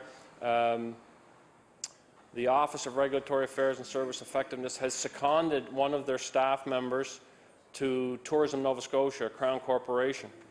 And he's doing an analysis of the shared economy. And it's creating tremendous discussions, and we're seeing every day new components of the shared economy. We as government want to be part of that discussion. We want to ensure that there's a regulatory lens placed on that discussion, and we want to ensure that the business community is included in that discussion. And that is really what the Office of Regulatory Affairs and Service Effectiveness has been facilitating since their implementation.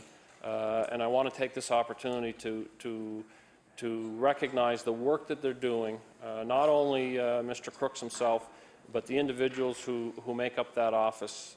They are making a significant difference in the legislative, regulatory world of government, and it's a direct benefit to our broad business community.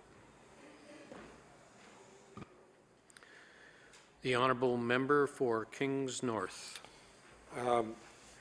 Going down the line to the next line, Crown Corporations is a very, very large line, a huge part of your department, Mr. Minister, and I do appreciate the fact that you tabled the guidelines for NSBI for the payroll rebate fact sheet. I just glanced at that quickly when that was tabled, and I had a question. What my question was, and it wasn't answered in that fact sheet actually.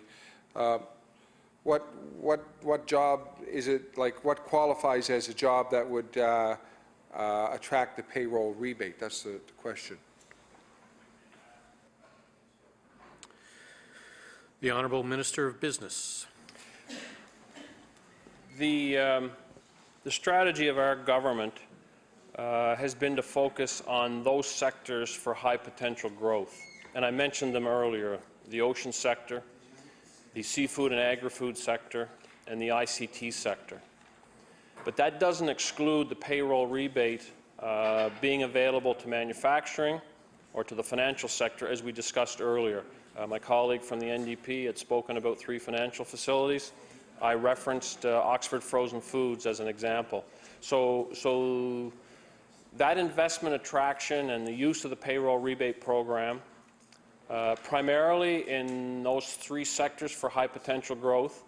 And when I talk about oceans, just as an example, sometimes people get confused, but oceans is broad. It's shipping, it's marine tourism, it's oil and gas, very, very broad sector, not limited just to what someone might interpret oceans to be. So that's the intent of the payroll rebate program, but certainly not restricted to those 3 sectors. The honourable member for Kings North. I just and you mentioned Oxford Frozen Foods. Can I ask? I notice I have the press release here, but it doesn't actually say what the 110 new jobs were for. Can you tell this? Tell me what in particular, Mr. Speaker, through the Minister, what those 110 jobs were, more or less in broad categories? The Honourable Minister of Business. Thank you, Mr. Chair. I don't have the document in front of me that my colleague is referring to. I think it's probably framed in such a way that it's up to 110 positions, because my colleague may be able to clarify that in his next question. But the application of the payroll rebate for Oxford Frozen Foods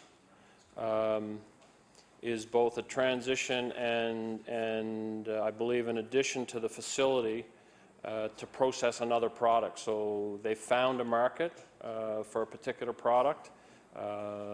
They believe there's a strong business case, and they utilize the payroll rebate for purposes of securing financial support for the positions that they will create. The honourable member for Kings North. Thank you, Mr. Speaker. I just want to say that I have a very high regard for Oxford Frozen Foods. My father did business with Oxford Frozen Foods, and I'm, as a farmer, my farm life, I'm in the process of selling the farm, but in fact, I'm doing business with Oxford Frozen Foods right now, trading land. That's what I'm doing. I have 30 acres of our land they're using. I'm using 30 acres of their lands. However, in November, Hilton plant was closed down in Kings County of 2015 at the loss of almost 100 part-time jobs, which was the equivalent of 52. And in February, this payroll rebate was given to Oxford Frozen Foods for the creation of new jobs in Oxford. There were many in Kings County who scratched their heads at that. There was a feeling that some of this was just simply taking jobs from Kings County and putting them in Cumberland County, and that attracted a payroll rebate. We were scratching our heads. As I said, I have a very high regard for that company, and I wish we had 10 more just like it in the province. But I'm not sure about the decision-making of the Department of NSBI in providing a payroll rebate for what looked like, from Kings County's point of view, transfer of processing from one area to another.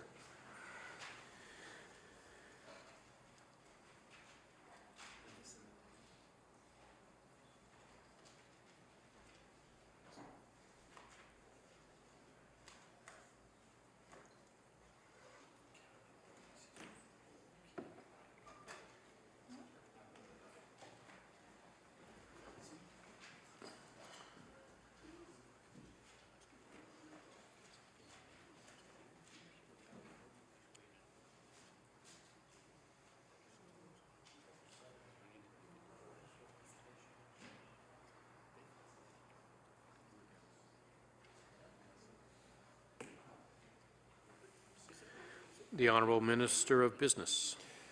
Thank you, Mr. Chair. I just wanted to confirm in my head that I had the circumstances right. I'm aware of the facility in Kings County that my colleague has referenced, and certainly that's difficult for any community. In those circumstances, I think the product that was specific to that facility was actually carrots, and I think a business decision on the part of Oxford Frozen Foods around wastewater issues at that particular location, and the cost to remedy those challenges. The payroll rebate in the Oxford facility in Oxford itself was a different product altogether, and I don't see any correlation between the business decision that Oxford Foods made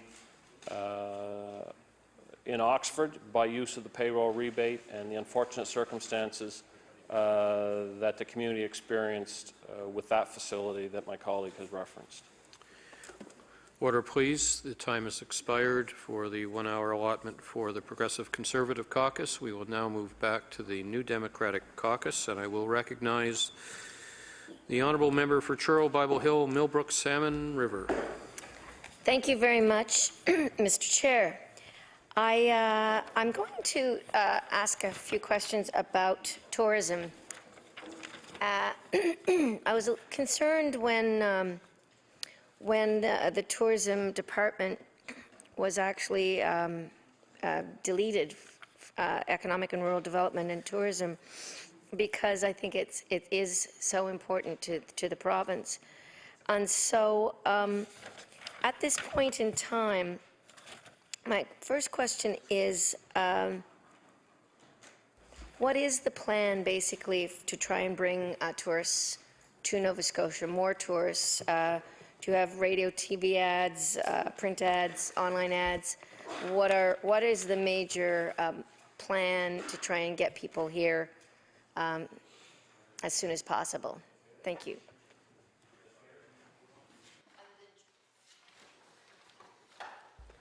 The Honourable Member for Churl, Bible Hill, Millbrook, Salmon River on a supplementary.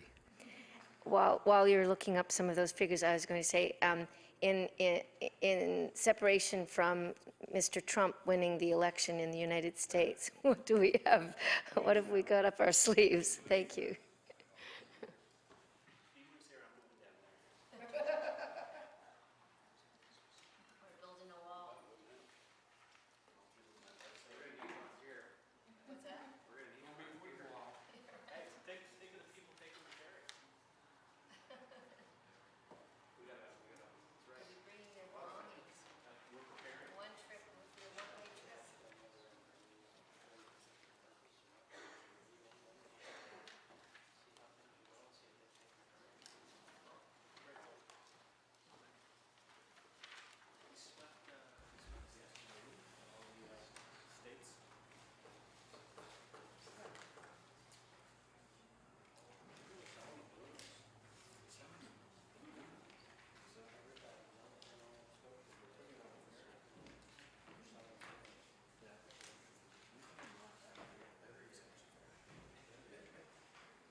The Honourable Minister of Business.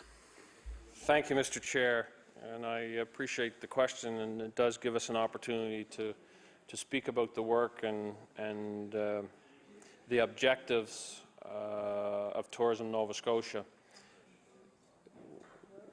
I think the first part of my colleague's question is, she expressed some concerns around the closure of the former Economic Rural Development Tourism Department and the creation of the Department of Business, but I think her comments were more specific to tourism itself. They were an agency of government at the time. The feeling was that the industry and those from the industry are best positioned to drive the industry, and as a result, the Crown Corporation was created. Reflective of those individuals from the industry, the board, highly competent staff with a restructure in Tourism Nova Scotia that really speaks to a focus on priorities, recognizing that their objective of doubling tourism revenues over the next 10 years is going to be a significant challenge. $2 billion to $4 billion is a tremendous amount of money through a tourism strategy. But for the benefit of my colleague, I'll explain the areas, and I did have the privilege of sharing these with her colleague yesterday from Dartmouth South. We had a similar discussion, and my colleague has mentioned the videos, the marketing piece of it. That is a significant part of our tourism strategy, and I know there's a lot of attention being given to the $6 million contract going out of province, and I take every opportunity I can, Mr. Chair, to explain that initiative. And I spoke to it to some degree yesterday. The reality is the largest percentage, 5.8 million of that $6 million, will be out-of-province spend. And some people have tried to position that's money out of the province. That's money that's going out of the province. Well, if we want to market our province to others across the country, across the continent, and around the world, it takes money. And those expenditures are going to be experienced regardless, and a critical part of the marketing strategy. The videos that you've seen,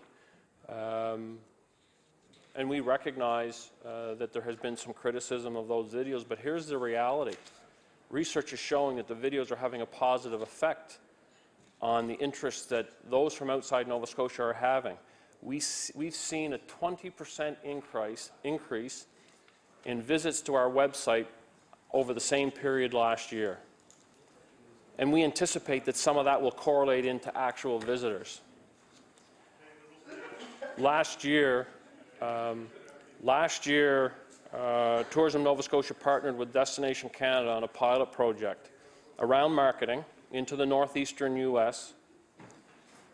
And for a very small investment, Mr. Chair, I believe in the area of $150,000, we saw a 14% increase in vehicle traffic from the northeastern U.S. to Nova Scotia.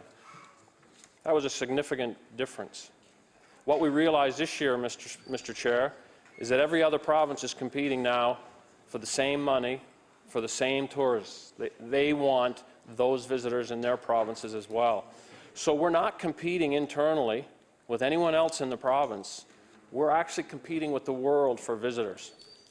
And the marketing strategy, for me, is really about, as the world has come to realize, unfortunately, it's about safe travel. And those around the world have recognized Canada for an extended period of time as a safe country to visit.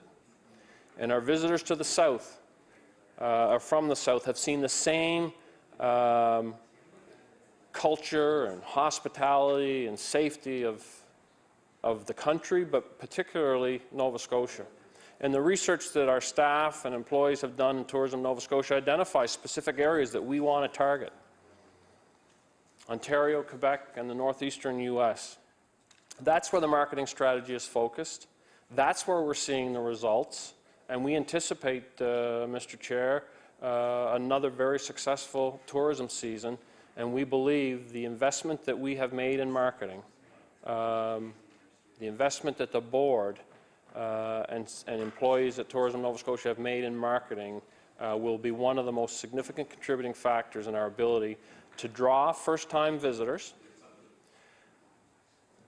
to extend their stay while they're here, and to spend more money while they're here. And I want to tell you a little story, Mr. Chair, for those on social media, and I'll give them a plug and promote their their business, the LaHave Bakery, and I know many in this legislature have heard me speak of it before. I was in the bakery the latter part of March on a Sunday afternoon, and I had ordered a coffee and I was waiting, and the guest book was on an adjacent counter. And I just took the opportunity to flip through the guest book for a previous day, and there were 16, there were a number of local visitors, but there were 16 visitors who identified their name and their community. This was the end of March, Mr. Chair, from the Netherlands, from the UK, from Australia, from the United States, and there were a couple of other international locations. This was the end of March. So I know traditionally we talk about the tourist season about to start. We're seeing that tourism season expand beyond what we call or have referred to as the traditional tourist season, where tourists traditionally travel, or when tourists traditionally travel. And I made a comment to the staff member working, and she said to me, "Mark, you can go back through that book. That's all year round." And the point I'm making, Mr. Chair, is it's those individuals who come here for different reasons, and we believe the marketing component is a significant piece of that. They will speak about their experience, and they become ambassadors for Nova Scotia. And I could give you a number of examples where I visited the town of Mahone Bay or the town of Lunenburg and have bumped into people from out of province. And they're speaking about their experience, they're sharing that with me, and in some cases, Mr. Chair, they're seeking a real estate agent because they are making decisions to buy property based on a first-time visit. And we know when they go back to their community, they're going to speak about that experience, and they're going to share their experience, and they're going to share their decisions to look at Nova Scotia as a place to travel, as a place to experience quality activities, and as a place, in these cases, in these circumstances, Mr. Chair, to purchase second properties. I had the good fortune, Mr. Chair, in the late 1990s, 99 to 2001, to work in the RCMP and in charge of the Lunenburg detachment. And I used to go for a walk on the waterfront every morning about 7 o'clock. And I had the opportunity through the day at that time and took it upon myself to count the out-of-province license plates for both the country and U.S. states. And I was able to identify literally every provincial license plate from across the country, and counted 47 different U.S. states' plates in the town of Lunenburg. This was pre-9/11. And when we experienced 9/11, Mr. Chair, we saw a significant decline in our U.S. travel for obvious reasons. And that had lasted for quite an extended period of time, where we saw U.S. residents selling their properties because of the difficulties in traveling to Canada and the challenges that they faced as a nation. But, Mr. Chair, what we're seeing now are U.S. residents purchasing properties again. We're seeing those volumes of license plates from the U.S. And the country. I was over in Lunenburg 2 weeks ago, and I counted 7 U.S. plates in the town of Lunenburg. And that's a significant difference from where we were. And I believe the marketing that the province has, the Tourism Nova Scotia has undertaken, and the method and medium that they're using to market is providing us that value, and it's providing us those outcomes. The second piece of our marketing strategy is around the Atlantic Canada Tourism Partnership, and it's It's a partnership that includes ACOA, the provincial departments and Crown corporations responsible for tourism in each of the 4 Atlantic provinces and the 4 provincial industry tourism associations. And this promotes Atlantic Canada in the United States as well as key overseas markets, Mr. Chair, through these consumer advertising campaigns, the travel trade programs, and the media relations activities that we've undertaken and will undertake within the strategy. I mentioned earlier, Mr. Chair, Destinations Canada and a pilot project that we partnered with Destinations Canada last year. They're a national marketing organization that's responsible for marketing the country around the world. And part of their mandate is to develop national and global marketing programs that destinations marketing organizations can buy into. And this partnership network allows organizations like Tourism Nova Scotia to leverage the strength, Mr. Chair, of the national brand that leverages dollars. So when a percentage of people who visit Canada, we know will visit Nova Scotia.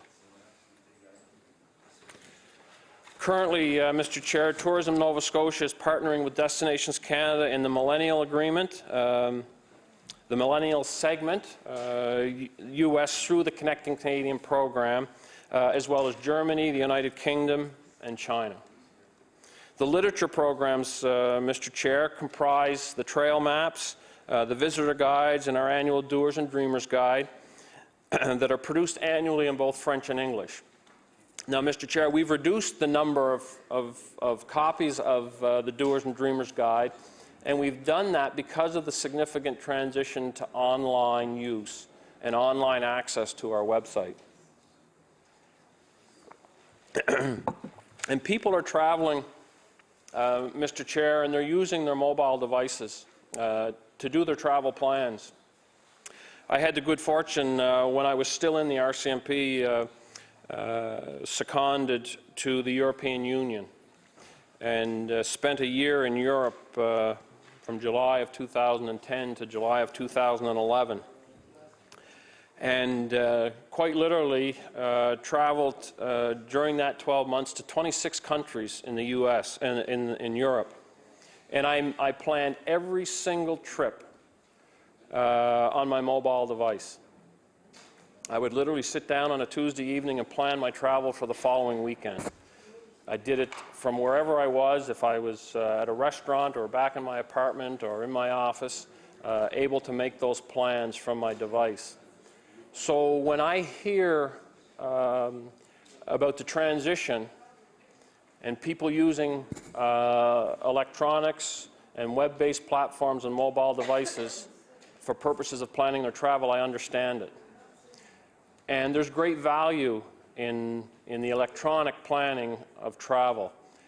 It's become an important part of those who choose to travel.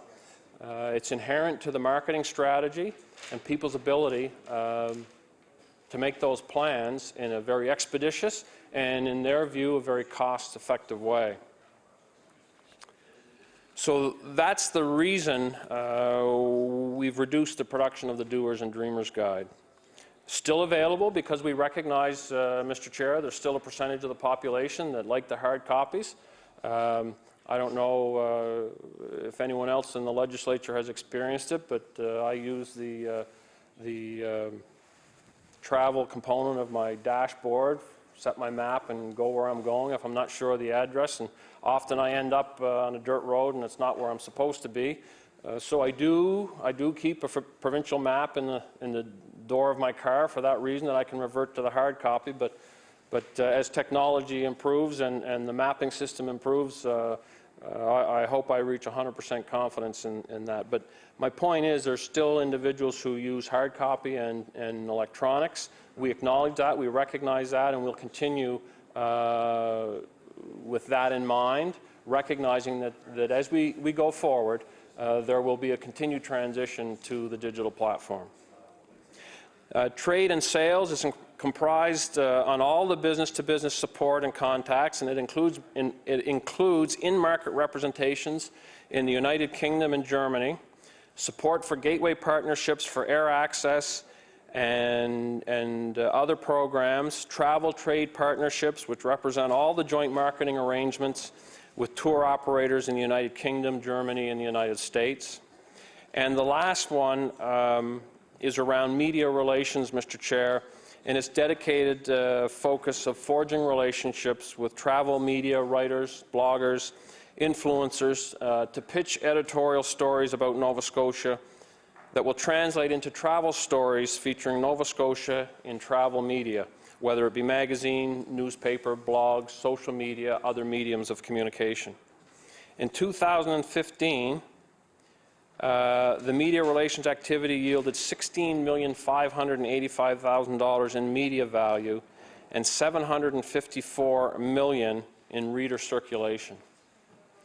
And I'm going to take this opportunity, Mr. Chair, to encourage each and every one of us in this legislature and each and every one of us as citizens of the province, and we see it often. Nova Scotia is hitting the mark on the top destinations in the country, in the continent, and around the world. And we see that through social media and various media platforms, and how important it is that we recirculate those mediums to maximize the exposure of Nova Scotia. There was one just yesterday that identified Halifax and Cape Breton Island as two of the top 20 destinations in Canada. And those are the types of things that we can do to help support the tourism industry in Nova Scotia. Those types of mediums are seen around the world.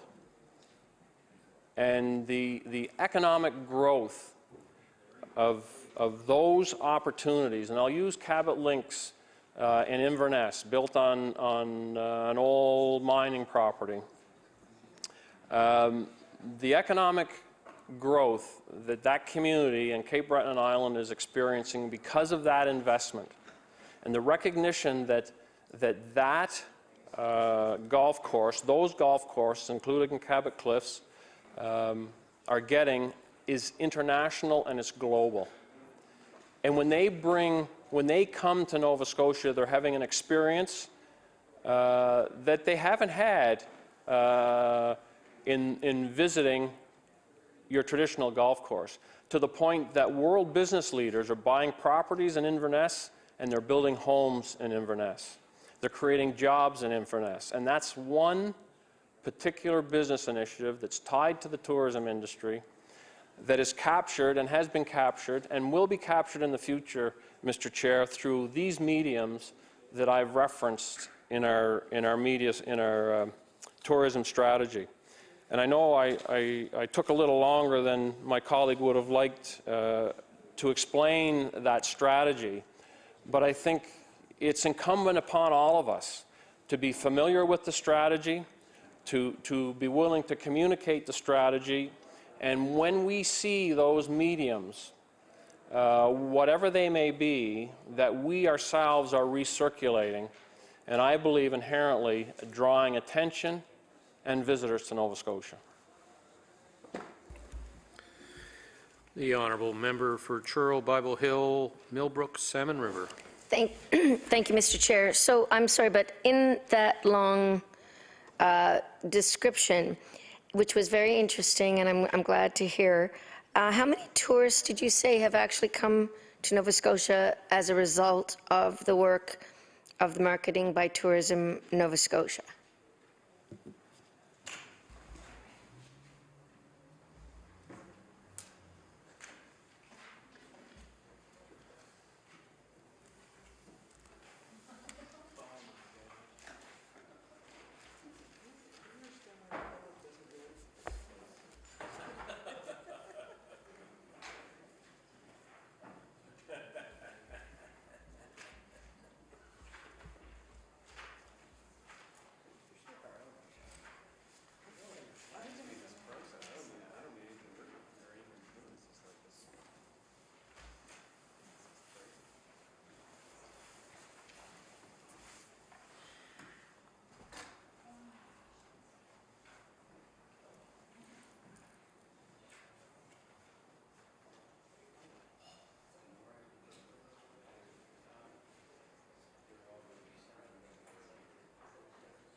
The Honourable Minister of Business. Thank you, Mr. Chair. I'm just not able to find the actual numbers, but we can get those numbers from my colleague. I think the other piece that drives the numbers, Mr. Chair, and the objective that's laid out in the Ivany report is not about numbers of people, it's about revenues. And there's a distinct difference, although there certainly would be a correlation of the numbers versus the money they spend. But there's three areas of responsibility that really will drive that. Industry themselves, the tourism industry has a responsibility. We know individual communities have a responsibility, and they're each stepping up, and government has a responsibility. But the numbers I'm hearing from a revenue perspective, the objective to double from 2 to 4 million, the most recent numbers I've seen and heard for last year is 2.5 billion, 2.5. So we'll get the. I think we can. The Crown Corporation, they have been tracking. I just don't have it readily available to me here, but we'll get the numbers from my colleague. The Honourable Member for Churl, Bible Hill, Millbrook, Salmon River. Great, thank you.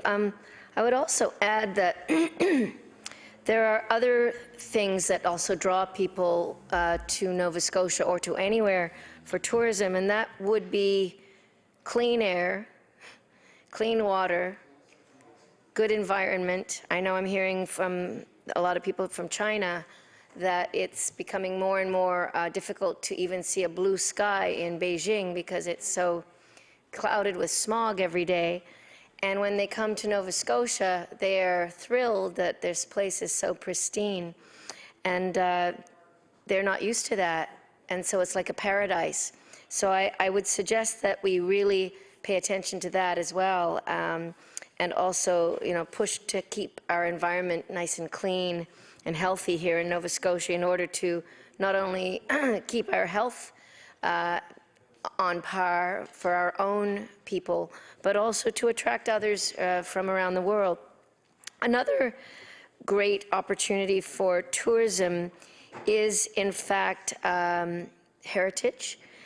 There's a lot of people that go to see heritage buildings in places like Nova Scotia who, the statistics show, spend more money than they do, for instance, like coming to a convention. They stay longer, they spend more money, they see more parts of the province. And so I also think that we should look at our heritage buildings as something of value to protect and preserve here in order to attract tourists.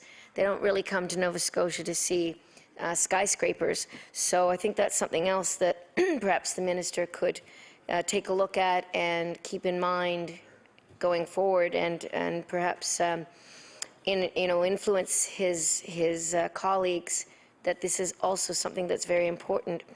Another one that I believe is so important for tourism for Nova Scotia is, of course, the film industry and the television industry, because there are so many examples. For instance, the Book of Negroes, when it was done, it came out as a book. Then it was done as a miniseries, and when we were in government, we also put $750,000 into the Black Loyalist Center, the Heritage Center down in Birchtown, to improve it and make it a state-of-the-art place that tourists would want to come and see.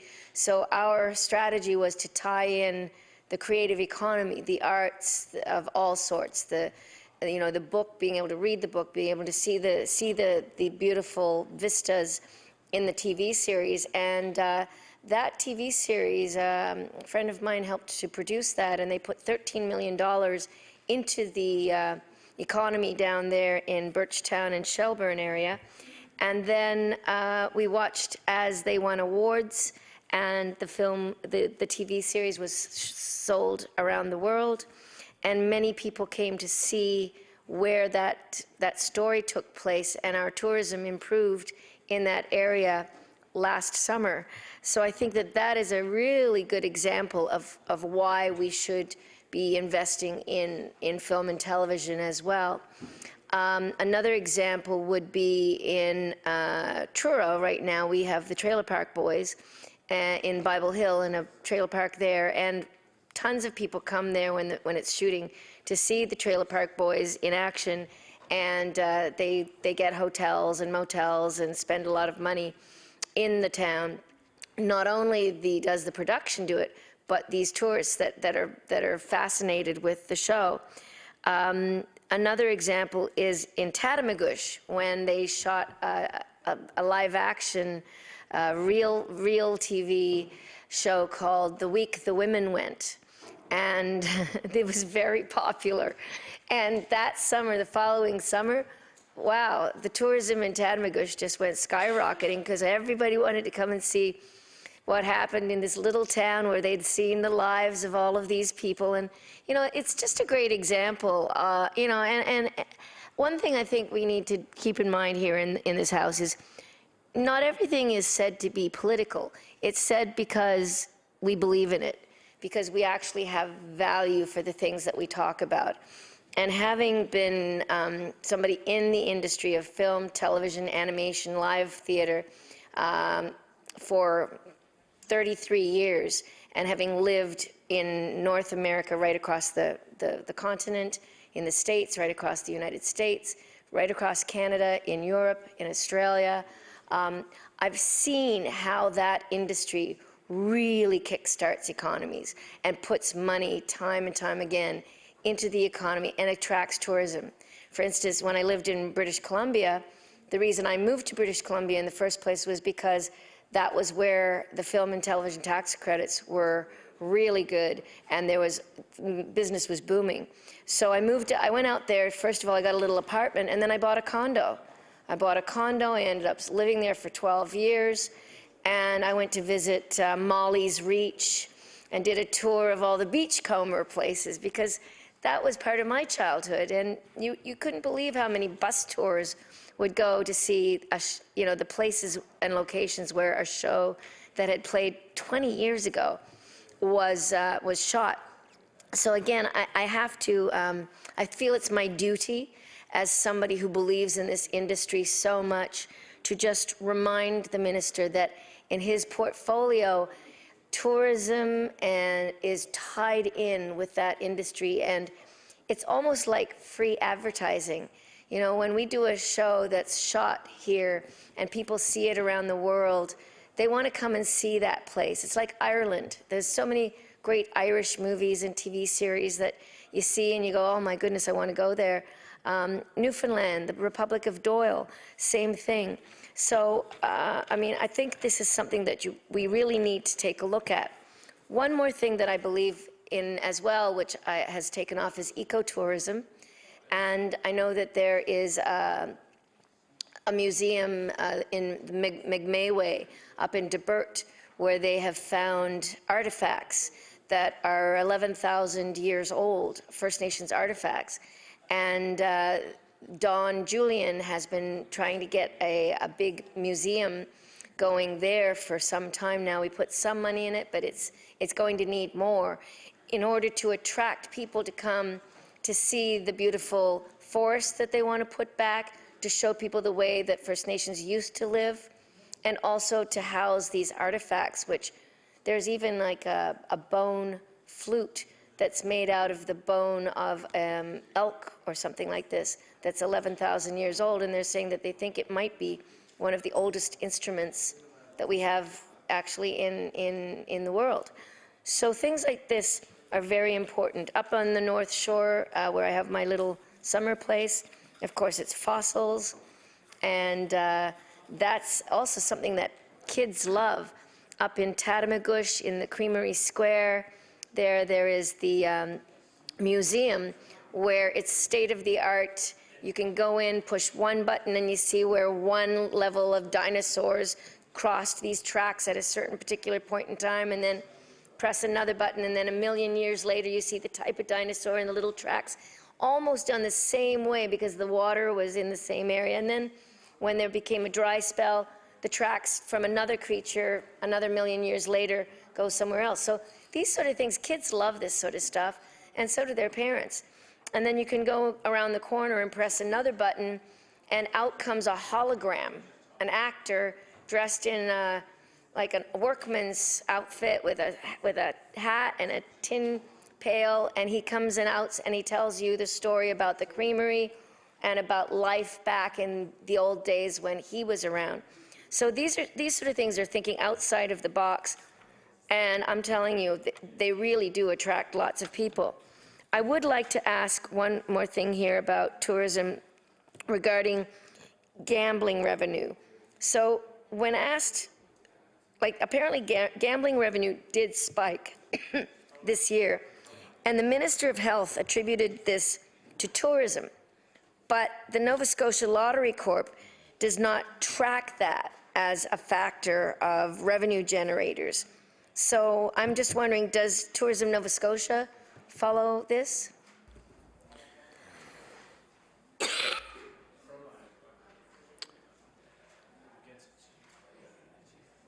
The Honourable Minister of Business.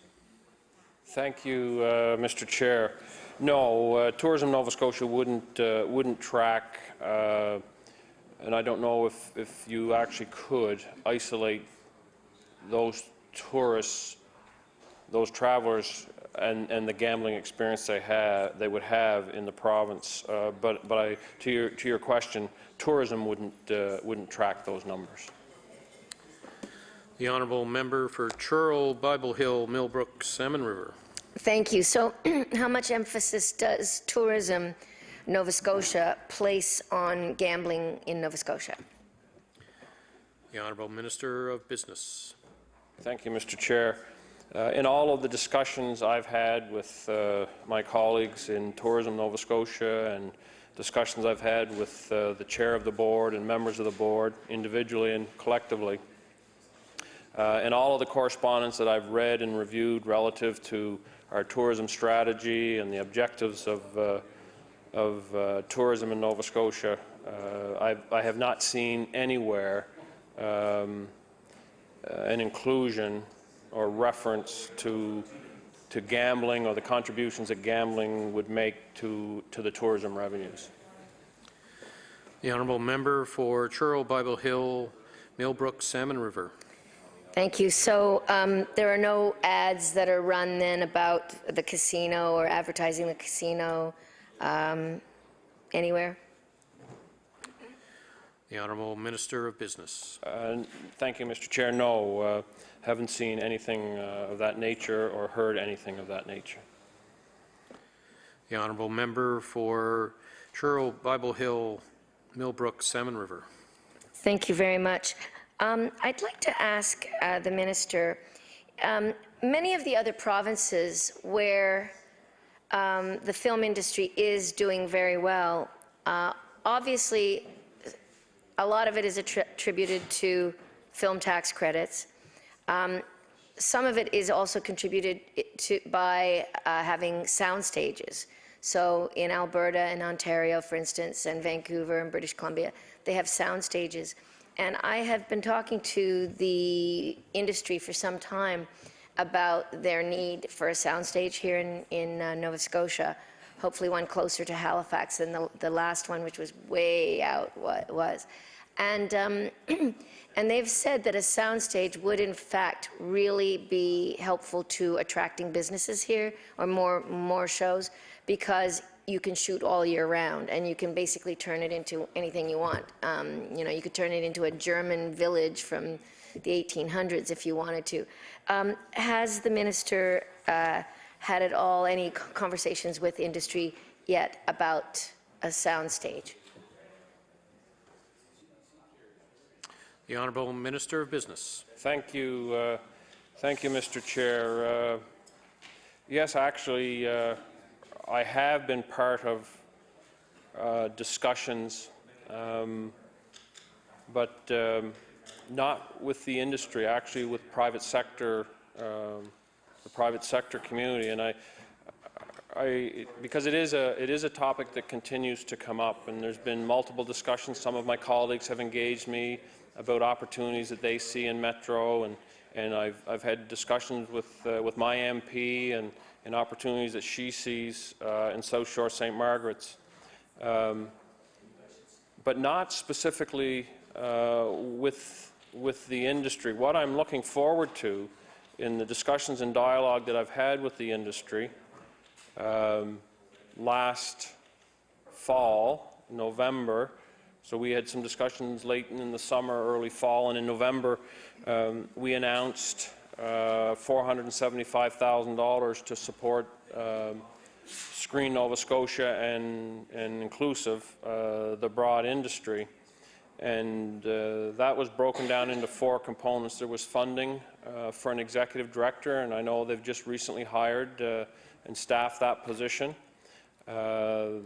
Inherent to the responsibilities of that individual and the objective of the industry is to lay out a strategic plan for the industry. The third component of those discussions and agreement was an appropriate web portal and location services that the industry identified as the most important component that they required. And the fourth component of that was promotions and marketing. So there was an opportunity for them to travel and further promote Nova Scotia. I'm looking forward to the outcomes of all of those components, but particularly the strategic plan, because this is really where we are as a government if we want to get beyond the present fiscal challenges that we face. And it is about driving all sectors. But the most important part of driving any one sector is the private investment, the private sector investment, Mr. Chair, in those initiatives or those commitments. And I'm anticipating that there will be private sector involvement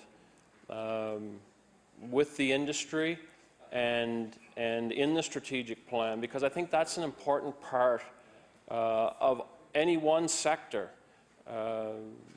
is to see the private sector leading. I mentioned it earlier, we can't continue, government cannot continue to cut and write blank checks. That model of economic development has not worked. We have an opportunity across multiple sectors, and we're seeing some sectors advance very quickly. Some sectors will achieve the objectives of the Ivany goal within 3 and 4 years. And it's because of the private sector investment and the private sector contribution. And I'm anticipating that we will see the same thing in the film industry and inherently contribute to the success that the industry has experienced in the past. The Honourable Member for Truro, Bible Hill, Millbrook, Salmon River. Thank you, Mr. Chair. Well, if we want to get the the private sector more involved with the film industry, I would suggest that even though the government doesn't like to hear the words tax credits, the reason why the film industry did so well during the 80s in Canada, and particularly in Ontario and Montreal, and I know because I was working all the time, was because they gave an opportunity to investors, private investors, to invest their money in films, and they got a tax credit for that. And so we did a lot of movies at that time in both provinces, and it was at a time when the industry was in its, not infancy, but it was certainly a young child compared to the United States, where they'd been doing it for years. And that did really help. It helped us do a lot of movies because a lot of people would put money into it, that they had people that had made a lot of money that wanted to get some tax credits for that money. And it enabled us to grow our industry and give a lot of people opportunities to work and learn the industry. Even as myself as a young actress, I was just learning. And I managed to do several movies the first year and then several the next year, and it kept me going. And one of the things that I noticed the minister mentioned earlier about the film industry, and that the fact that, yes, that there's uncertainty because you do one project and then it comes to an end, and then you have to hope for another. But when you've got a good burgeoning industry, that's the whole point. And a lot of the crew people go from one to another to another. So instead of being like someone who goes to a job from 9 till 5 every day for 5 years, they would do a job for 3 months. There's pre-budget planning, there's locations, there's directing, there's all of these different jobs that come into play before the movie even starts shooting. And then there's all the jobs that come into play while you're shooting. Then there's a lot of jobs after you're finished shooting. And some of these jobs continue all the way through, and then they move on to the next show. And when you have a successful industry, that's what happens. And it would be very nice to see a community in Nova Scotia, which we had, and it would be really nice to get it back, that is a creative community where people come to Nova Scotia because of its beauty, because they know we appreciate the arts and the artists, because they know we want to tell our stories. There are so many incredible stories we can tell. All you have to do is open up a history book in that library in there, and I can tell you I could write a million TV series or movies just based on the stories that have happened here in Nova Scotia that many people aren't aware of and would love to see. So it's about intellectual property. And this is, I have to say, the way forward for most economies these days. That's why they call it the creative economy or the knowledge-based economy of the 21st century, because it's based on knowledge and thoughts and creativity and imagination. And that's where a lot of the work and the jobs and the entrepreneurship is coming from these days, not only from mineral resources or agri-innovation or fishing or forestry. And in fact, before the numbers came out from this industry, I already had numbers that were from the whole country that show that the creative industries actually create more wealth for the governments of whichever provinces.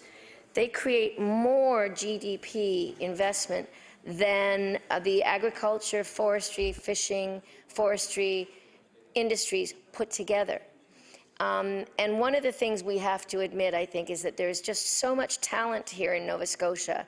You don't have to even go down the street. You can fall over tons of talented people who are just dying to be in this industry, young people. I went to see a show last night in Truro, and there on the stage were 30 or 40 young kids. I went to see them before this show, and I'm telling you, several of those kids, they have it. They have what it takes. And I'm definitely going to be using them for some of my shows that I produce and direct in the summertime, in my spare time.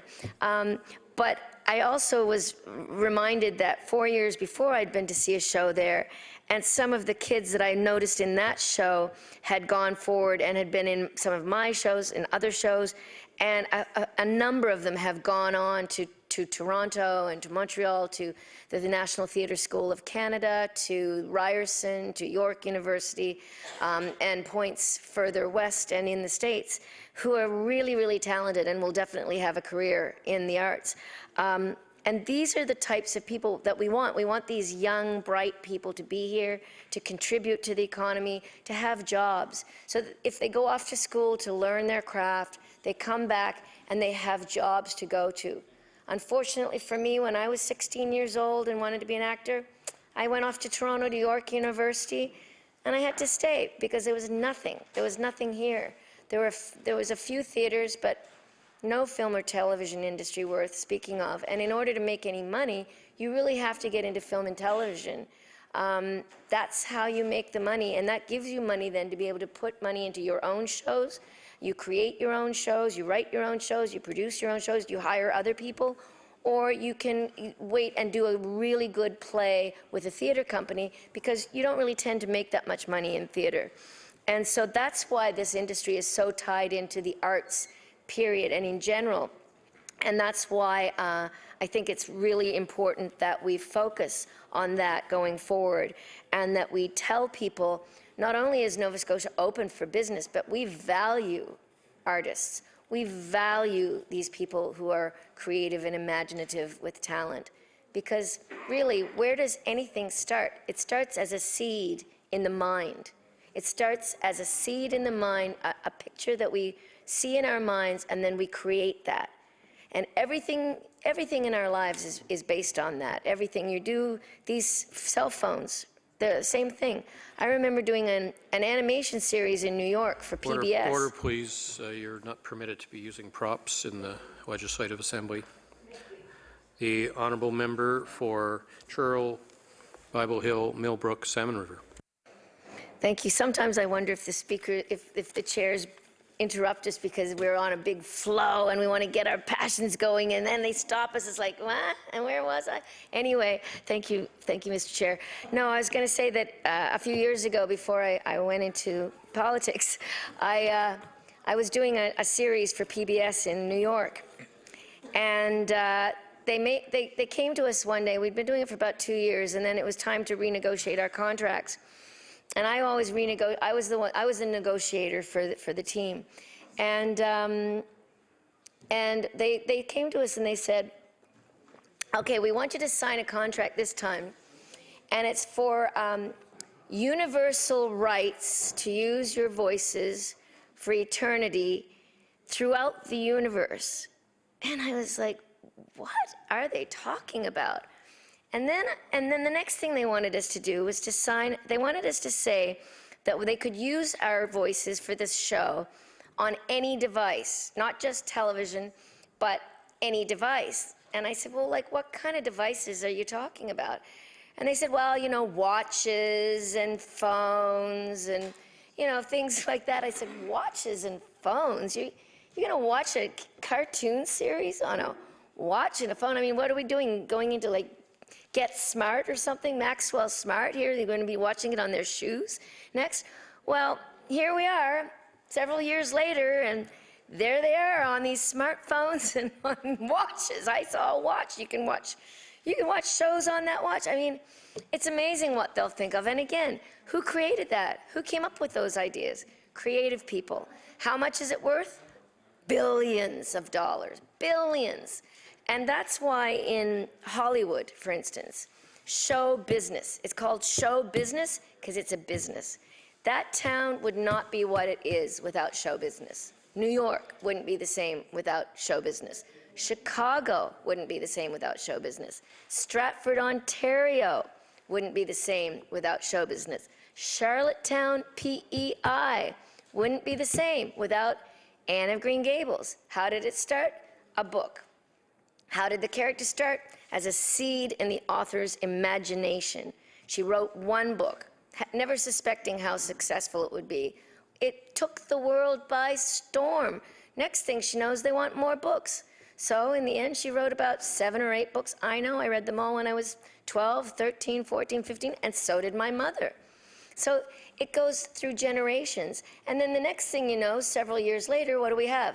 A TV series. Actually, there was a movie first about Anne of Green Gables.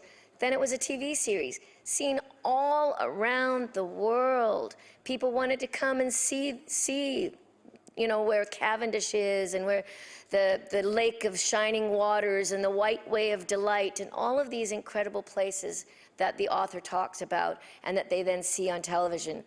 Also, they created a musical.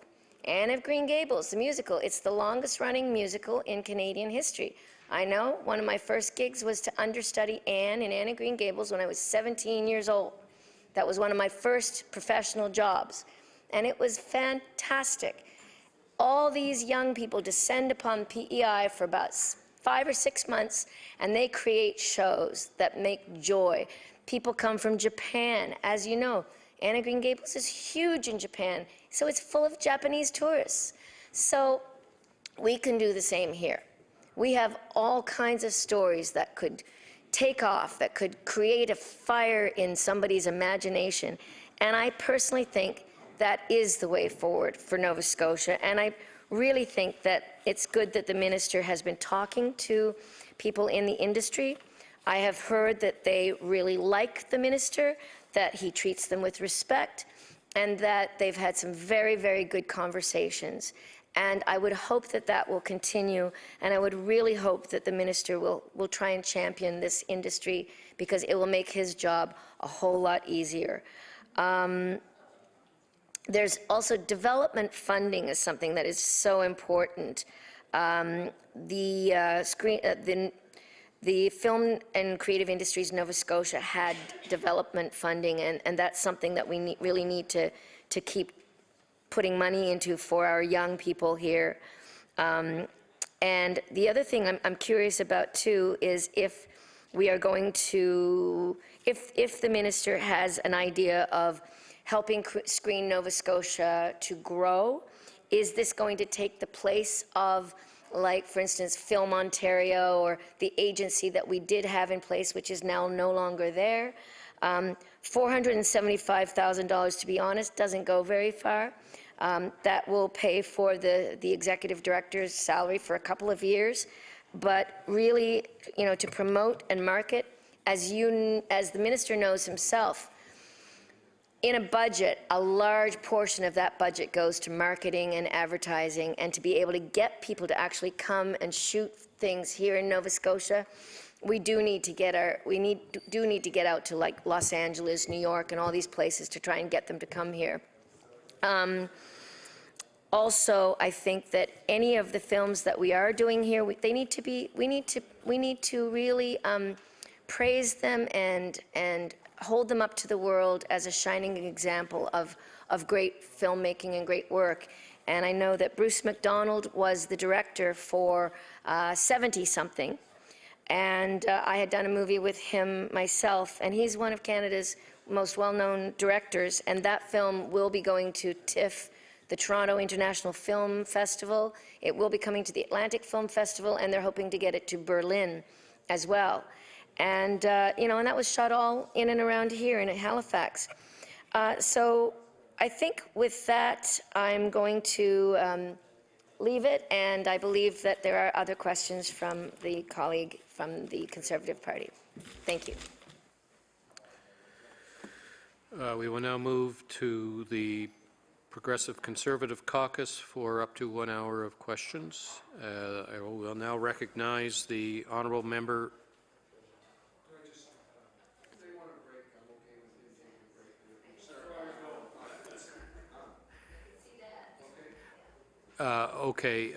We will recess for 5 minutes.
Order, please. I recognize the honourable member for Kings North. Thank you, Mr. Speaker. I know we left off on a topic, and I just have we left off on talking about Oxford Frozen Foods and the payroll rebate. And my one question to finish that subject is, can the minister furnish me with the details of what the payroll rebate was for specifically?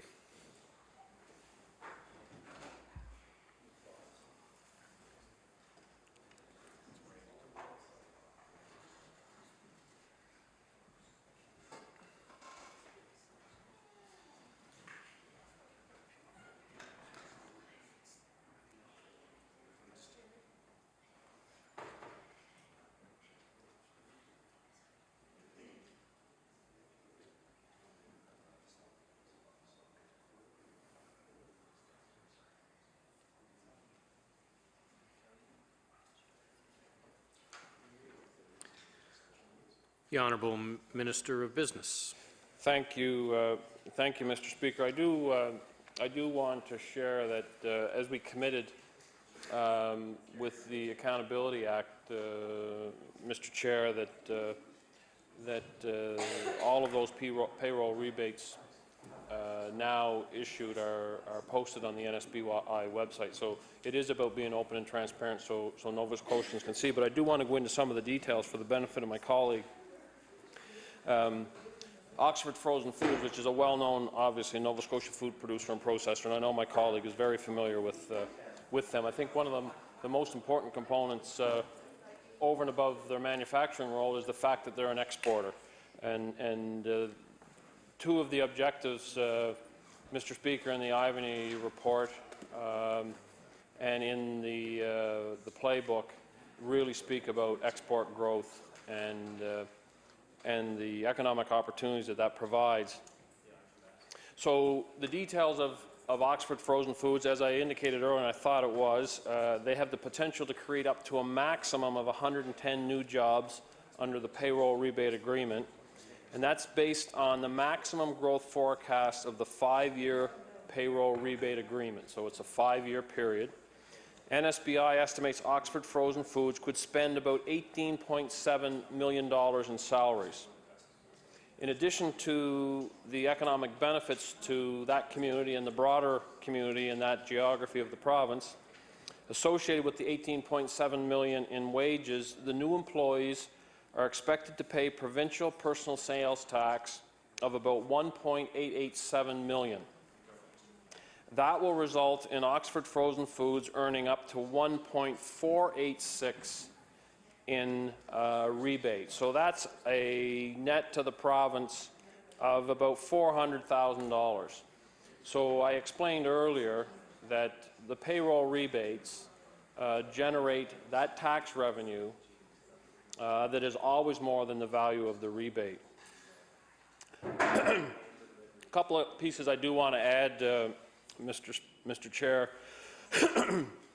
and I mentioned it about Oxford Frozen Foods because we know they are an exporter, and manufacturers' ability to access the payroll rebate program is important because we do want to drive exports first. And in this case, Oxford Frozen Foods is doing that.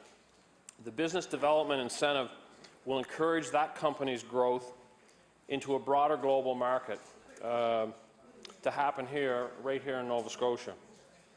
Companies of all sizes are looking to increase and develop their export capacity can work with NSBI to explore and evaluate these opportunities. And I know this is a discussion for the most part that unfortunately remains within this House, although I know there are mediums where people are able to view. But I think it is important, Mr. Chair, that we really focus on export and the export opportunities that are available through the payroll rebate program, and that it is a mechanism that has low risk and quite potentially exponential yield with the growth of these businesses. And I think Oxford Frozen Foods is probably one of the best examples that we have where we see that manufacturer component, export focus, and really driving the economy of that community and other areas of Nova Scotia. The honourable member for Kings North. Thank you, Mr. Speaker. I want to really just spend one more question, maybe, or maybe that leads to a series of questions on that sort of the front page, the cover page. If this was insurance, it would be the deck page of your statement here, and that is to ask you: can you just explain to me, Order, Mr. please. Speaker? Order, please. Please direct your questions through the chair. The honourable member for Kings North. The ordinary recoveries went from 238,000 to an actual of 1,000, jumping up to 3 million. I wonder if, Mr. Speaker, if the minister could explain to me what's going on with ordinary recoveries.